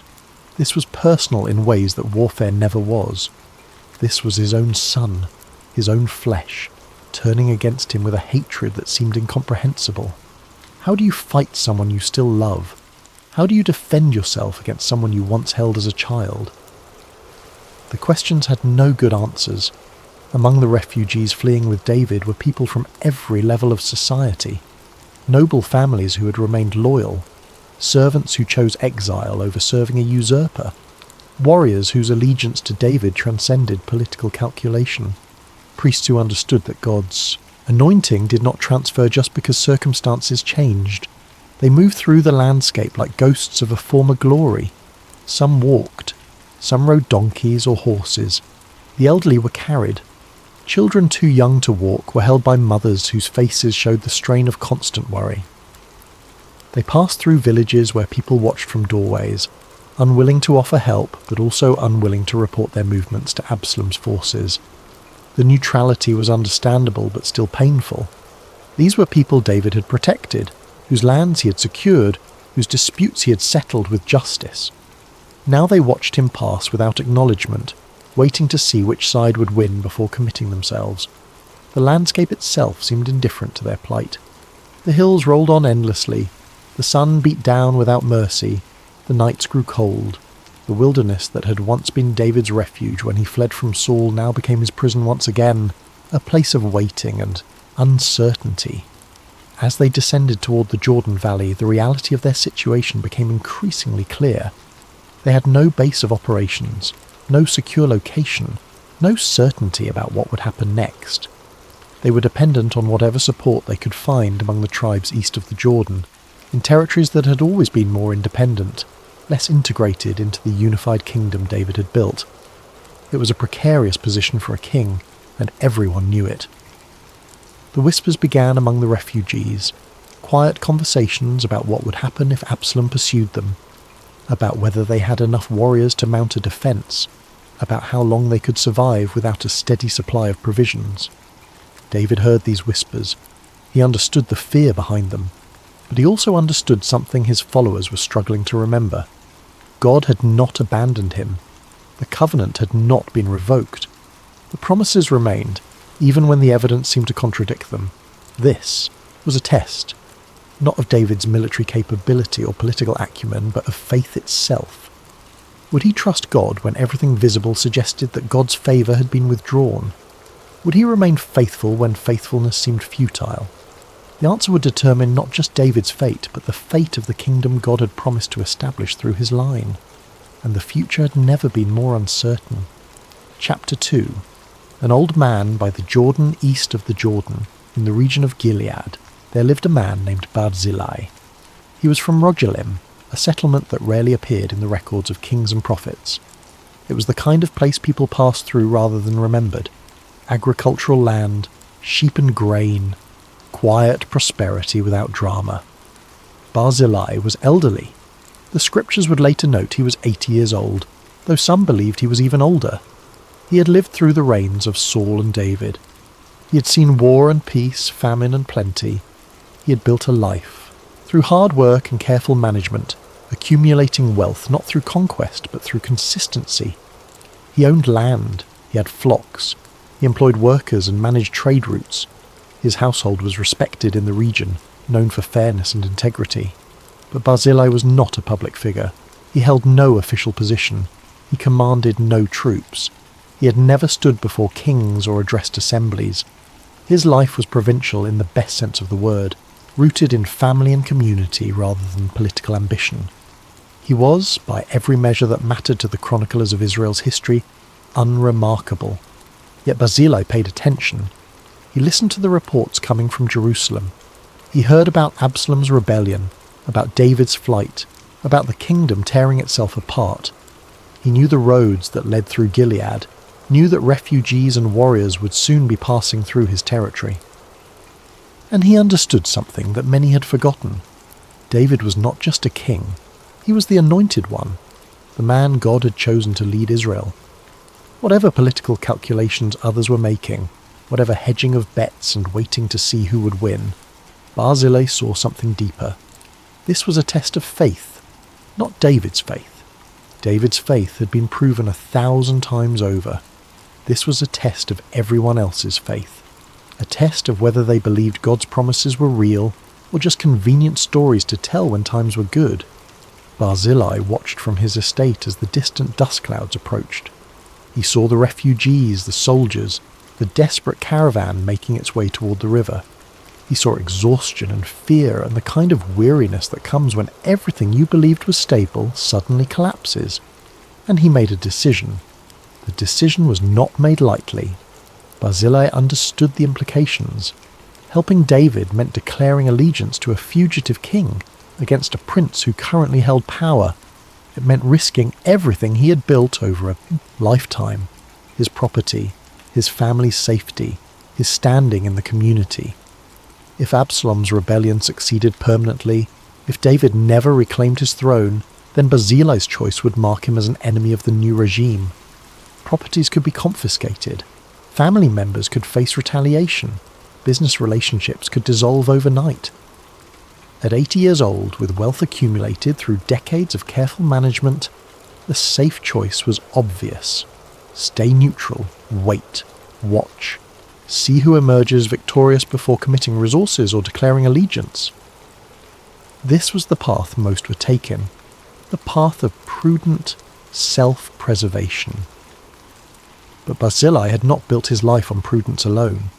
Underneath the practical businessman, underneath the careful manager of estates and flocks, there existed a bedrock of theological conviction that went deeper than any political calculation. He believed God's promises were real, not metaphorical, not conditional, not subject to revision based on current circumstances. God had chosen David, had anointed him through Samuel, had established a covenant promising that David's throne would endure. These were not suggestions or aspirations, they were divine declarations, and if they were divine declarations, then they remained true regardless of whether David sat in Jerusalem or wandered in the wilderness, regardless of whether thousands rallied to his banner or only a few hundred remained loyal, regardless of whether his situation looked hopeless or promising. The anointing did not depend on circumstances, it preceded them and transcended them. This understanding shaped Barzillai's response to the crisis unfolding before him. He did not see David as a king who might or might not be restored. He saw David as God's chosen ruler who was temporarily displaced, but whose ultimate victory was assured by divine promise. Acting on that conviction meant accepting risk, but Barzillai had lived long enough to understand that faith always involves risk. That trust in God's promises requires action even when outcomes are uncertain. That genuine belief manifests not in words but in choices that carry real cost. He assembled his household, called together his stewards and workers, began organising provisions on a scale that would sustain hundreds of people for an extended period. His servants, seeing the scope of what he was planning, understood the implications immediately. This was not charity.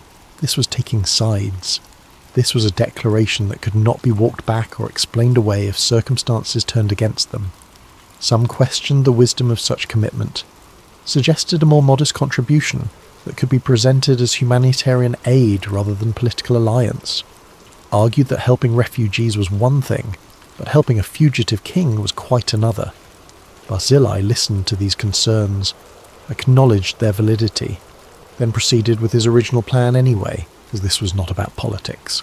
This was not about calculating odds or hedging bets. This was about faithfulness to what God had established, regardless of personal cost. His household, seeing his determination, set aside their objections and began preparing.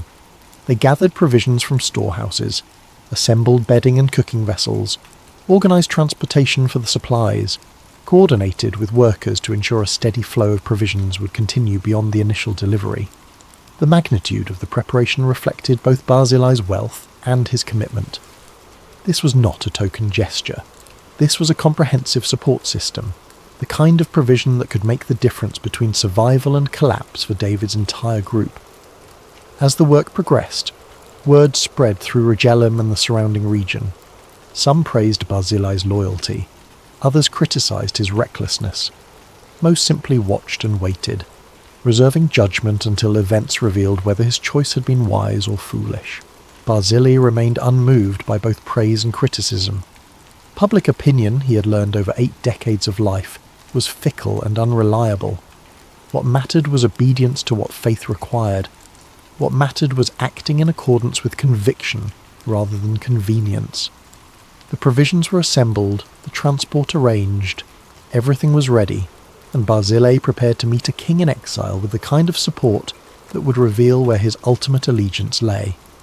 Chapter 3. Choosing to act. The decision Barzillai faced was not simple. Helping David meant taking sides in a civil war. It meant declaring loyalty to a king in exile against a prince in power. If Absalom's rebellion succeeded, if David never reclaimed his throne, then Barzillai's choice would be remembered. Properties could be confiscated. Family members could face retaliation. At his age, with his wealth, the safe choice was obvious. Stay neutral. Wait. See who wins. But Barzillai did not choose safety. When David's group reached the Jordan, Barzillai was there. Not with an army, not with political declarations or public gestures.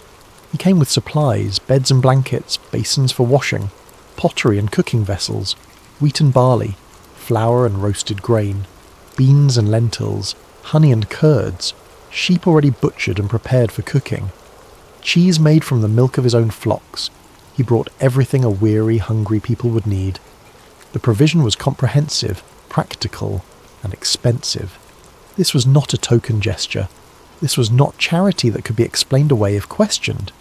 This was a full commitment of resources, the kind of support that could sustain hundreds of people for days or even weeks. David's followers, many of whom had fled with nothing, stared at the abundance laid out before them. Children reached for bread. Warriors who had marched all night without eating sat down to real meals. The elderly found places to rest on proper bedding for the first time since leaving Jerusalem. Barzillai oversaw the distribution personally. He spoke quietly with David's commanders, asking what else was needed. He arranged for fresh water. He ensured the supply lines would continue, that his people would bring more provisions as needed. He did all of this without speeches, without demanding recognition, without negotiating for position or reward. The scene at the Jordan crossing became one of those moments that define character more clearly than any crisis ever could. Here were David's people, exhausted and afraid, suddenly surrounded by abundance provided by a man they had never met, a man who owed them nothing, a man who risked everything to support them. Some of the refugees wept as they ate, not just from relief, though relief was certainly part of it, but from the unexpected grace of being helped when help seemed impossible, from the reality that someone believed in David's kingship enough to stake their fortune on it.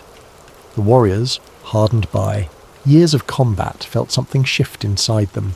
They had followed David out of loyalty, but the journey into exile had tested that loyalty severely.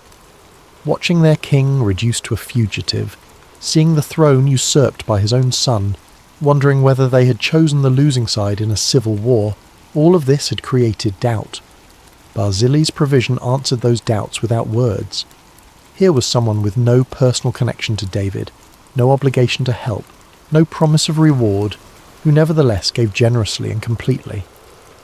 If this elderly landowner from Gilead believed David was still God's anointed king, perhaps the cause was not as hopeless as it seemed. The psychological impact of Barzillai's support extended far beyond the material provisions, crucial as those were.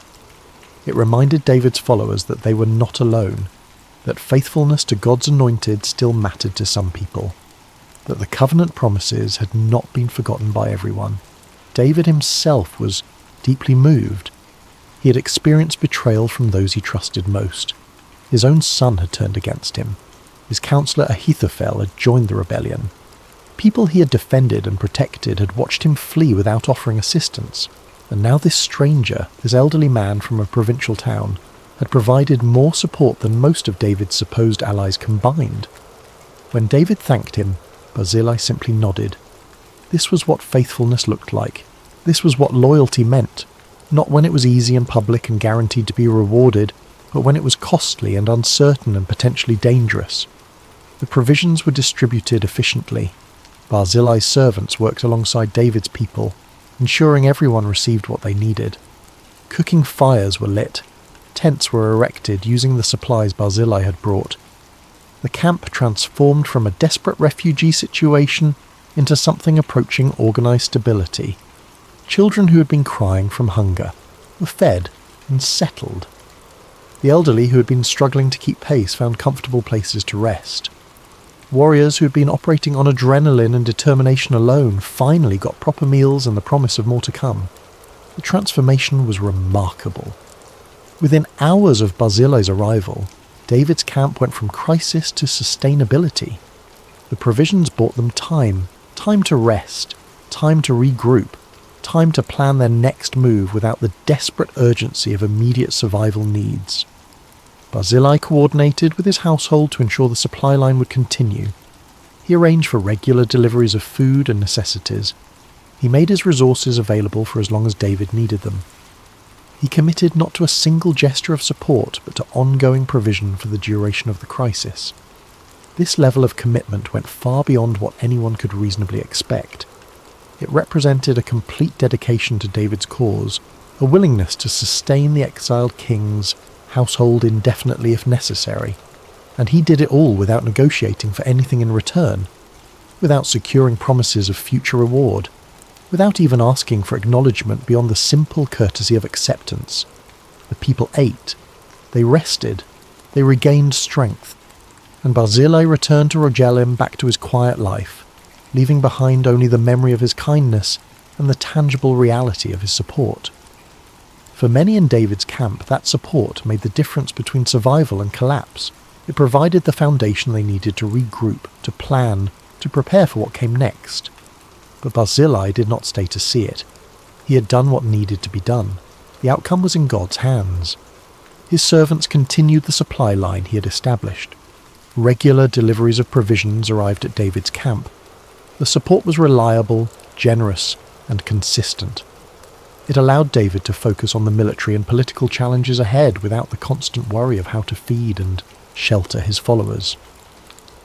In the days that followed, as David consolidated his position east of the Jordan and began preparing for the inevitable confrontation with Absalom's forces, the stability provided by Barzillai's support proved crucial. Warriors could train, strategies could be developed, alliances could be forged. All of this became possible because one elderly man in Gilead had understood what faithfulness required and had acted on that understanding without hesitation or calculation of personal benefit. The kingdom would remember this moment. But Barzillai would not seek such remembrance. He had simply done what was right, what was required, what faith demanded in that particular moment.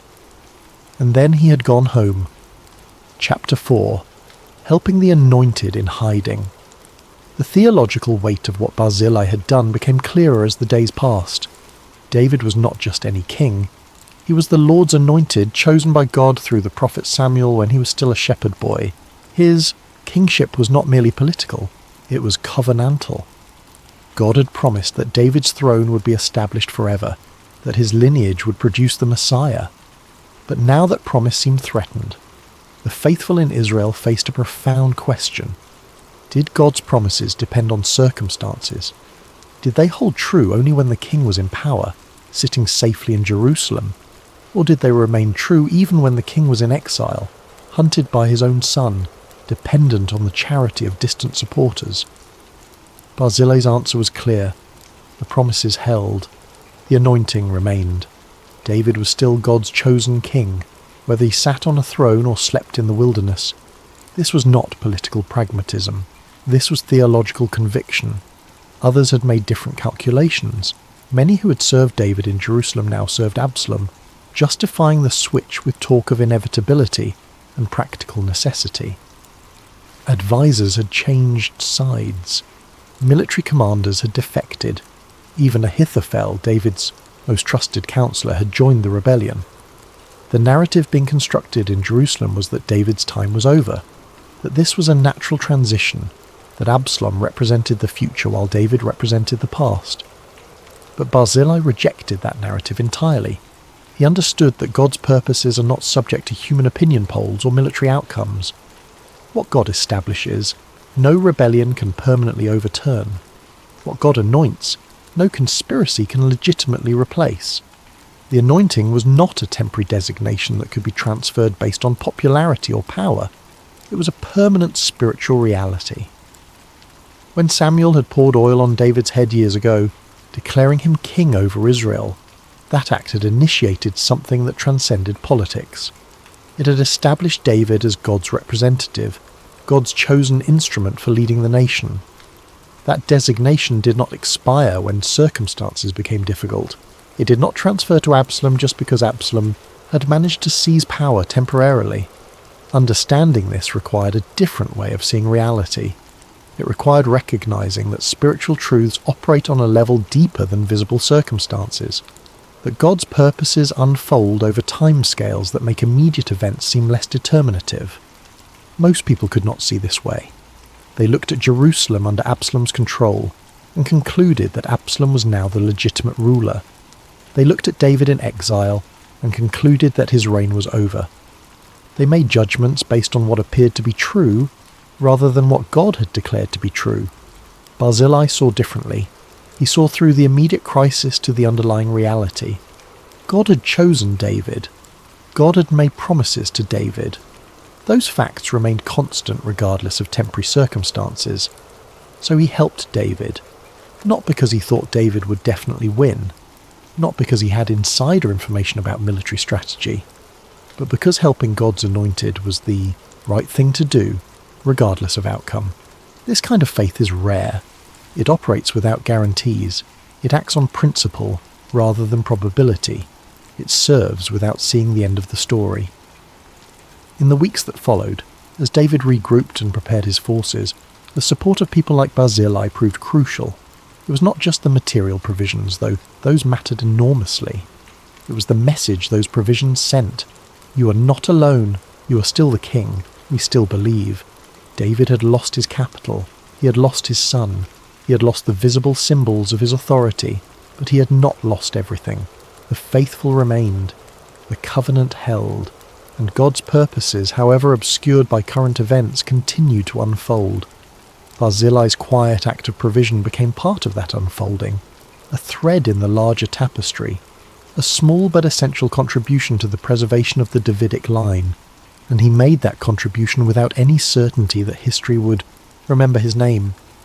The faithfulness Barzillai demonstrated was not unique to him personally, though his particular expression of it was remarkable. Throughout Israel's history, There had always been people who understood that serving God meant more than maintaining religious rituals. It meant acting in accordance with God's declared purposes, even when those purposes seemed threatened by present circumstances. These were the people who hid prophets when kings sought to kill them, who protected the faithful during periods of apostasy, who maintained worship when it became dangerous to do so, who remembered God's promises when everyone else had forgotten them. They rarely became famous. Their names seldom appeared in the Chronicles, but they were the ones who actually preserved the faith through generations of crisis and compromise. Barzillai belonged to this tradition. He was one of the quiet faithful whose cumulative obedience sustained God's purposes when those purposes appeared most vulnerable. His provision for David was not an isolated act of generosity. It was an expression of lifelong faithfulness, of theological conviction developed over decades, of commitment to God's kingdom that ran deeper than any political allegiance or personal ambition. This is why the scriptures preserve his story. Not because what he did was extraordinary in scale, though the provision was certainly generous, but because what he did was extraordinary in motive. He helped because helping was what faith required. He gave because God's anointed needed provision. He risked everything because the covenant promises were more real to him than any threat Absalom's regime could pose. In a world of calculated allegiances and hedged bets, Barzillai's complete commitment stood out. He didn't help David a little bit. He did not provide token support that could be explained away if circumstances turned against him. He gave fully, generously, without reservation. And in doing so, he demonstrated what it actually means to trust God's promises. Not to give intellectual assent to theological propositions, but to stake everything on the conviction that what God has declared will come to pass, regardless of how things currently appear. This kind of faith changes kingdoms, not through dramatic displays or military might, but through the quiet, persistent obedience of people who understand that God's purposes advance through faithfulness more than through force. David would remember this. The lesson would shape how he understood loyalty, how he valued those who remained faithful during his darkest hours, how he thought about the relationship between covenant and circumstance, and it would shape how future generations understood what true faithfulness looks like. Not the faithfulness that emerges when outcomes are certain and rewards are guaranteed, but the faithfulness that persists when everything is uncertain and the only guarantee is God's word.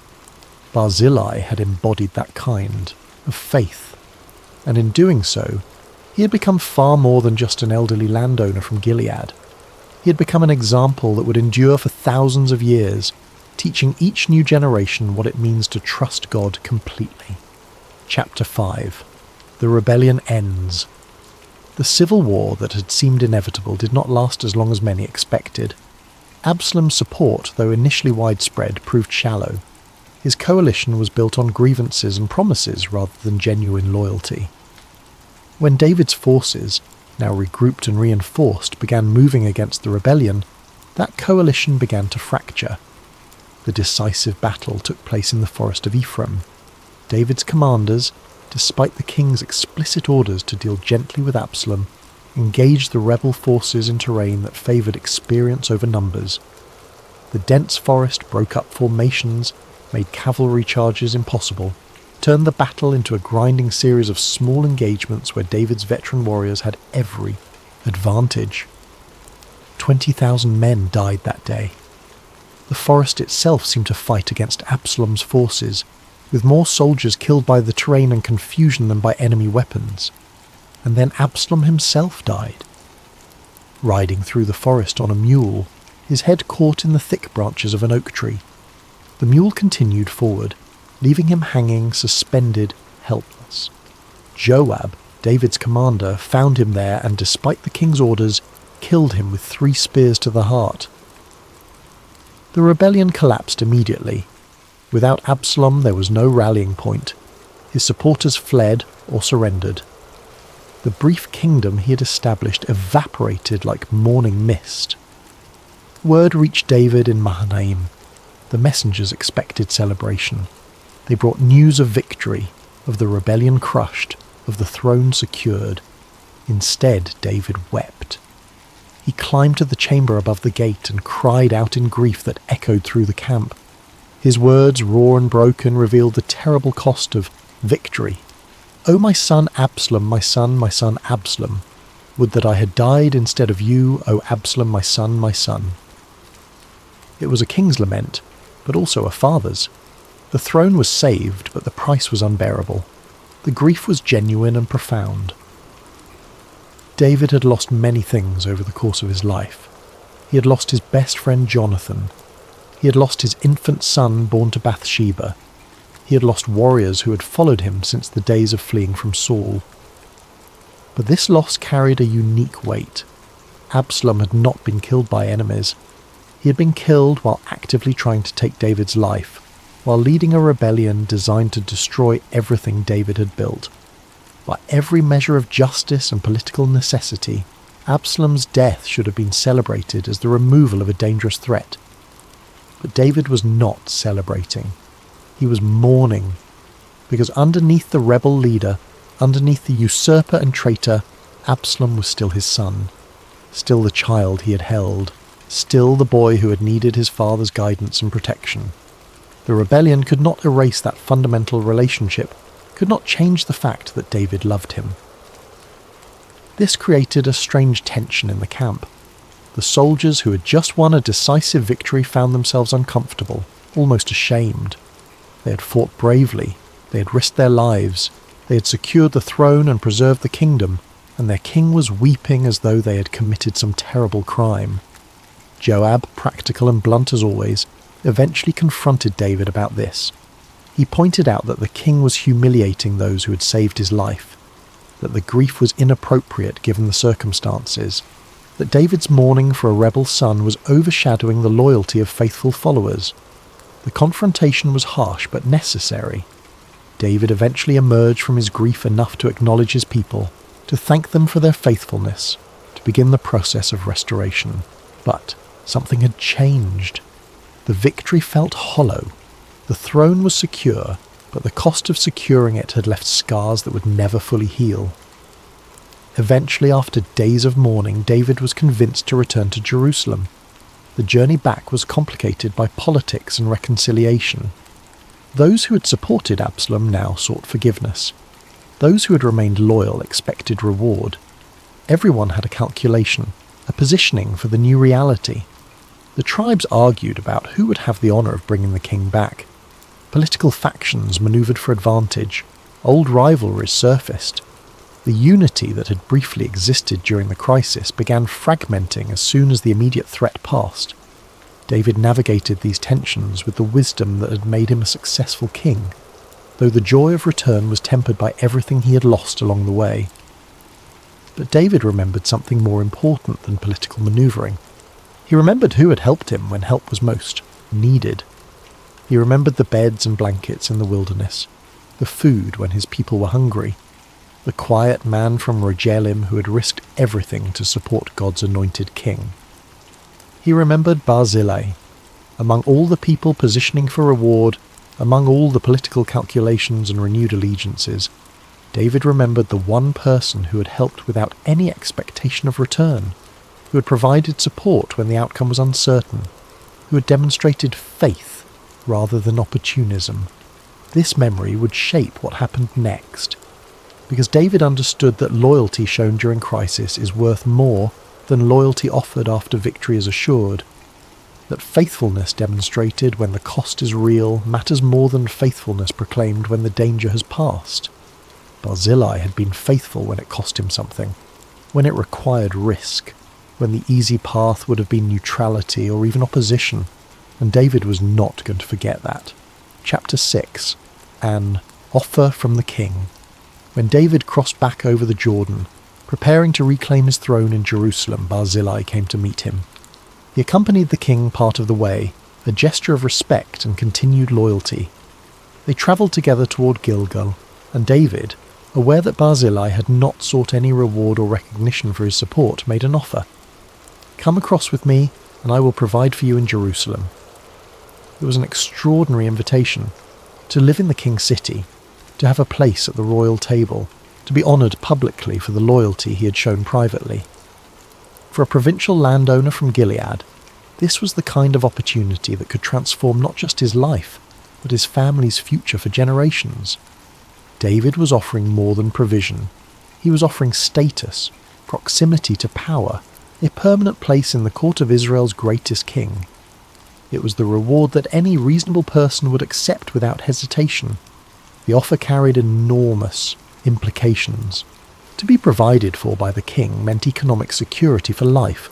To live in Jerusalem meant access to the centre of power, the ability to influence decisions and shape policy. To be at the royal table meant prestige, honour, recognition as one of the king's most trusted companions. For someone of Barzillai's age, it also meant ensuring his family's future. The connections made in Jerusalem, the favour earned through proximity to David, could establish his descendants for generations. His children and grandchildren would benefit from the honour he had earned through his faithfulness.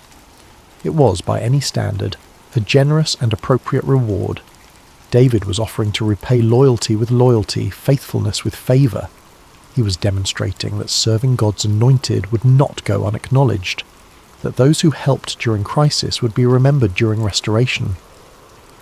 But Barzillai was not interested in reasonable calculations. He looked at the king, at the man he had helped, without expecting anything in return, and he declined. His response was gentle but firm. He pointed to his age, to the limitations that came with 80 or more years of life. How many years do I have left to live that I should go up with the king to Jerusalem? I am now 80 years old.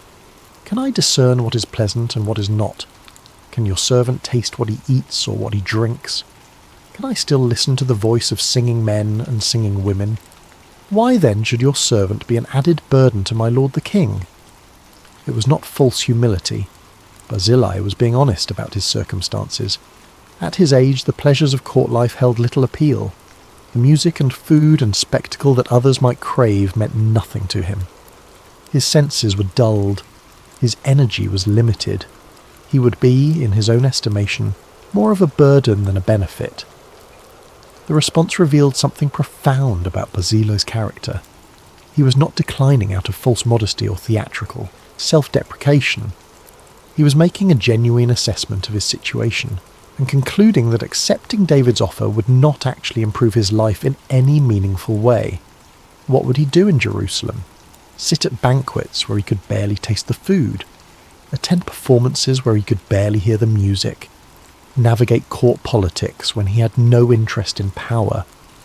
Spend his final years in a city far from everything familiar, surrounded by people whose motivations he would find alien?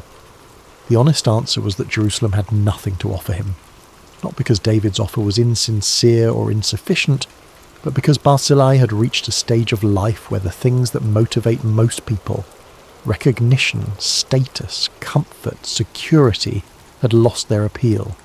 He had lived 80 years, he had built a successful life, he had raised a family, he had managed his estate well, he had at the crucial moment been faithful to what God required of him. What more did he need? What could Jerusalem add to a life already complete in the ways that actually mattered? But there was something deeper in his refusal, something that revealed the true nature of his character. He had not helped David to gain reward. He had helped because it was right, because faith required it, because loyalty to God's anointed was not conditional on personal benefit. Accepting David's offer would have changed the meaning of everything he had done. It would have transformed an act of pure faithfulness into a calculated investment. It would have suggested that his support had been motivated by the hope of future reward, rather than by simple obedience to what God required. Barzillai would not allow his faithfulness to be reinterpreted that way. His provision for David had been unconditional. He had given without expectation of return. He had risked his fortune without any guarantee that David would even survive, much less be restored to power. To accept reward now would retroactively condition that faithfulness. It would turn a pure expression of faith into a transaction. It would reduce genuine loyalty to calculated self-interest. Barzillai refused to allow that transformation. His faithfulness had been real, had been complete, had been offered without strings attached. And it would remain that way, even if it meant declining the very reward that others would consider the ultimate validation. So he declined, politely, gratefully, but firmly. Instead, he made a request. "Let your servant return, that I may die in my own city near the grave of my father and my mother. But here is your servant Chimham. Let him cross over with my lord the king, and do for him whatever seems good to you." Chimham was likely Barzillai's son, or a trusted servant from his household. By asking David to bless Chimham instead, Barzillai was ensuring that the king's generosity would not be wasted, while simultaneously removing himself from the equation. His family would benefit, his household would be honoured. But he would return to Rogelim, to the quiet life he had always known. It was a brilliant solution. It honoured David's desire to reward faithfulness, while preserving the purity of Barzillai's original motivation. It secured his family's future without compromising his own integrity. It allowed the blessing to flow forward to the next generation, while allowing Barzillai himself to maintain the simplicity and authenticity that had characterized his entire life. David accepted this arrangement. He blessed Barzillai and sent him home with honour.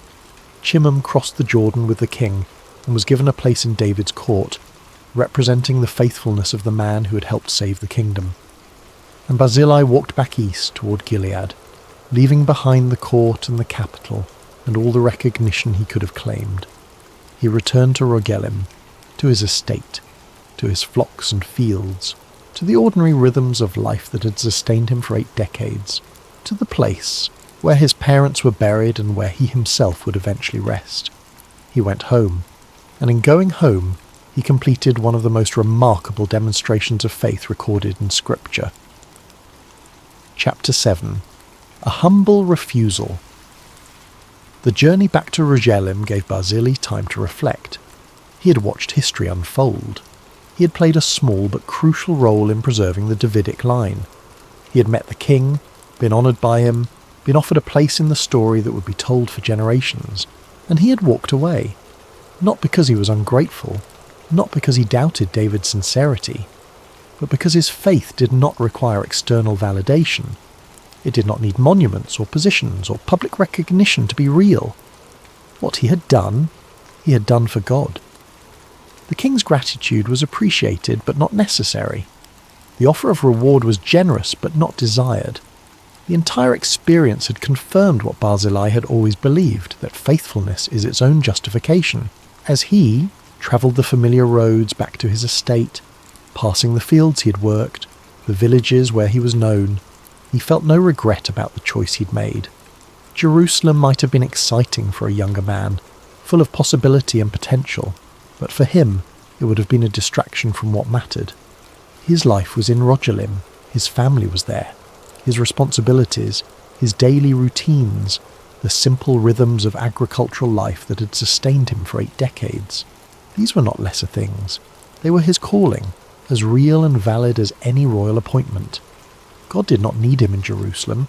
God needed him in Rogelim, being faithful in the place he had been given, among the people he had been called to serve. The landscape of Gilead unfolded around him as he travelled. Rolling hills covered in grass, olive groves, vineyards, small settlements connected by ancient roads. It was not grand or impressive by the standards of Jerusalem, but it was home, and it was enough. Barzillai thought about the life he had built here, the estate he had developed through decades of careful management, the workers he employed, many of whom had been with him for years, some for their entire lives, the relationships he had cultivated in the community, the reputation he had earned for fairness and integrity. These things had value, not the kind of value that impressed chroniclers or appeared in royal records, but real value nonetheless, the value of consistency, of faithfulness in small things, of daily obedience to the responsibilities God had given him. He had never sought greatness, never aspired to influence kings or shape national policy. He had simply tried to be faithful in the context he had been given, to manage his resources well, to treat people fairly, to worship God genuinely, to act with integrity in all his dealings. That faithfulness had positioned him, when the moment came, to provide crucial support to David. But the faithfulness itself had not been motivated by the hope of such moments. It had been motivated by the simple conviction that this was what God required of his people: daily obedience, consistent integrity, readiness to act when action was needed. This understanding, this contentment with obscurity, is one of the rarest qualities in human experience. Most people, if offered the chance for recognition, would take it. Most would rationalize why they deserved the honor, why accepting would actually be the humble thing to do, why declining might even be an insult to the one making the offer. But Barzillai saw through all those justifications. He understood that true humility is not thinking less of yourself, but thinking of yourself less. It is being so secure in your identity and calling that external validation becomes unnecessary. He had helped the king because the king needed help, not because the king might someday be able to repay him, not because there was an audience to impress, not because history would record his name. He had helped because God's anointed needed provision, and Barzillai had the resources to provide it. The equation was that simple. The rest was just noise. When he arrived back in Rogelim, life continued much as it had before. The crop still needed tending. The livestock still needed care. The business of daily existence resumed its familiar patterns. His household welcomed him back. Servants who had wondered whether he would return from Jerusalem or choose to stay in the royal court found him walking up the familiar path, returning to resume his responsibilities as though nothing extraordinary had happened. And in a sense, nothing extraordinary had happened. Barzillai had simply done what needed to be done, what faith required in that particular moment. The fact that it had involved meeting a king and being offered honour was incidental to the fundamental nature of the act itself. He settled back into his routines, rising early, inspecting the flocks, consulting with stewards about the harvest, settling disputes among workers, managing trade relationships, the 1,000 small tasks that comprised the actual substance of his life. But something had changed, even if no one else could see it. Barzillai had proven something profound about the nature of faith. He had demonstrated that God can work through anyone, anywhere, when they are willing to act without the promise of recognition. He had shown that the kingdom of God advances not just through kings and prophets, not just through those whose names echo through scripture and history, but through quiet people in small places who do what needs to be done and then return to their ordinary lives. And in doing so, he had become extraordinary, not by seeking extraordinariness, not by pursuing greatness or recognition or historical significance, but by being so thoroughly faithful in his ordinary calling that when the extraordinary moment came, he was ready for it. And when the extraordinary moment passed, he was ready to return to the ordinary without regret or resentment. This is the kind of character that cannot be manufactured or performed. It emerges only through years of consistent faithfulness, of daily choices to do what is right regardless of who is watching, of persistent obedience to what God requires even when that obedience brings no visible benefit. Barzillai had lived this way for 80 years. The encounter with David had simply revealed publicly what had always been true privately, that his faith was real, his loyalty was genuine, and his character was solid. He was content with that, content to be known for faithfulness rather than fame, content to serve God in obscurity rather than prominence, content to be remembered, if he was remembered at all, not as someone who sought greatness, but as someone who was simply faithful when faithfulness mattered. And that contentment, more than any honour David could have given him, was the true reward for a life well lived. Chapter 8. A Legacy Passed Forward. The story of Barzillai did not end with his return to Rogelim. David kept his promise to honour Shimon. The young man was given land and provision, established in a way that ensured Barzillai's household would be remembered. Later references in scripture suggest that Shimon's inheritance included property near Bethlehem, land that became associated with his name for generations. But more than property or position, what passed forward was the example. Years later, when David was near death and giving final instructions to his son Solomon, he mentioned Barzillai specifically. Show kindness to the sons of Barzillai the Gileadite, and let them be among those who eat at your table, for with such kindness they met me when I fled from Absalom your brother." It was a deathbed instruction, a final act of gratitude, ensuring that Solomon would continue to honour the family that had shown such loyalty to David in his darkest moment. The kindness Barzillai had shown was not forgotten, even at the end of David's life. This created a legacy that extended beyond a single generation. Barzillai's faithfulness became a standard, an example cited by kings. His decision to help without seeking reward became a model for what loyalty should look like. The instruction to Solomon was significant in ways that went beyond simple gratitude. David was establishing a principle that would guide his son's reign, that faithfulness should be rewarded, that those who demonstrate loyalty during crisis deserve recognition during prosperity, that a king's memory should be long when it comes to those who helped him. Solomon, who would go on to become known for his wisdom, learned from his father's example. He honoured Barzillai's descendants. He ensured they had a place at the royal table. He maintained the connection between the royal house and the family that had helped preserve it. This meant that Barzillai's faithfulness created opportunities for his children and grandchildren that extended far beyond anything he could have anticipated. His refusal to seek personal reward actually resulted in greater honour for his family line than accepting David's initial offer would have provided. But this outcome was not something Barzillai could have predicted or planned for. It emerged naturally from the character he had demonstrated. Genuine faithfulness, it turns out, creates its own rewards, though those rewards come in forms and at times that cannot be anticipated or controlled. In a culture that valued honour and recognition, that built monuments and wrote chronicles to preserve the names of the notable, Barzillai's story stood as a reminder that God sees and values a different kind of service, the service that happens in secret, the faithfulness that asks for nothing, the loyalty that persists even when the outcome is uncertain. This was the legacy Barzillai passed forward, not through military conquest or political achievement, but through simple obedience to what faith required. He had been given resources and used them to support God's purposes. He had been offered reward and declined it. He had been given the chance for recognition and walked away from it. And in doing so, he had accomplished something that no amount of positioning or ambition could achieve.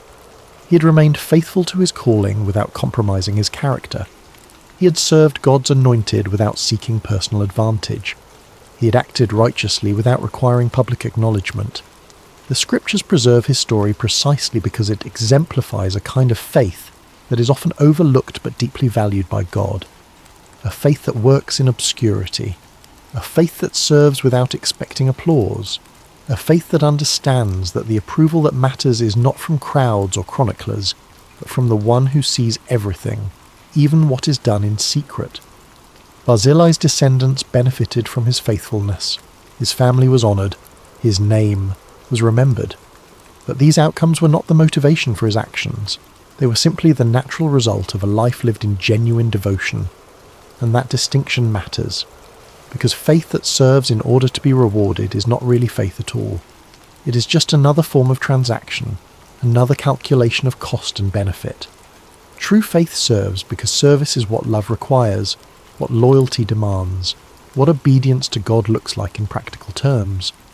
Barzillai understood this, and in understanding it, he became an example that would outlast his lifetime, his children's lifetime, and continue speaking to people thousands of years after his death. The example transcended cultural and temporal boundaries. Whether someone lived in ancient Israel or in the modern world, the principle remained the same. Genuine faithfulness does not depend on circumstances, does not require recognition, and does not calculate returns. It simply does what needs to be done because doing it is right. This is the legacy Barzillai passed forward.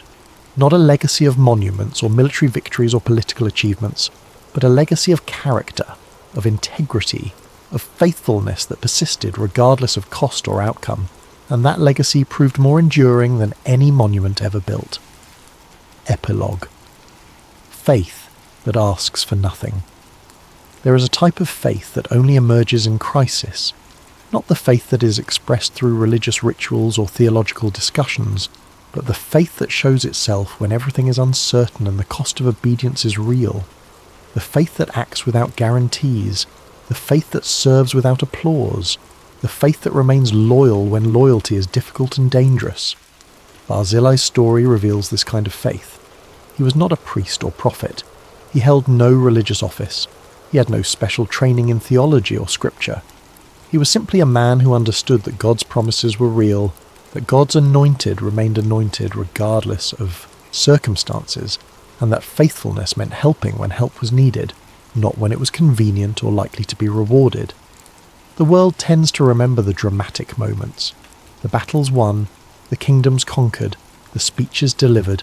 History books celebrate the visible achievements, the public triumphs, the accomplishments that can be measured and chronicled. But God's kingdom advances through different metrics. It advances through the faithful provision of an elderly man in Gilead, through the quiet obedience of people whose names barely appear in the historical record, through the countless acts of service that happen far from crowds and cameras, performed by people who understand that God sees what others overlook. Barzillai could have stayed neutral. He could have waited to see who would win before committing his resources. He could have helped David and then demanded recognition, leveraged his support into political position, used his moment of importance to advance his family status. Instead, he provided what was needed and then went home. He accepted the king's gratitude but declined the king's reward. He ensured his household would be blessed but removed himself from the blessing.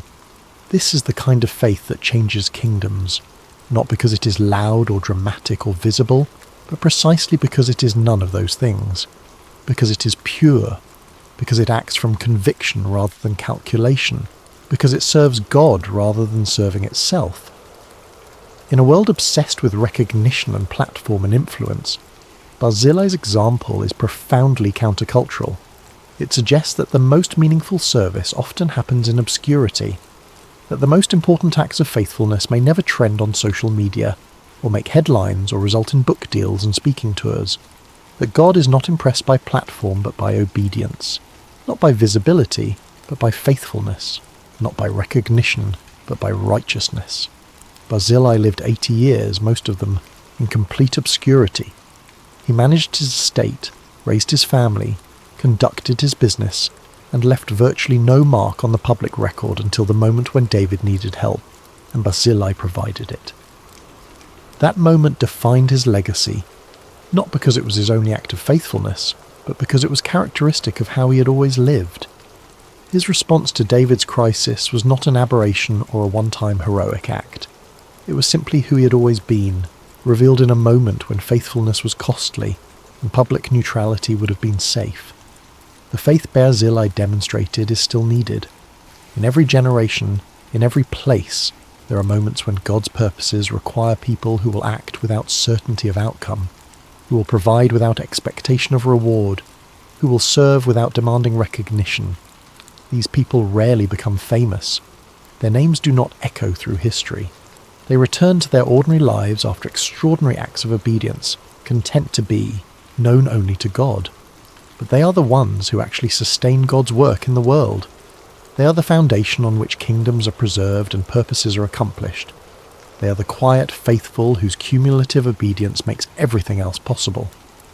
Barzillai's story is preserved in Scripture not as an exception but as an example, as evidence of what faith looks like when stripped of pretense and performance, as a reminder that God sees and values and ultimately honours the service that the world overlooks.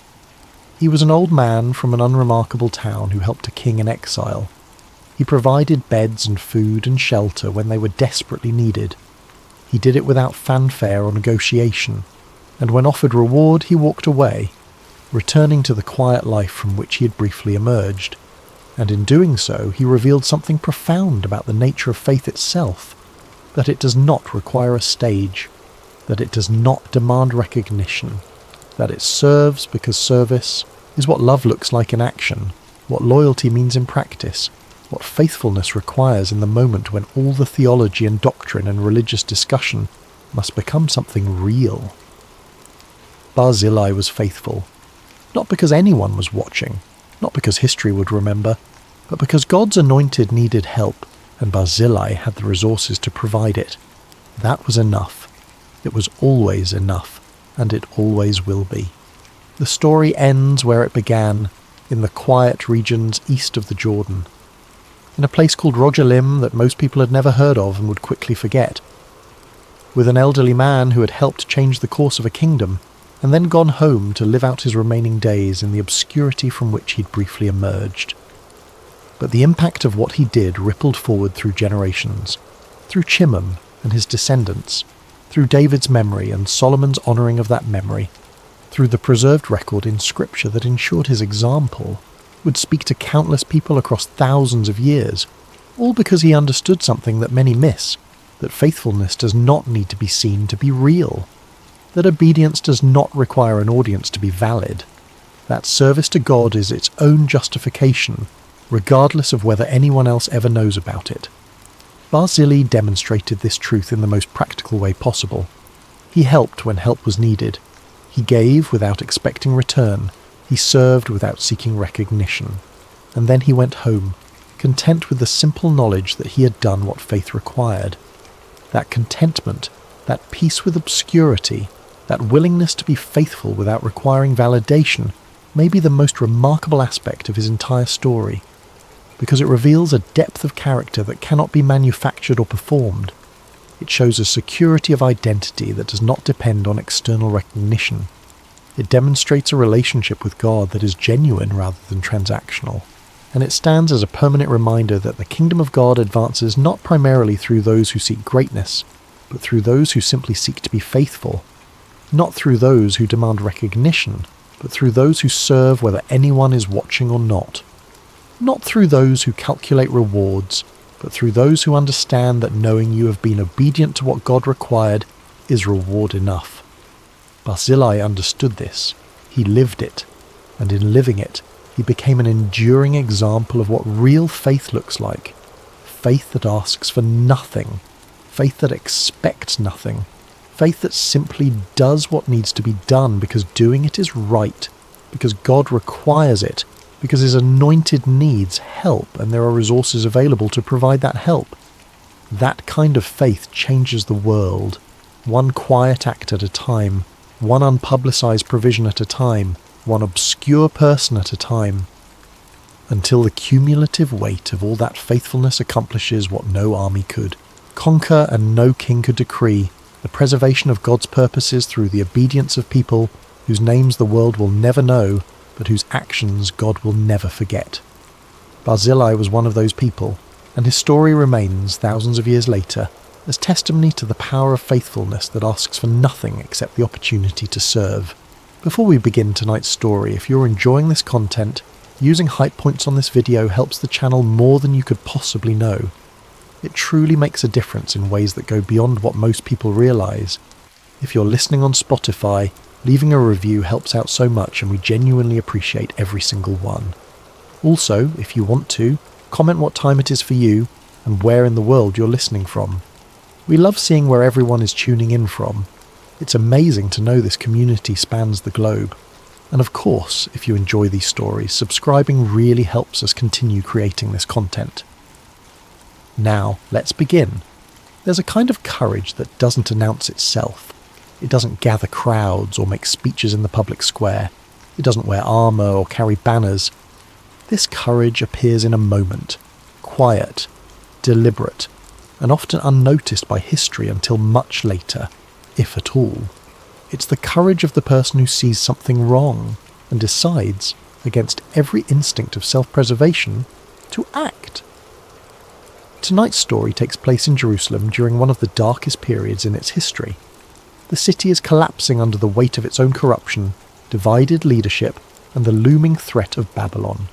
Fear governs every decision. Silence is survival. And in the middle of this chaos, a man most people would never remember made a choice that saved a life. His name was Ebed-Melech. He was a servant, a foreigner, a man with no power, no influence, and every reason to stay quiet. But he didn't. This is his story. Chapter 1. A City Under Judgment. Jerusalem in the late 7th century before the Common Era was a city living on borrowed time. The kingdom of Judah, once a powerful nation under kings like David and Solomon, had been reduced to a small territory surrounded by empires. To the north, the Assyrians had already obliterated the kingdom of Israel decades earlier. Now a new power had risen, Babylon, and it had set its sights on Jerusalem. The transformation had been gradual but devastating. Where once the kingdom stretched from the Mediterranean to the Jordan River, from Dan to Beersheba, now it was compressed into a fraction of that territory. The great cities of the north were gone, absorbed into the Assyrian Empire and then inherited by Babylon. The northern tribes had been scattered, their people assimilated into foreign lands, their identity dissolved.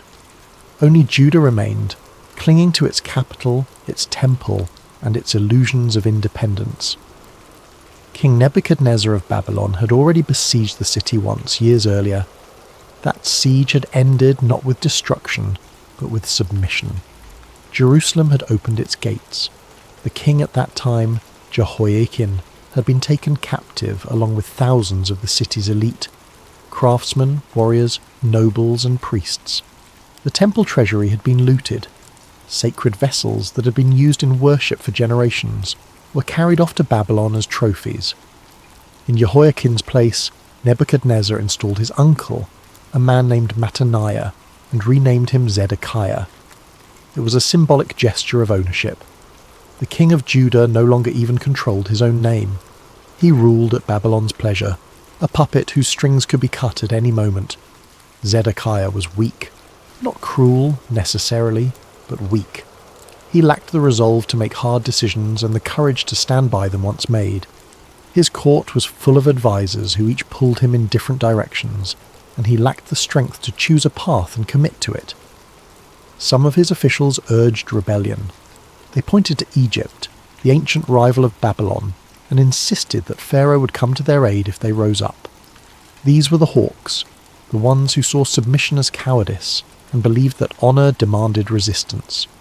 They spoke of the glory days of David and Solomon when Jerusalem was the centre of a powerful kingdom, and they convinced themselves that those days could return if only they had faith and courage. Others counselled surrender. They argued that Babylon was too powerful, that Egypt was unreliable, and that continued resistance would only bring total destruction. These were the pragmatists, the ones who cared more about survival than pride. They remembered what had happened to the northern kingdom, how Assyria had wiped entire cities off the map, and they didn't want that fate for Jerusalem. Zedekiah wavered between both camps, paralysed by indecision. He would nod along with the hawks one day and agree with the pragmatists the next. He made promises he didn't keep and changed his mind with every shift in political wind. His weakness created a vacuum of leadership, and into that vacuum rushed fear, corruption, and self-interest. The royal court became a snake pit. Officials schemed against each other, formed alliances that dissolved as quickly as they formed, and prioritised their own survival above everything else. No one trusted anyone. Every word was calculated. Every action was weighed against personal risk. Meanwhile, outside the palace walls, the people of Jerusalem went about their daily lives with a kind of desperate normalcy. The markets still opened each morning. Merchants spread their wares on blankets and wooden tables, selling grain and oil, pottery and cloth. The smell of fresh bread mixed with the dust of the streets. Children played in the narrow alleyways between stone houses. Women gathered at the wells to draw water and exchange news. Men worked their trades, carpenters and blacksmiths, weavers and leather workers, trying to maintain some sense of routine. But beneath the surface, everyone knew something terrible was coming. You could see it in the way people hoarded food, buying extra when they could afford it, storing it away in hidden places. You could hear it in the conversations that stopped abruptly when a stranger approached. You could feel it in the tension that hung over the city like a storm cloud that never broke. Mothers looked at their children and wondered if there would be enough food next month. Fathers repaired the walls of their homes and reinforced their doors, knowing it wouldn't be enough if Babylon came again. Elderly men and women who remembered better times spoke of the past with a mixture of nostalgia and grief, wondering if they would live to see the city destroyed. The temple still stood on its hill, dominating the skyline, but even that sacred place had become tainted by politics and corruption. The priests who served there were divided along the same lines as the officials in the king's court. Some supported rebellion, others urged surrender. Worship continued, but the rituals felt hollow, mechanical, like going through the motions of devotion without any real faith behind them. Into this environment of fear, division, and moral paralysis came a voice no one wanted to hear. His name was Jeremiah. He was from a small town called Anathoth, just a few miles north of Jerusalem. The son of a priest, Jeremiah had been called by God at a young age to be a prophet. It wasn't a calling he had wanted. In fact, when God first spoke to him, Jeremiah had protested, saying he was too young, too inexperienced, too uncertain of his own abilities. But God had insisted. And for decades now, Jeremiah had walked the streets of Jerusalem, delivering a message that grew more urgent with each passing year. Judah's rebellion was not just political, it was spiritual. The nation had turned away from God, embraced idolatry, exploited the poor and corrupted justice. And because of that, judgment was coming. Jerusalem would fall, the temple would be destroyed, the people would be taken into exile. It was a message no one wanted to accept. The officials dismissed him as a doomsayer. The priests accused him of blasphemy. How dare he suggest that God would allow his temple to be destroyed? The people mocked him, called him a traitor, accused him of being in league with Babylon. Jeremiah's message was especially hated by the hawks, the officials who were pushing for rebellion. To them, his calls for surrender to Babylon felt like treason. They argued that his prophecies weakened morale, undermined the soldiers' will to fight, and gave comfort to the enemy. In a city preparing for war, Jeremiah's words felt like sabotage. But Jeremiah wasn't pro-Babylon. He wasn't a defeatist or a coward. He was simply trying to tell the truth as God had revealed it to him. He knew that resistance was pointless, not because Babylon was militarily superior, though it was, but because Judah had already lost the only battle that mattered. They had abandoned God, and now they were facing the consequences. For years, Jeremiah had been tolerated, barely. He was an annoyance, a strange figure who wandered the streets wearing a yoke around his neck to symbolize the coming captivity, who sometimes smashed pottery in the temple courts to illustrate God's judgment, who spoke in metaphors and poetry that made people uncomfortable. But he had always been allowed to speak. The kings before Zedekiah had imprisoned him briefly, threatened him, even beat him. But they had never silenced him completely. That was about to change. The officials in Zedekiah's court had grown tired of Jeremiah's voice. They were planning a rebellion against Babylon, stockpiling weapons, negotiating with Egypt, preparing the city's defences. The last thing they needed was a prophet walking around telling everyone that resistance was futile, and surrender was the only option. So they decided to get rid of him. Not publicly, not with a trial or an execution that would draw attention and possibly provoke unrest among the people who still respected Jeremiah as a prophet. Quietly, permanently, and in a way that would allow them to pretend they had nothing to do with it. Chapter 2. Jeremiah Silenced.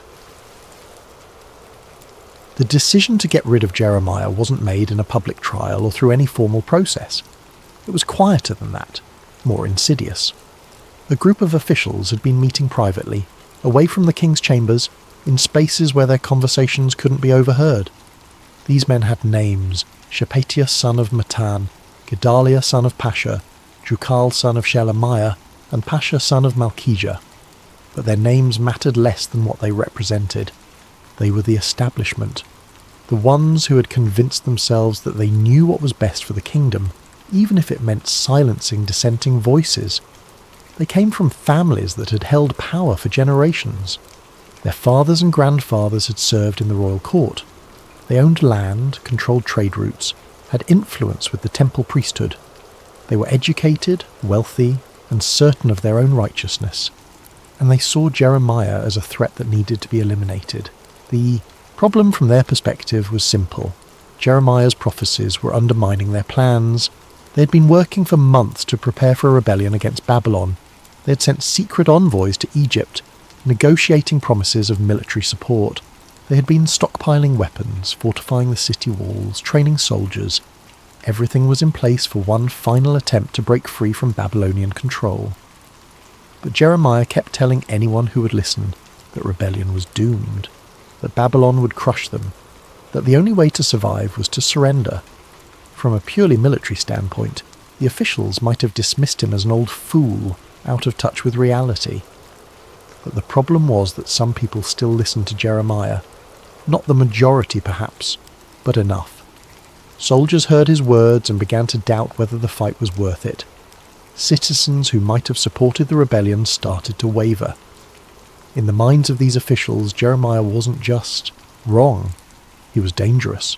His words were weakening morale. His prophecies were giving aid and comfort to the enemy. In a time of war, or preparations for war, that was treason, so they decided to act. They went to King Zedekiah as a united group, presenting a formal complaint. Their argument was carefully constructed, designed to appeal to the king's fears while giving him political cover for whatever happened next. This man should be put to death, they said, standing before the king in his chamber. He is discouraging the soldiers who are left in this city, as well as all the people, by the things he is saying to them. This man is not seeking the good of these people, but their ruin. It was a clever accusation. They weren't attacking Jeremiah's message directly. They weren't engaging with his prophecies or trying to prove him wrong. Instead, they were framing the issue in terms of public safety and national security. Jeremiah's words, regardless of whether they were true or false, were having a negative effect on the city's ability to defend itself. Therefore, he needed to be stopped. Zedekiah listened to their argument. He had heard it all before, of course. This wasn't the first time officials had complained about Jeremiah. Over the years, the prophet had been arrested, beaten, put in stocks, imprisoned in dungeons. But he had always been released eventually. Previous kings had been reluctant to actually kill a prophet, even one as inconvenient as Jeremiah. But Zedekiah was not a strong king. He didn't have the moral courage to stand up to his advisors when they presented a united front. He didn't have the political capital to protect an unpopular prophet against the will of his own officials, and so, in a moment of weakness that would haunt him for the rest of his life, he made a choice. "He is in your hands," Zedekiah said. His voice was flat, emotionless. "The king can do nothing to oppose you." It was a coward's response. Zedekiah was granting permission for injustice while pretending he had no power to prevent it. He was washing his hands of the matter, making himself complicit in Jeremiah's death, while maintaining the fiction that he had no control over what happened next. The officials didn't waste time. They had the permission they needed, and they moved quickly before the king could change his mind, or before anyone could raise an objection. They went to the courtyard of the guard, where Jeremiah was being held under a kind of loose house arrest. He wasn't in chains, but he wasn't free to leave either. The courtyard was part of the palace complex, a walled area where prisoners of a certain status were kept, people who weren't common criminals but who needed to be controlled. When the officials arrived, Jeremiah was sitting in the shade of a wall, his face weathered and tired. He had been a prophet for more than 40 years by this point. He had spent decades delivering messages no one wanted to hear, enduring mockery and persecution and imprisonment. He was exhausted, physically and emotionally, but he had never stopped speaking the truth as God had given it to him. The officials didn't explain what they were doing. They simply grabbed him, pulled him to his feet, and dragged him toward a cistern in the corner of the courtyard. Cisterns were common in Jerusalem. The city was built on a hill, and water supply was always a concern, especially during a siege. So people dug deep pits into the limestone bedrock, lining them with plaster to make them watertight, and used them to collect rainwater during the wet season. This particular cistern, however, had no water in it, only mud. Thick, heavy mud that had accumulated at the bottom over months or years. It was the kind of mud that clung to everything, that made it impossible to move, that could suffocate someone slowly if they sank deep enough into it. It was, in other words, the perfect place to make someone disappear without technically executing them. The officials tied ropes around Jeremiah's body and lowered him into the cistern. He didn't fight them. What would have been the point? He was an old man, unarmed, surrounded by guards and officials who had the authority of the king, or at least the king's permission, behind them. As he was lowered down, the darkness of the pit swallowed him. The opening above grew smaller, a circle of light that receded as he descended. The air was damp and foul. The walls were slick with moisture and moss, and then his feet touched the mud. It wasn't solid. It gave way beneath his weight and he began to sink. Slowly at first, then faster. The mud came up to his ankles, then his knees, then his thighs. He tried to move, but every movement only made him sink deeper. The mud was cold and heavy, pressing against his body, making it hard to breathe. Above him, the officials untied the ropes and pulled them back up. The last thing Jeremiah saw before the darkness became complete was their faces looking down at him from the mouth of the cistern, expressionless, businesslike, already moving on to their next task. Then they walked away. They didn't post a guard. They didn't seal the cistern. They simply left him there. Because they knew that the mud would do the work for them. Jeremiah would sink deeper over time. He would exhaust himself trying to move. He would suffocate slowly as the mud pressed against his chest, making it harder and harder to draw breath. And when he finally died, it would be from natural causes: starvation, exhaustion, exposure. The officials could claim they had simply imprisoned him, not executed him. Their hands would be clean, or so they thought. Jeremiah, alone in the darkness, pressed into the cold mud of the pit, didn't call out. He didn't curse his captors or cry out to God in anger.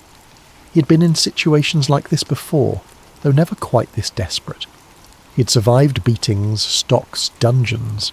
He had learned, over 40 years of prophetic ministry, that his survival was not up to him. God had called him to speak. God had sustained him this long. If God wanted him to die in this pit, then that was God's choice. But if God wanted him to live, then someone, somehow, would come. And so Jeremiah waited in the darkness, sinking slowly into the mud, and prayed for deliverance, or for the strength to endure whatever came next. Above ground, the city continued on as if nothing had happened. The officials returned to their meetings, discussing strategies for rebellion and negotiating with foreign powers. The soldiers drilled in the courtyards, preparing for a siege that might never be winnable. The priests carried on with their rituals in the temple, offering sacrifices and reciting prayers that had become empty of meaning. King Zedekiah sat on his throne, troubled by what he had allowed to happen, but too weak to do anything about it. And the people of Jerusalem, merchants and farmers, craftsmen and servants, mothers and children, went about their daily lives, unaware that a prophet was dying slowly in a pit just yards away from where they walked. Life in Jerusalem went on, but one man had heard what had been done, and he couldn't let it stand. Chapter 3. Ebed-Melech, the Outsider. Ebed-Melech was not someone you would expect to be a hero.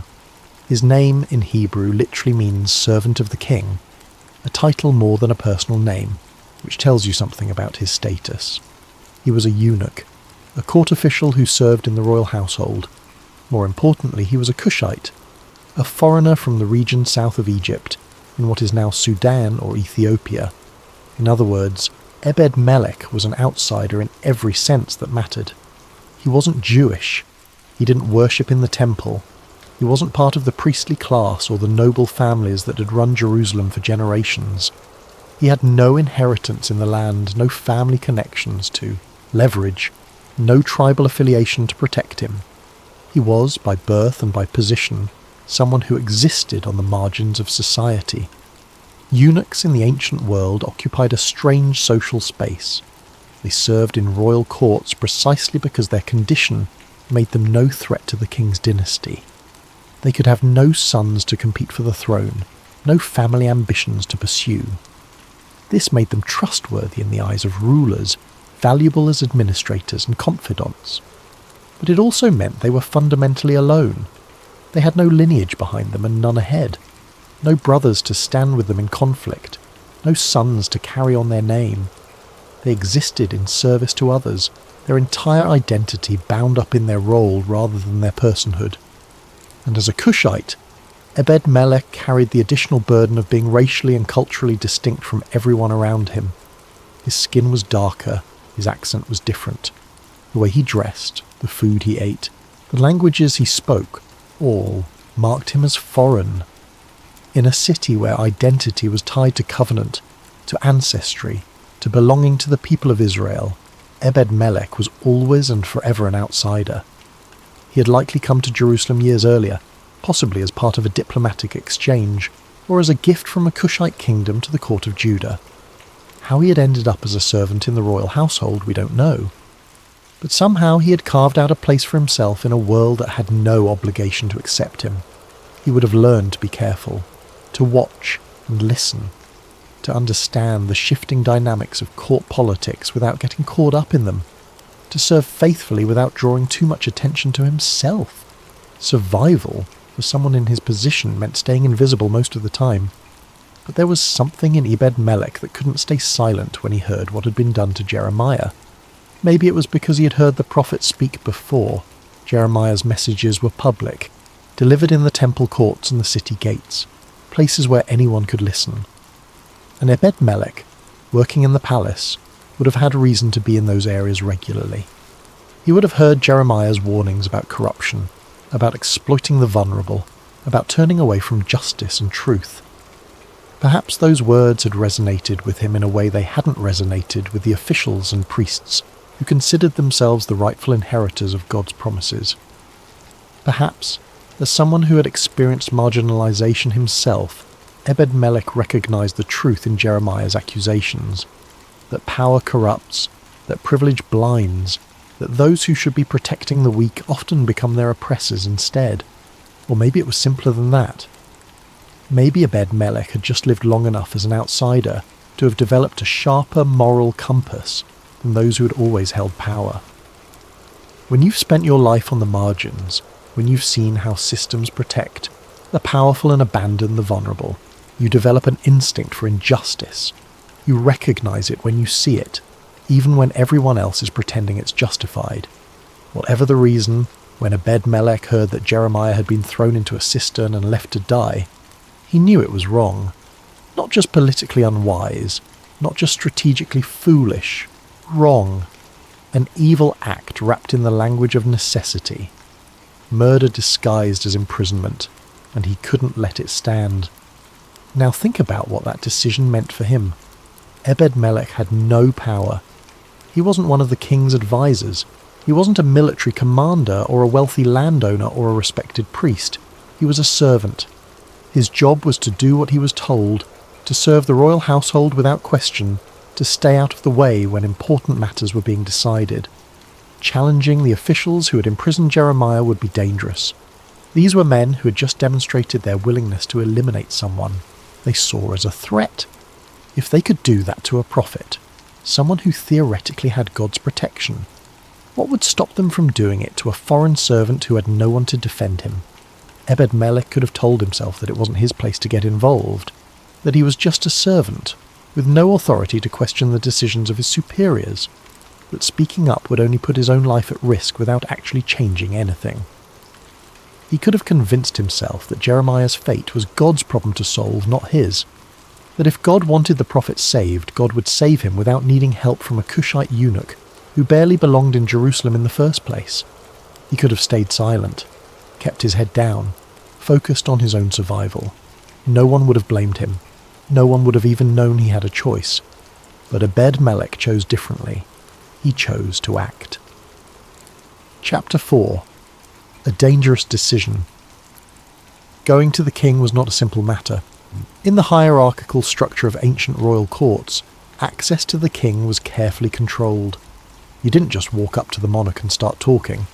There were protocols, gatekeepers, layers of bureaucracy designed to protect the king from being bothered by every servant or citizen who had a complaint or petition. Ebed-Melech would have had to navigate all of that. He would have had to find the right moment, approach the right people, make it clear that what he had to say was urgent enough to warrant the king's attention, and he would have known every step of the way that he was putting himself in danger. The officials who had imprisoned Jeremiah were powerful men. They had the king's ear, or at least they had convinced the king to give them permission to do what they wanted. They had already demonstrated their willingness to eliminate anyone they saw as a threat to their plans. If Ebed-Melech challenged them publicly, if he accused them of wrongdoing in front of the king, he could easily become their next target. After all, what was the life of a foreign servant compared to the strategic calculations of the kingdom's leadership? If they could justify killing a prophet in the name of national security, they could certainly justify silencing a eunuch who was causing trouble. But Ebed-Melech didn't let fear stop him.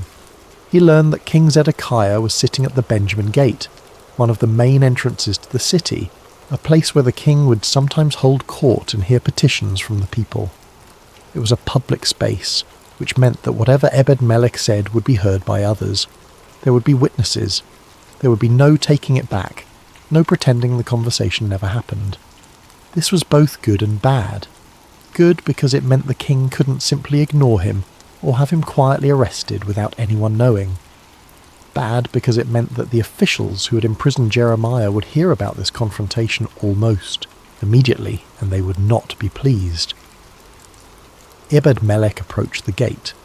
Guards were posted there, watching the comings and goings of people entering and leaving the city.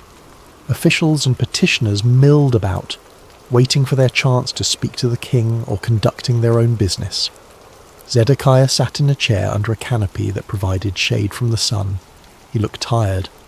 The weight of his impossible position, puppet king of a vassal state, torn between competing factions, knowing that no matter what he did someone would be angry, showed in the lines of his face and the slump of his shoulders.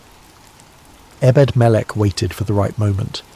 He watched the flow of people approaching the king, gauged when there might be a break in the proceedings. He couldn't afford to be dismissed as just another servant with a minor complaint. He needed the king to actually listen. Finally, his moment came. He stepped forward, moving through the crowd with a confidence he probably didn't feel. The guards let him pass. He was a court official, after all, recognised as someone who worked in the royal household. He approached the king's seat and bowed, showing the proper respect. Zedekiah looked up, mildly curious. This wasn't a scheduled appointment. Ebed-Melech wasn't on the list of people who were supposed to speak to him that day, but the king had learned, over years of political manoeuvring, that sometimes the most important information came from unexpected sources. "My lord the king," Ebed-Melech began, his voice steady despite the hammering of his heart. He didn't shout, he didn't accuse, he didn't make a grand speech about justice and righteousness. Instead, he spoke plainly, directly, and with the kind of moral clarity that cuts through political manoeuvring like a knife through cloth. These men have acted wickedly, and all they have done to Jeremiah the prophet. They have thrown him into a cistern where he will starve to death when there is no longer any bread in the city. It was a simple statement of fact, but it was also an indictment. Ebed-Melech wasn't just pointing out that Jeremiah had been imprisoned. He was making it absolutely clear that this was murder, that the officials had taken it upon themselves to execute a man without trial, without due process, without the king's explicit order. The phrase "starved to death" was particularly pointed. By the time Jeremiah actually died of starvation, assuming he didn't suffocate in the mud first, the city would be under siege, supplies would be running low, everyone would be hungry, and they could all pretend that Jeremiah had simply died of the same famine that was afflicting everyone else, rather than being deliberately murdered by being thrown into a pit. It was a clever way to kill someone while maintaining plausible deniability, and Ebed-Melech was calling it out for what it was. More than that, he was putting the responsibility for what happened next squarely on Zedekiah's shoulders. The king could not claim ignorance now. He could not say he didn't know what the officials had done. A member of his own household had just told him, in public in front of witnesses, that a prophet was dying in a cistern and that the men responsible had acted wickedly. If Zedekiah did nothing, he would be complicit in Jeremiah's murder. The blood would be on his hands. For a moment, no one spoke. The people who had been milling around the gate grew quiet, sensing that something significant was happening. The guards shifted uncomfortably, unsure if they should intervene, but not yet seeing any clear reason to do so. The officials who were present, not the ones who had imprisoned Jeremiah, but others who had been waiting to speak to the king, watched with a mixture of curiosity and calculation, already thinking about how this development might affect their own positions. Zedekiah looked at Ebed-Melech, really looked at him perhaps for the first time, saw a foreign servant who had no obligation to care about the fate of a Jewish prophet, saw a man with no power, no protection, no reason to risk his own life by speaking up. And yet here he was, speaking up anyway. The king's expression shifted. Maybe it was shame. Maybe it was respect. Maybe it was just the sudden realization that he had allowed something terrible to happen because he was too weak to stand up to his advisors. Whatever it was, something inside Zedekiah responded to Ebed-Melech's courage. And in a moment that no one could have predicted, the king made a different choice than the one he had made just hours or days earlier when he had given the officials permission to imprison Jeremiah. He decided to do the right thing. Chapter 5. Permission granted. Zedekiah surprised everyone. "Take 30 men from here with you," he told Ebed-Melech, his voice firmer than it had been in a long time, "and lift Jeremiah the prophet out of the cistern before he dies." 30 men. That was significant. Ebed-Melech had only asked for permission to rescue Jeremiah. He hadn't specified how many people he would need, but Zedekiah, perhaps in a rare moment of political shrewdness, was giving him enough manpower to make a statement. 30 men meant this wasn't a secret operation. It wasn't something that could be undone or covered up later. With 30 witnesses, word would spread throughout the palace and the city. The officials who had imprisoned Jeremiah would have to accept that their decision had been overruled. They might still be angry, but they would be less likely to retaliate against Ebed-Melech if the rescue was carried out with the king's full authority and in front of dozens of witnesses. It was, in its own way, a form of protection. Zedekiah was weak, but he wasn't stupid.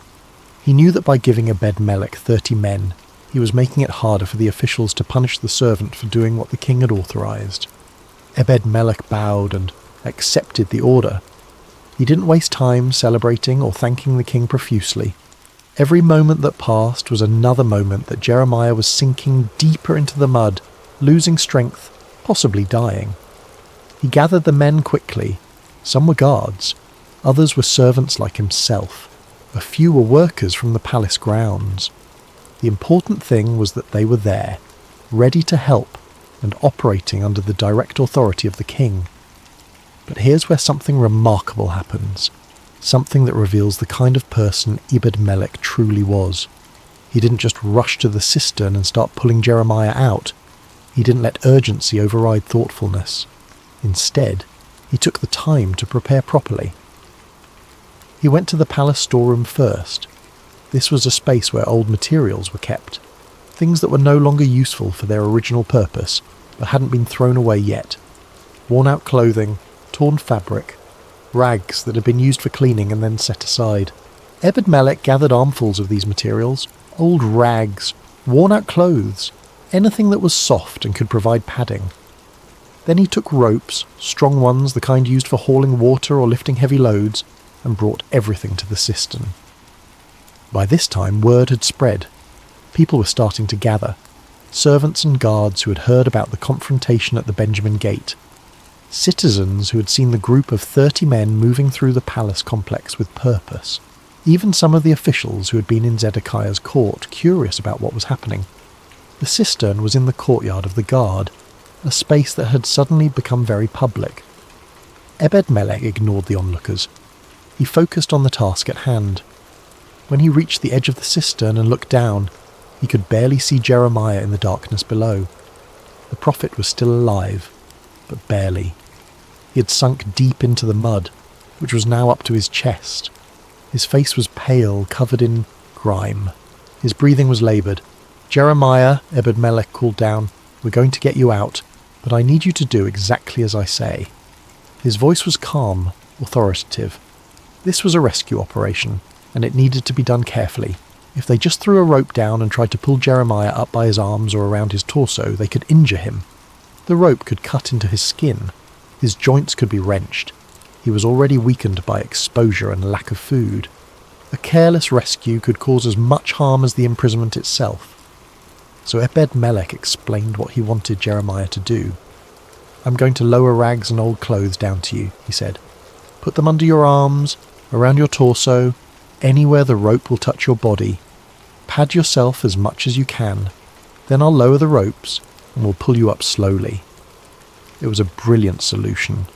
The cloth would act as cushioning, protecting Jeremiah's body from the ropes and distributing the pressure more evenly. It would make the process safer and less painful.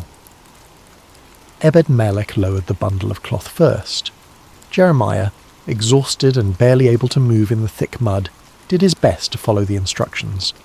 He stuffed the rags under his arms, wrapped pieces of cloth around his torso, created as much padding as he could manage. Then Ebed-Melech lowered the ropes. The men positioned themselves around the cistern, taking hold of the ropes, ready to pull in a coordinated effort. They couldn't just yank on the ropes. They needed to pull steadily, evenly, giving Jeremiah time to be lifted out of the sucking mud without being injured in the process. "Ready?" Ebed-Melech asked the men. They nodded. "Pull slowly." Chapter 6. The Rescue. They pulled. The ropes went taut. There was resistance at first. The mud didn't want to let go of its victim. It clung to Jeremiah's body, sucking at his legs, his torso, trying to pull him back down. But the men were strong, and there were 30 of them. Slowly, inch by inch, Jeremiah began to rise. The mud released him gradually, reluctantly. First his legs became visible, covered in thick, dark sludge. Then his torso, wrapped in the rags and old clothes that Ebed-Melech had so carefully provided. Then his arms. The men pulled steadily, pacing themselves. This wasn't a race. This was a careful extraction of a man who had been through an ordeal, and whose body was fragile after days in a pit. Ebed-Melech supervised the whole operation, watching the ropes, watching Jeremiah, making sure nothing went wrong. He called out instructions when necessary. Steady now, keep it even, not too fast, coordinating the effort like a conductor leading an orchestra. And finally, after what felt like an eternity but was probably only a few minutes, Jeremiah emerged from the cistern. They laid him on the ground gently. He was covered in mud, exhausted, barely able to speak. But he was alive. For a moment everyone just stood there. Everyone just looking at the prophet they had pulled from what should have been his grave. Some of the onlookers were silent, perhaps ashamed that they had allowed this to happen in the first place. Others murmured prayers of thanks. A few of the men who had helped with the rescue clapped each other on the back, relieved that they had succeeded. Ebed-Melech knelt beside Jeremiah. He didn't make a speech. He didn't announce to everyone present that he had saved the prophet's life. He simply helped Jeremiah sit up, made sure he could breathe properly, and asked if he was injured. Jeremiah shook his head weakly. He was battered, exhausted, traumatized by the experience, but he had no major injuries. The padding had worked. The careful, methodical rescue had prevented additional harm. Water was brought. Someone found a clean cloth to wipe the mud from Jeremiah's face. The prophet drank slowly, his throat raw from thirst and from breathing the damp, foul air of the cistern. When he could finally speak, Jeremiah looked at Ebed-Melech. Their eyes met. The prophet's gaze was full of gratitude, but also something else. Recognition, perhaps. An acknowledgement that this foreign servant had done what no one else in Jerusalem had been willing to do. "Thank you," Jeremiah said.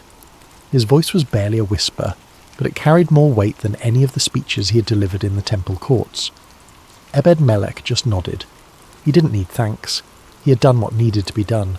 By the king's order, Jeremiah was taken to the courtyard of the guard, the same place he had been held before, but now with explicit instructions that he was to be protected and cared for. He was still technically a prisoner, still not free to leave or continue his public prophecies. But he was alive. He had food. He had water. He was safe from the officials who had tried to kill him. It was a compromise, typical of Zedekiah's weak leadership. The king had saved Jeremiah's life to ease his conscience, and to respond to Ebed-Melech's moral courage, but he hadn't released the prophet or punished the officials who had tried to murder him. He had found a middle ground that satisfied no one and solved nothing. But for Ebed-Melech it was enough. He hadn't set out to reform the entire political system of Judah. He hadn't been trying to change the king's character, or force the officials to face justice for their corruption. He had simply been trying to save one man's life, and he had succeeded. The crowd dispersed gradually. The guards returned to their posts. The servants went back to their duties. Life in the palace complex returned to normal, or as normal as anything could be in a city waiting for destruction. Ebed-Melech, the Cushite servant who had risked everything to speak truth to power, returned to his own duties as well. He didn't receive a promotion. He wasn't honoured or celebrated. His name didn't become famous throughout Jerusalem. He had acted not for recognition or reward, but because it was the right thing to do. And in a city where everyone else had chosen silence or self-interest or political calculation, that made him extraordinary. But the story wasn't over, because consequences were still coming for Jerusalem, for Judah, for everyone who lived in that city, whether they were powerful officials or foreign servants or prophets who spoke uncomfortable truths. Judgment was still approaching, and nothing, not even one man's courage, could stop it. Chapter 7. Consequences still come. Jeremiah's rescue didn't change the course of history. Babylon still came. King Zedekiah, unable to make a firm decision, eventually did try to rebel against Nebuchadnezzar. It was a disastrous choice. The Babylonian army laid siege to Jerusalem, cutting off food and supplies. The city starved. When the walls were finally breached, Zedekiah tried to flee under cover of darkness. He was captured near Jericho and brought before Nebuchadnezzar. The Babylonian king forced Zedekiah to watch as his sons were executed. Then they gouged out his eyes, chained him, and took him to Babylon, where he would die in captivity. Jerusalem was destroyed. The temple, the centre of Jewish worship, the symbol of God's presence among his people, was burned to the ground. The city walls were torn down. Most of the population was either killed or taken into exile. Everything Jeremiah had warned about came to pass. Faith does not prevent suffering. It does not guarantee safety or comfort or earthly reward. But it does shape how we respond to suffering, and it does matter, even when the consequences seem inevitable.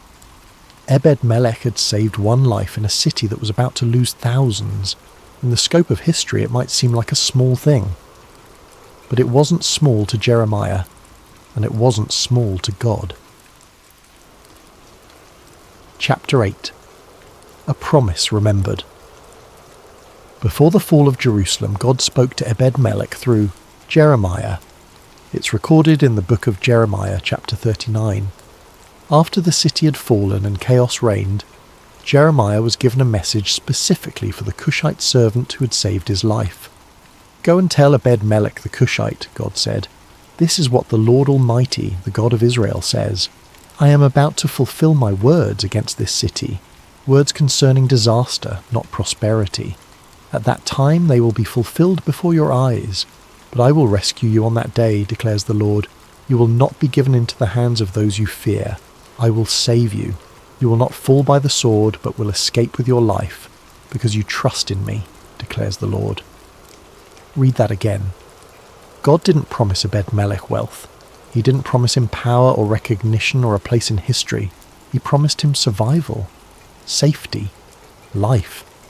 And he said it was because Ebed-Melech trusted in him. Think about what that means. Ebed-Melech's act of courage, approaching the king, speaking up for a prophet, risking his own safety, was an act of faith. He trusted that doing the right thing mattered, even when it was dangerous, even when it seemed futile, even when no one else was willing to act. And God saw it. In a city full of officials who were corrupt, a king who was weak, and a population that had turned away from justice, one man stood out. A foreigner, a servant, a man with no power except the power to choose, and his choice was remembered. Epilogue. The faith that intervened. Ebed-Melech's name appears only briefly in the Bible, a few verses in Jeremiah chapter 38 and 39. If you weren't paying attention, you might miss him entirely. He wasn't a prophet like Jeremiah. He didn't perform miracles. He didn't lead armies or write scriptures or found movements. He was just a man who saw injustice and couldn't stay silent. And yet, His faith saved a life. More than that, it preserved the voice of a prophet who would go on to speak some of the most important words in Scripture. Jeremiah's writings would survive the fall of Jerusalem. His prophecies would be read for thousands of years. His call to repentance, justice, and faithfulness would echo through history. And none of that would have happened if Ebed-Melech had stayed quiet. That's the thing about courage. We don't always know what our actions will lead to. We don't always see the full consequences of our choices. Sometimes all we can do is take the next right step, trusting that it matters even if we never see the results. Ebed-Melech didn't save Jerusalem. He didn't stop the Babylonian invasion. He didn't prevent the exile, but he saved one man. And sometimes that's enough. Sometimes that's everything. There are moments in life when the world seems to be crumbling, when corruption and fear and apathy dominate every system, when speaking up feels pointless because you're just one person with no power, no influence, and no guarantee that anything you do will make a difference. Those are the moments when faith becomes most important. Not faith that everything will turn out fine. Not faith that your courage will be rewarded with success or safety or recognition. But faith that doing the right thing matters. That justice is worth pursuing even when it's costly. That one voice, speaking in the right moment, can change everything for at least one person. Ebed-Melech didn't know that his name would be remembered in Scripture. He didn't know that thousands of years later people would still be talking about what he did. He just knew that a man was dying in a pit, and he couldn't let that stand.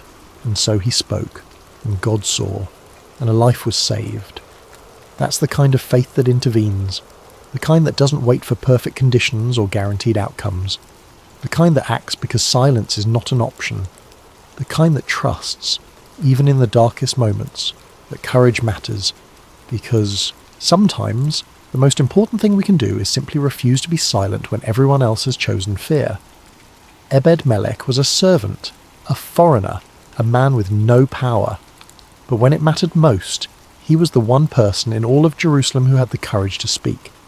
And because of that, a prophet lived, a voice was preserved, and a story of faith, quiet, humble, and unshakable, was written into history. Closing reflection. Not every act of faith changes the world, but every act of faith changes something. Ebed-Melech didn't stop a war. He didn't prevent a tragedy. He didn't save a city. He saved one man. And in doing so, he demonstrated a truth that echoes through every generation. That courage doesn't always look like power. That faith doesn't always look like victory. And that sometimes the most important thing we can do is simply act when everyone else has chosen to look away. God sees the faith that intervenes. He remembers the ones who speak when silence would be safer. And he keeps his promises to those who trust him, even when the world is falling apart around them. Ebed-Melech is proof of that. A forgotten servant who became an unforgettable example of what it means to act in faith. To speak when no one else will. To intervene when injustice demands it.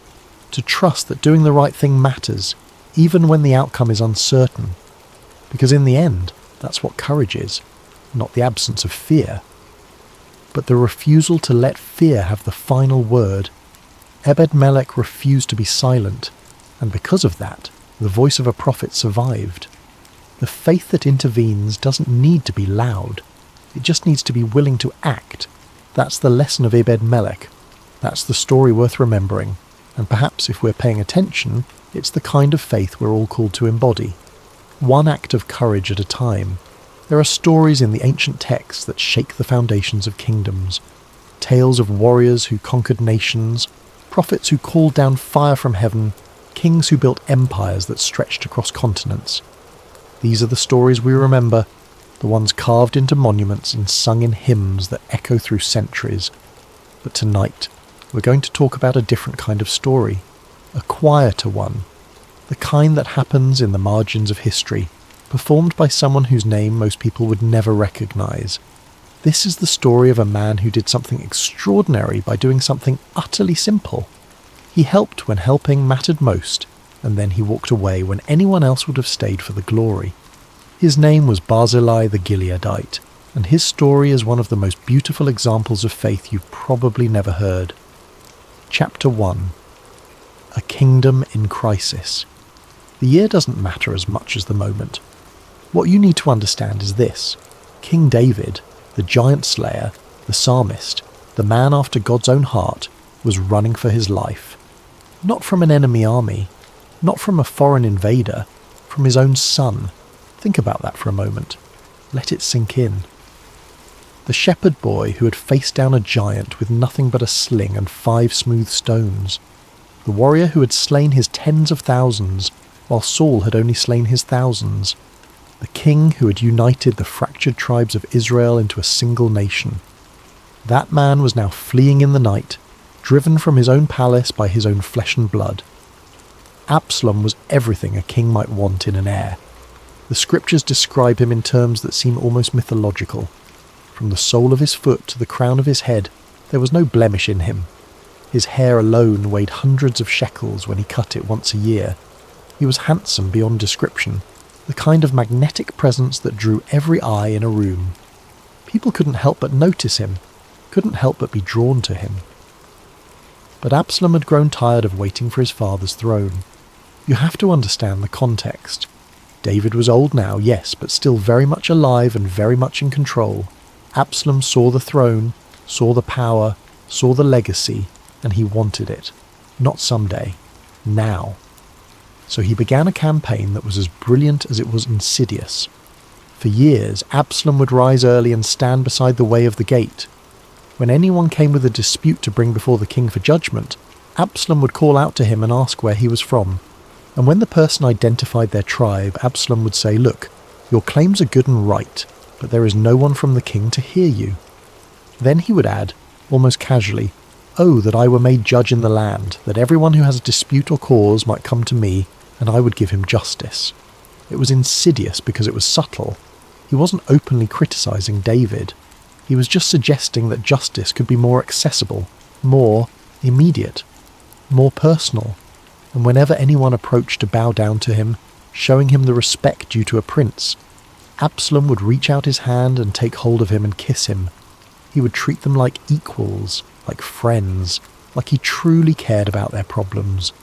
He stole the hearts of Israel one conversation at a time, one handshake, one embrace, one promise that things could be better. This went on for 4 years. 4 years of patient manipulation. 4 years of building a coalition without David even realizing what was happening. And then, when the moment was right, when he had cultivated enough support and positioned enough allies, Absalom struck. He went to Hebron, the city where David had first been crowned king of Judah decades earlier. There was symbolism in that choice. Hebron represented legitimacy, tradition, the old ways. And from Hebron, Absalom proclaimed himself king. The conspiracy grew strong. The people who had once praised David now turned to his son. It wasn't universal, but it was substantial. Substantial enough that David, hearing the news, realized immediately that he was in mortal danger.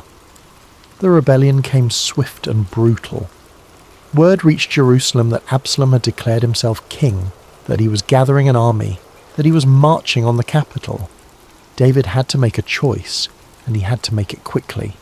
He could stay and fight, fortify Jerusalem, turn the city into a fortress and dare Absalom to take it. But David was a military genius, and he understood immediately what that would mean. Jerusalem was not designed to withstand a siege from within. If he stayed, the city would become a battlefield. Blood would run through the streets where David had walked in worship, buildings would burn, innocent people would die. The city he had made the capital of Israel, the city where he had brought the Ark of the Covenant, would be destroyed in a civil war. So David made a choice that must have torn his heart in two. He fled. Picture the scene, and really try to see it in your mind. The king who had defeated Goliath, who had united a fractured nation, who had brought the Ark of the Covenant to Jerusalem with dancing and celebrations so exuberant that his wife Michal had despised him for it, now walking out of his own city in shame. His household followed him, his loyal servants, the soldiers who had fought beside him for decades. They left in the night, a procession of the faithful and the fearful, abandoning the palace, the throne, everything David had built over a lifetime of warfare and diplomacy. David was old now, not ancient, but worn. The years of warfare had taken their toll. The battles against the Philistines, the Moabites, the Ammonites, the Edomites, the political manoeuvring required to keep 12 fractious tribes unified, the family tragedies that had marked his later years, his daughter Tamar violated by her half-brother Amnon, his ordering of Amnon's death in revenge, his estrangement from Absalom that followed, the weight of his sin with Bathsheba, and the death of their first child. All of it had carved deep lines into his face. His joints ached in the morning now. His wounds from decades of combat troubled him in cold weather. His heart was heavy not just with fear, but with a grief that ran deeper than any wound he had received in battle. This wasn't just a military defeat. This was personal betrayal on a level that cuts to the very core of what it means to be human. This was his own son trying to kill him. His own son whom he loved despite everything, whom he had forgiven for killing Amnon, whom he had welcomed back to Jerusalem after years of exile. That son was now hunting him like an animal. As they walked, David wept. The scriptures tell us he went up the Mount of Olives, weeping as he went, his head covered, walking barefoot as a sign of mourning. It was the posture of ultimate humiliation, of grief so profound that normal comportment was impossible. And all the people who were with him covered their heads and went up weeping. It was a procession of sorrow, of loss, of fear. Imagine being there. Imagine being one of the servants who had spent years in the palace, comfortable and secure, now walking into the wilderness with nothing but what you could carry.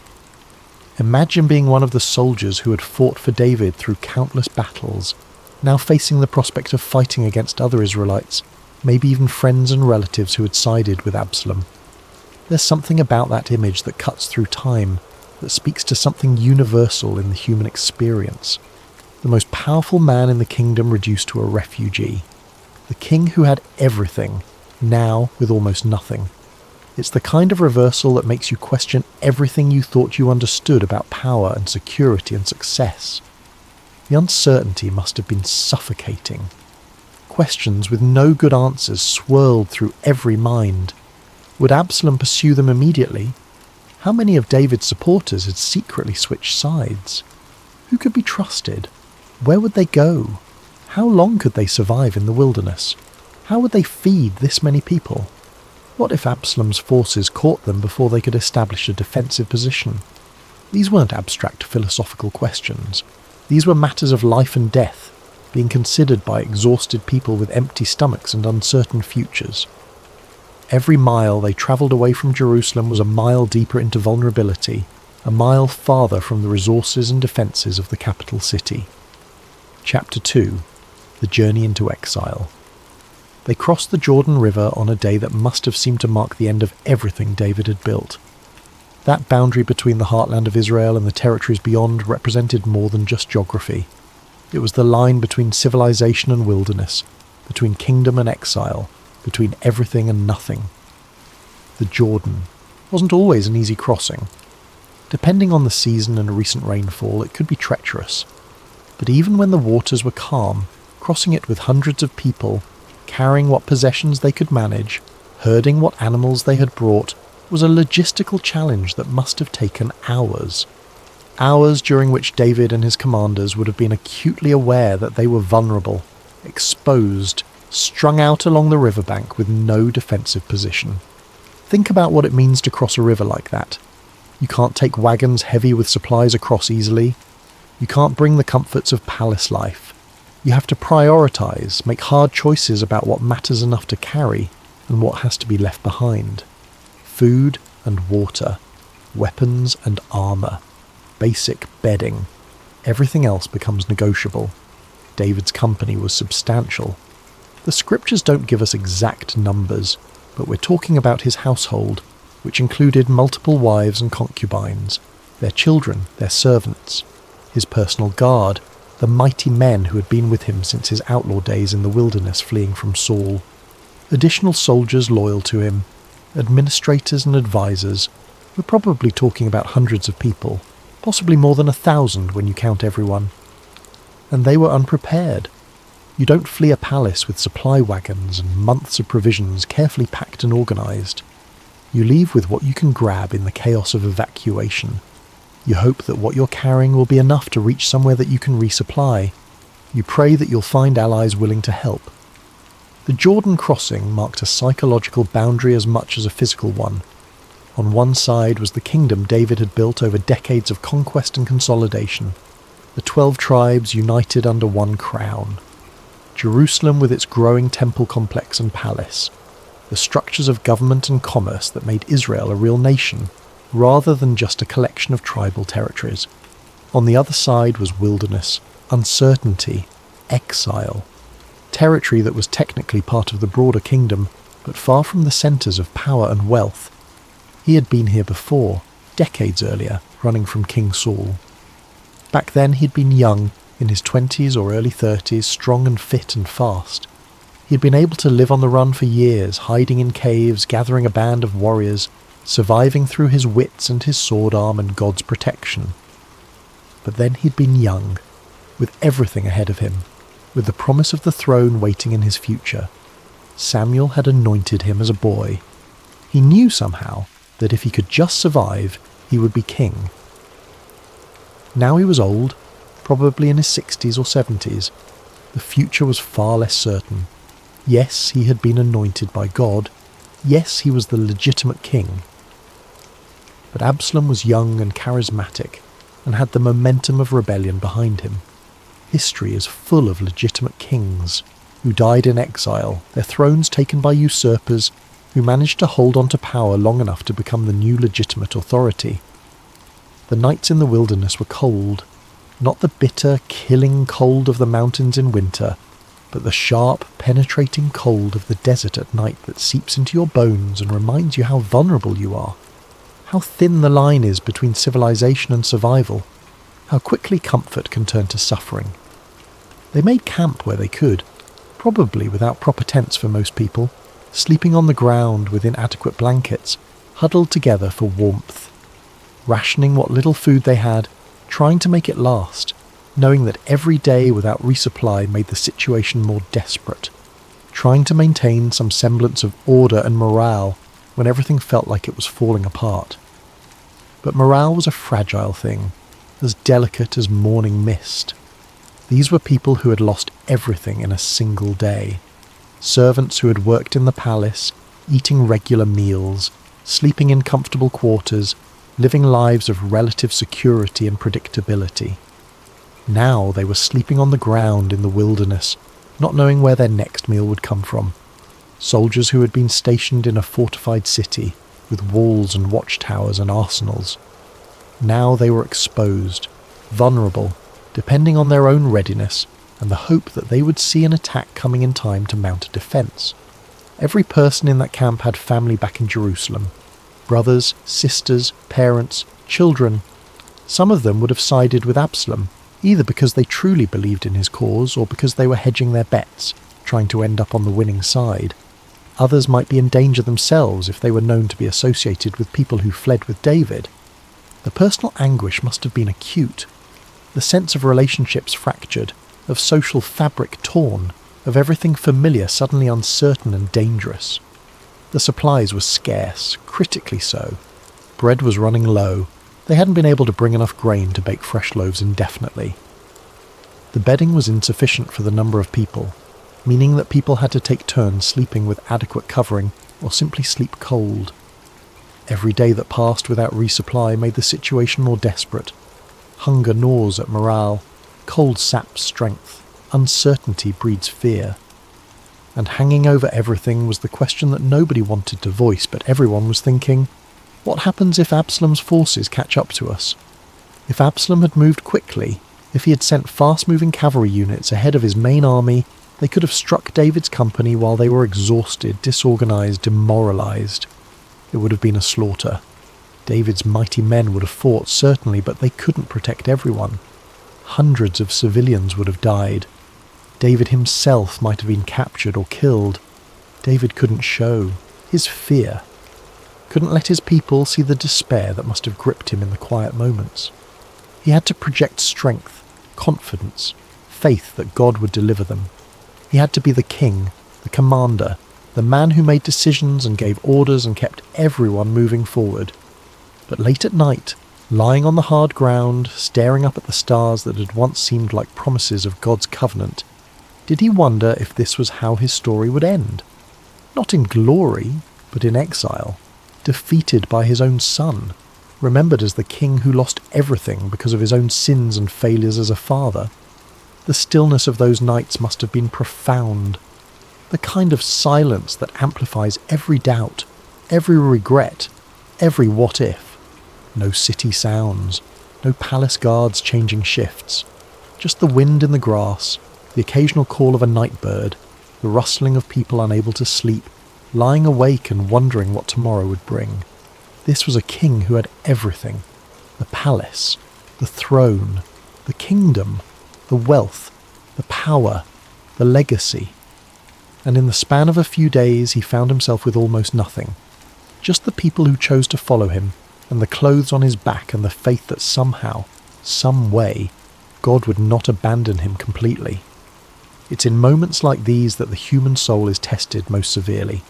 Not in the dramatic battles where adrenaline carries you through, but in the long cold nights where you have nothing to do but think about everything you've lost and everything you might lose still, where you have to find reasons to hope when hope seems foolish, where you have to keep faith when faith feels like self-delusion. Chapter 3. The Arrival of Barzillai. It was into this desperate moment that an old man arrived, and with him came hope in its most practical form.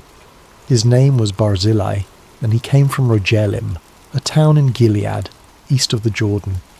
If you're not familiar with the geography, Gilead was the mountainous region east of the river, a land of hills and valleys, of shepherds and farmers, of people who lived at some remove from the centres of power in Jerusalem and Samaria.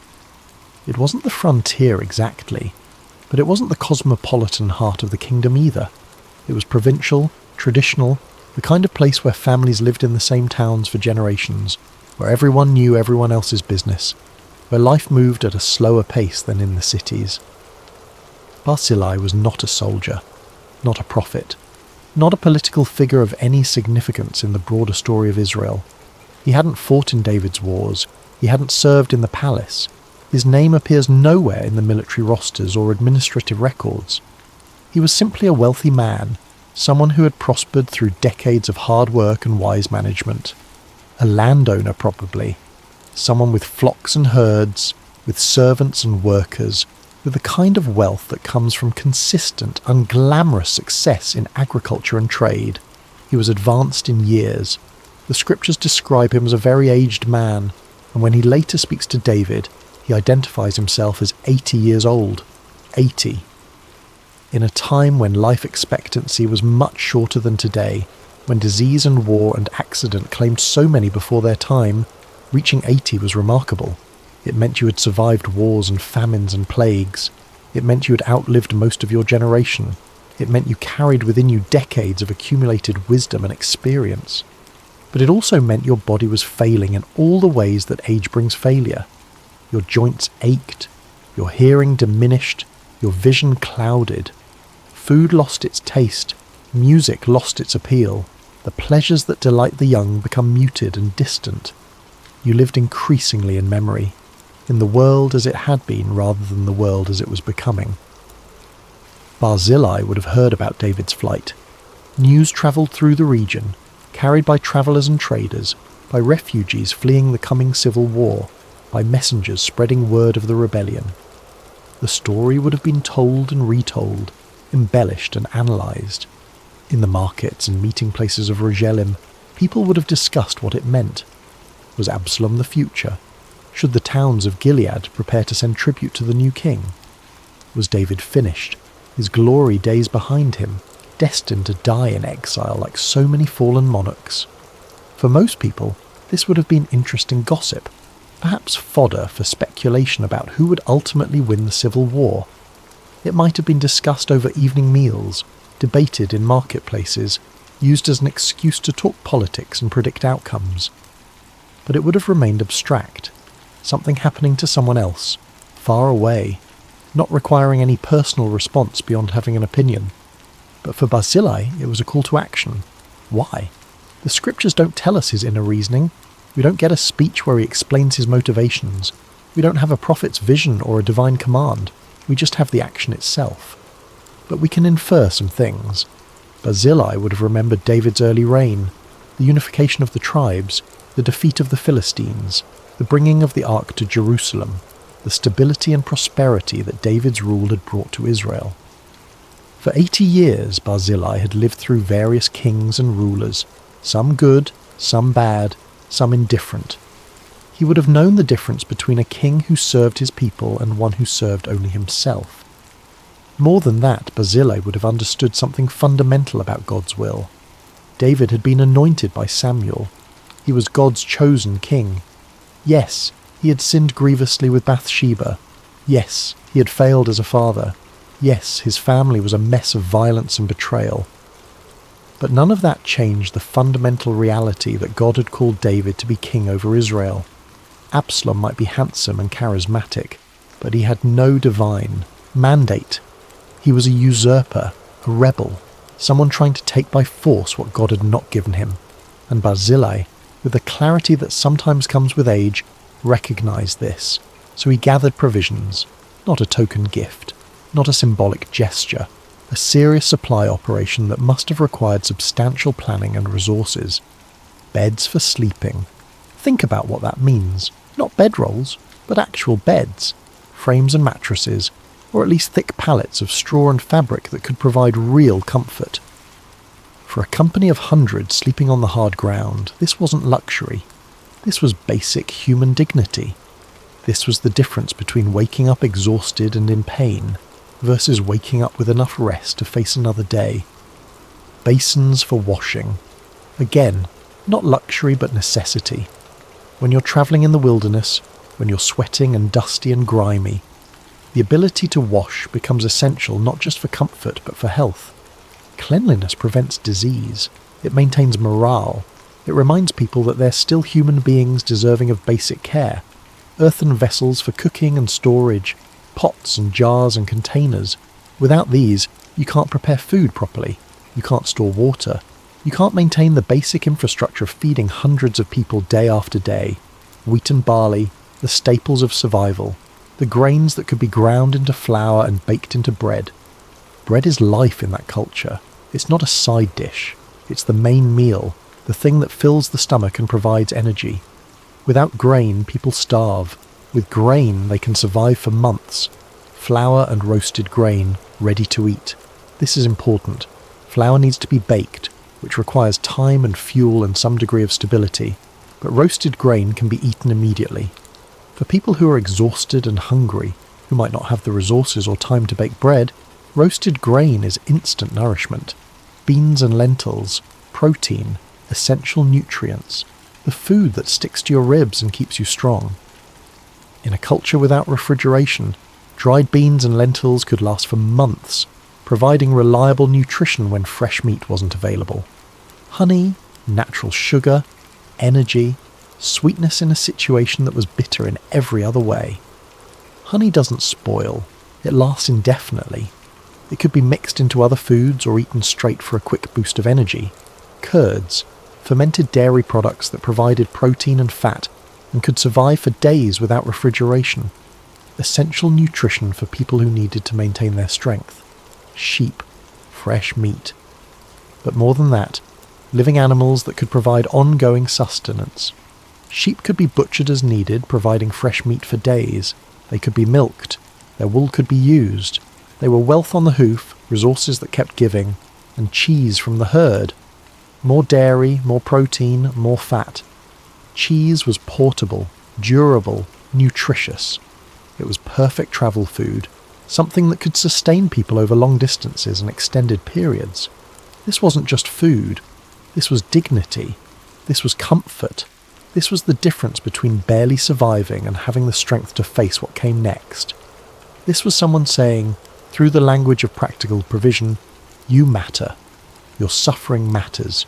Your needs are real, and they deserve to be met. And Barzillai brought all of this to David and the people with him. Imagine the logistics of this operation. loading wagons or pack animals with hundreds of pounds of supplies, organising servants to transport everything, making the journey from Rogelim to wherever David was camped. All of this done by an 80-year-old man who could have easily justified staying home, staying safe, staying neutral. There were no grand speeches, no declarations of loyalty written on scrolls and read aloud before witnesses. No political calculations explained and justified. He simply arrived, this old man from a small town, and gave what was needed.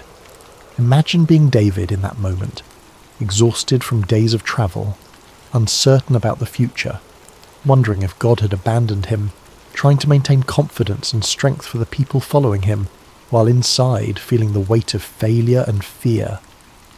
And then this stranger appears, this elderly man who owes you nothing, who has no obligation to risk Absalom's wrath, who would be perfectly justified in staying neutral and waiting to see who wins.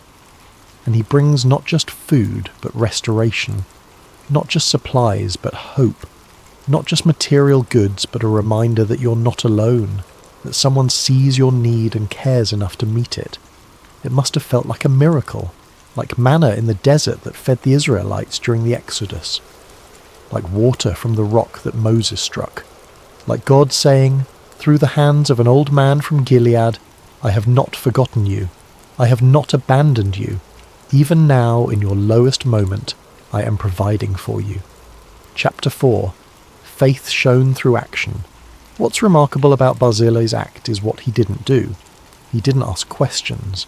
He didn't demand explanations for why the king was in exile. He didn't require assurances that David would win the civil war before committing his resources. He didn't calculate whether his investment would pay off politically. He simply recognized that David was God's anointed king, and that the king was in need, and that he had the means to help. And so he helped. This is faith in its purest form, not the kind that requires signs and wonders, not the kind that needs prophetic confirmation, not the kind that waits for absolute certainty before acting. This is the faith that sees a need and meets it, trusts that doing good is its own justification, believes that serving God's purposes sometimes means simply serving God's people. Barzillai didn't need to understand the full picture. He didn't need to know how the story would end.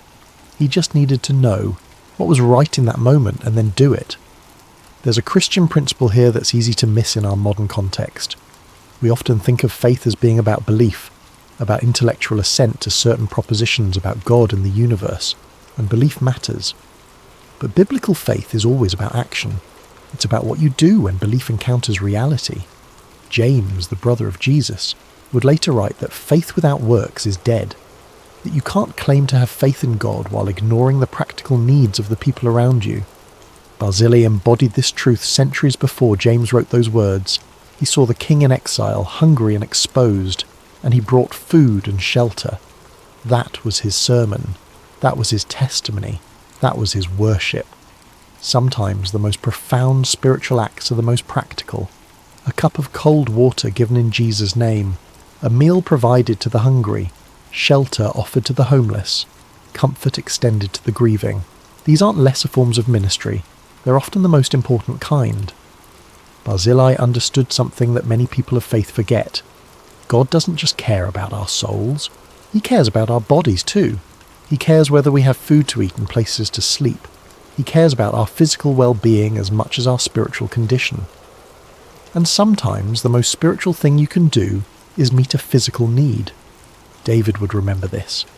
Long after the crisis passed, long after he returned to Jerusalem and re-established his kingdom, he would remember the old man from Gilead who helped when helping mattered most. Chapter 5. The Return of the King. The rebellion didn't last. Absalom's charisma couldn't overcome the fundamental problem at the heart of his coup. He was fighting against God's chosen king. David had been anointed by Samuel as a boy. He had defeated Goliath when Saul's army cowered in fear. He had united Israel and Judah. He had brought the ark to Jerusalem. He had made mistakes, grievous ones, but God had not rejected him. The battle came, inevitable and brutal. Absalom's forces met David's loyal troops in the forest of Ephraim. The fighting was fierce, but Absalom's army broke. 20,000 men died that day, many of them killed not by swords, but by the forest itself, lost in the dense woods, falling into ravines, caught in the treacherous terrain. Absalom himself died in a way that seemed almost mythological. Riding his mule beneath the thick branches of a great oak, his hair, his magnificent hair that he had been so proud of, caught in the tree. The mule went on without him, leaving Absalom hanging between heaven and earth, and there Joab found him and killed him, against David's explicit orders. When David heard his son was dead, he wept. The victory was complete, but it tasted like ashes. He had his kingdom back, but at the cost of his son. The scriptures record his grief. "O my son Absalom, my son Absalom! Would God I had died for thee, O Absalom, my son, my son!" But the kingdom needed a king, not a mourner. Eventually David had to pull himself together, accept the congratulations of his supporters, and begin the journey back to Jerusalem, back across the Jordan, back to the palace, back to the throne. As he prepared to return, David thought about the people who had stood by him, the soldiers who had fought for him, the servants who had followed him into exile, and especially those who had helped him when help was most needed. He thought about the old man from Rogelim. Chapter 6. An unexpected offer. Barzillai came to meet David at the Jordan as the king prepared to cross back into the heartland of Israel. It was a moment of transition, of restoration. The exile was over. The rightful king was returning. David, surrounded by his advisors and supporters, saw Barzillai approaching. This elderly man who had asked for nothing, who had given everything, who had sustained them in their darkest hour. And David made him an offer that would have seemed like a dream to almost anyone in that situation. "Come with me to Jerusalem," David said. "Come across the Jordan. Be with me. I will provide for you. You will have a place at my table. You will live in the palace, honoured and cared for all your remaining days." This was an extraordinary offer. To live in the royal court, to eat at the king's table, to be part of the inner circle of power and influence. This was the kind of reward that people schemed and fought for. This was access, prestige, comfort, security. For an old man who had spent his life in a provincial town, this would have represented the culmination of a lifetime.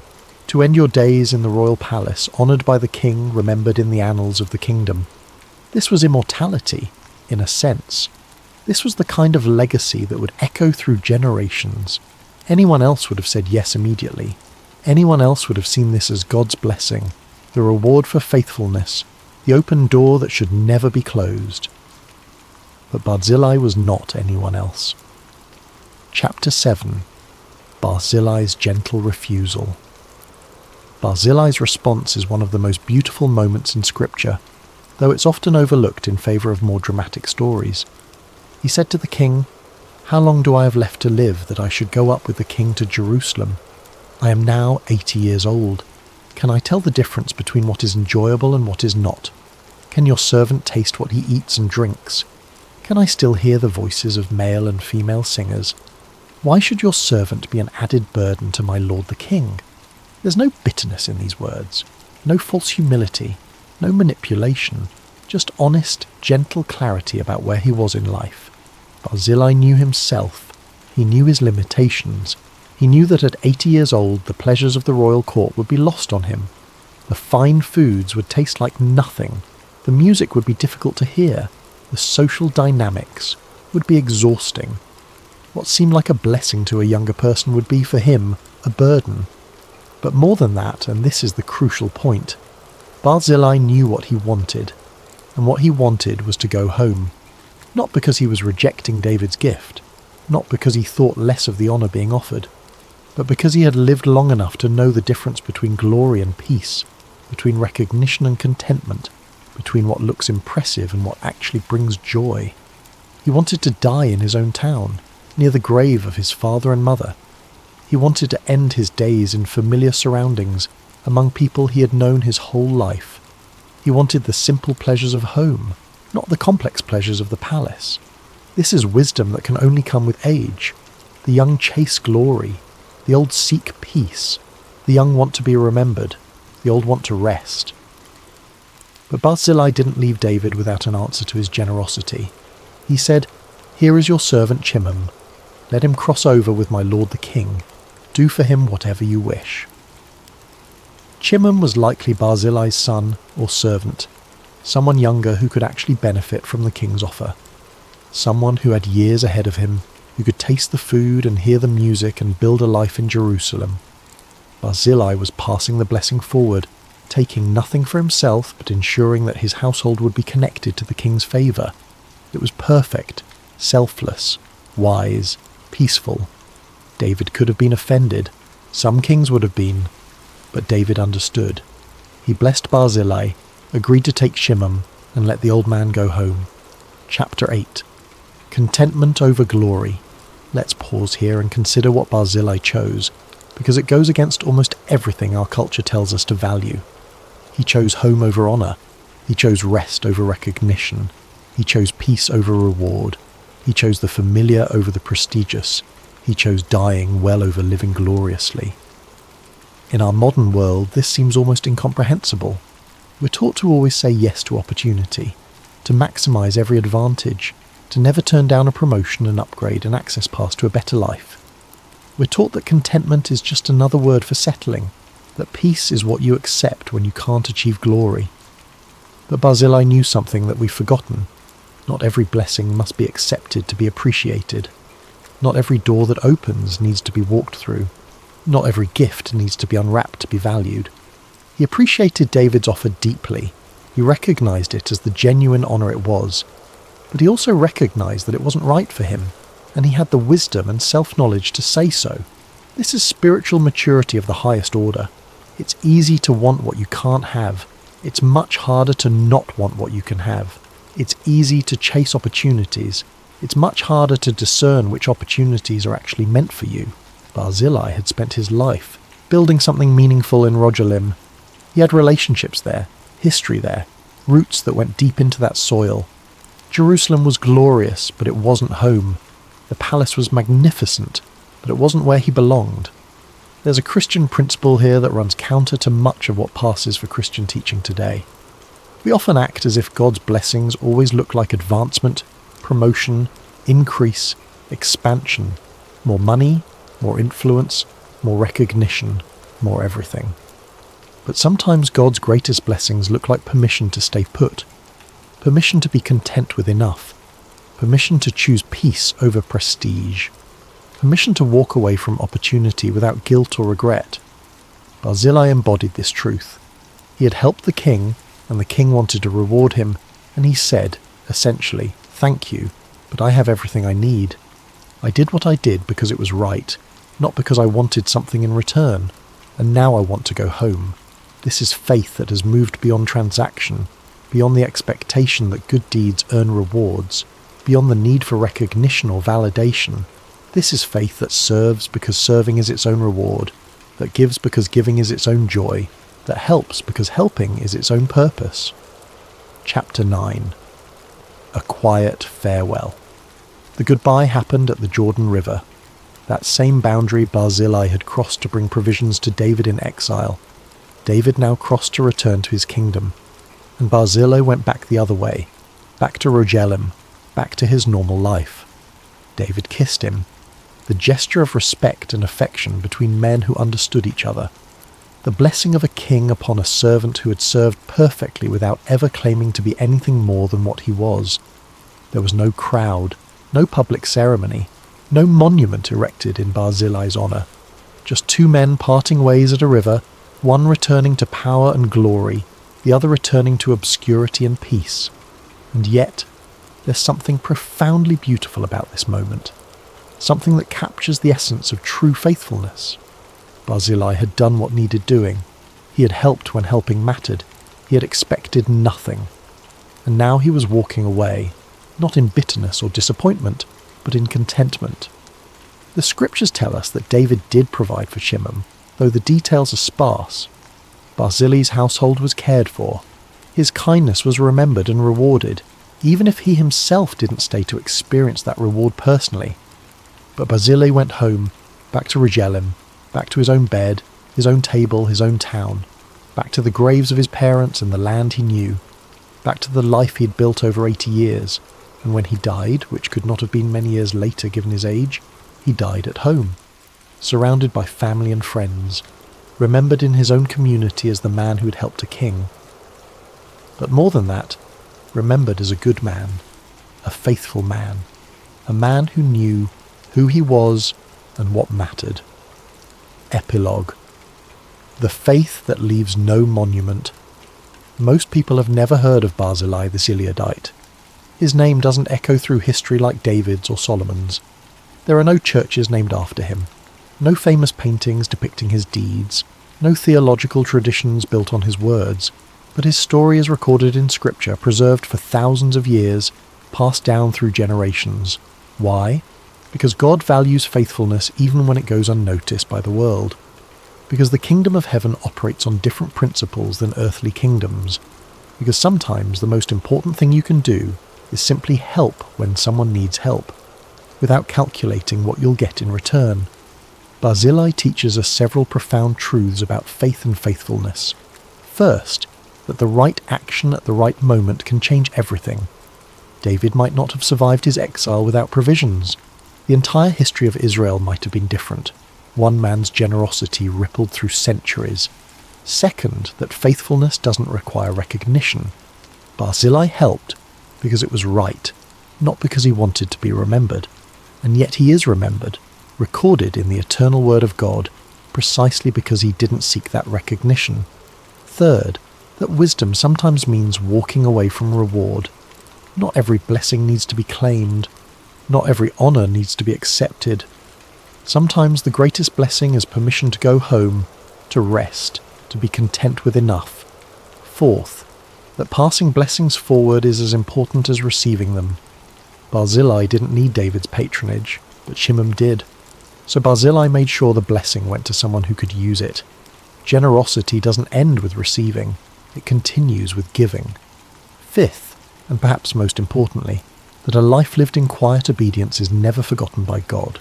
The world may not know your name, history books may not record your deeds, but God sees, God knows, God remembers, and that is enough.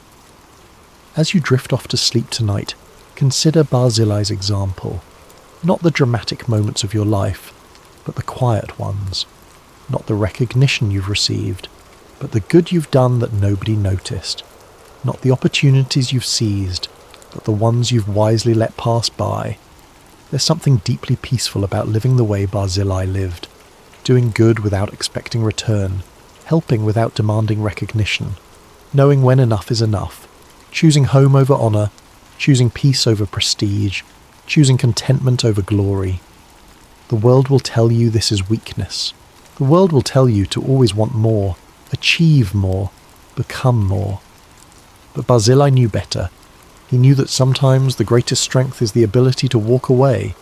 Sometimes the greatest achievement is knowing when you've achieved enough. Sometimes becoming more means becoming more content with who you already are. He helped a king and walked away. And in walking away, he demonstrated faith more powerful than armies, wisdom deeper than philosophy, and contentment richer than all the treasures of Jerusalem. In the quiet darkness, as your mind settles into rest, let this truth comfort you. You don't have to be famous to be faithful. You don't have to be remembered by the world to be remembered by God. You don't have to achieve greatness to live greatly. Sometimes the most powerful thing you can do is simply help when someone needs help.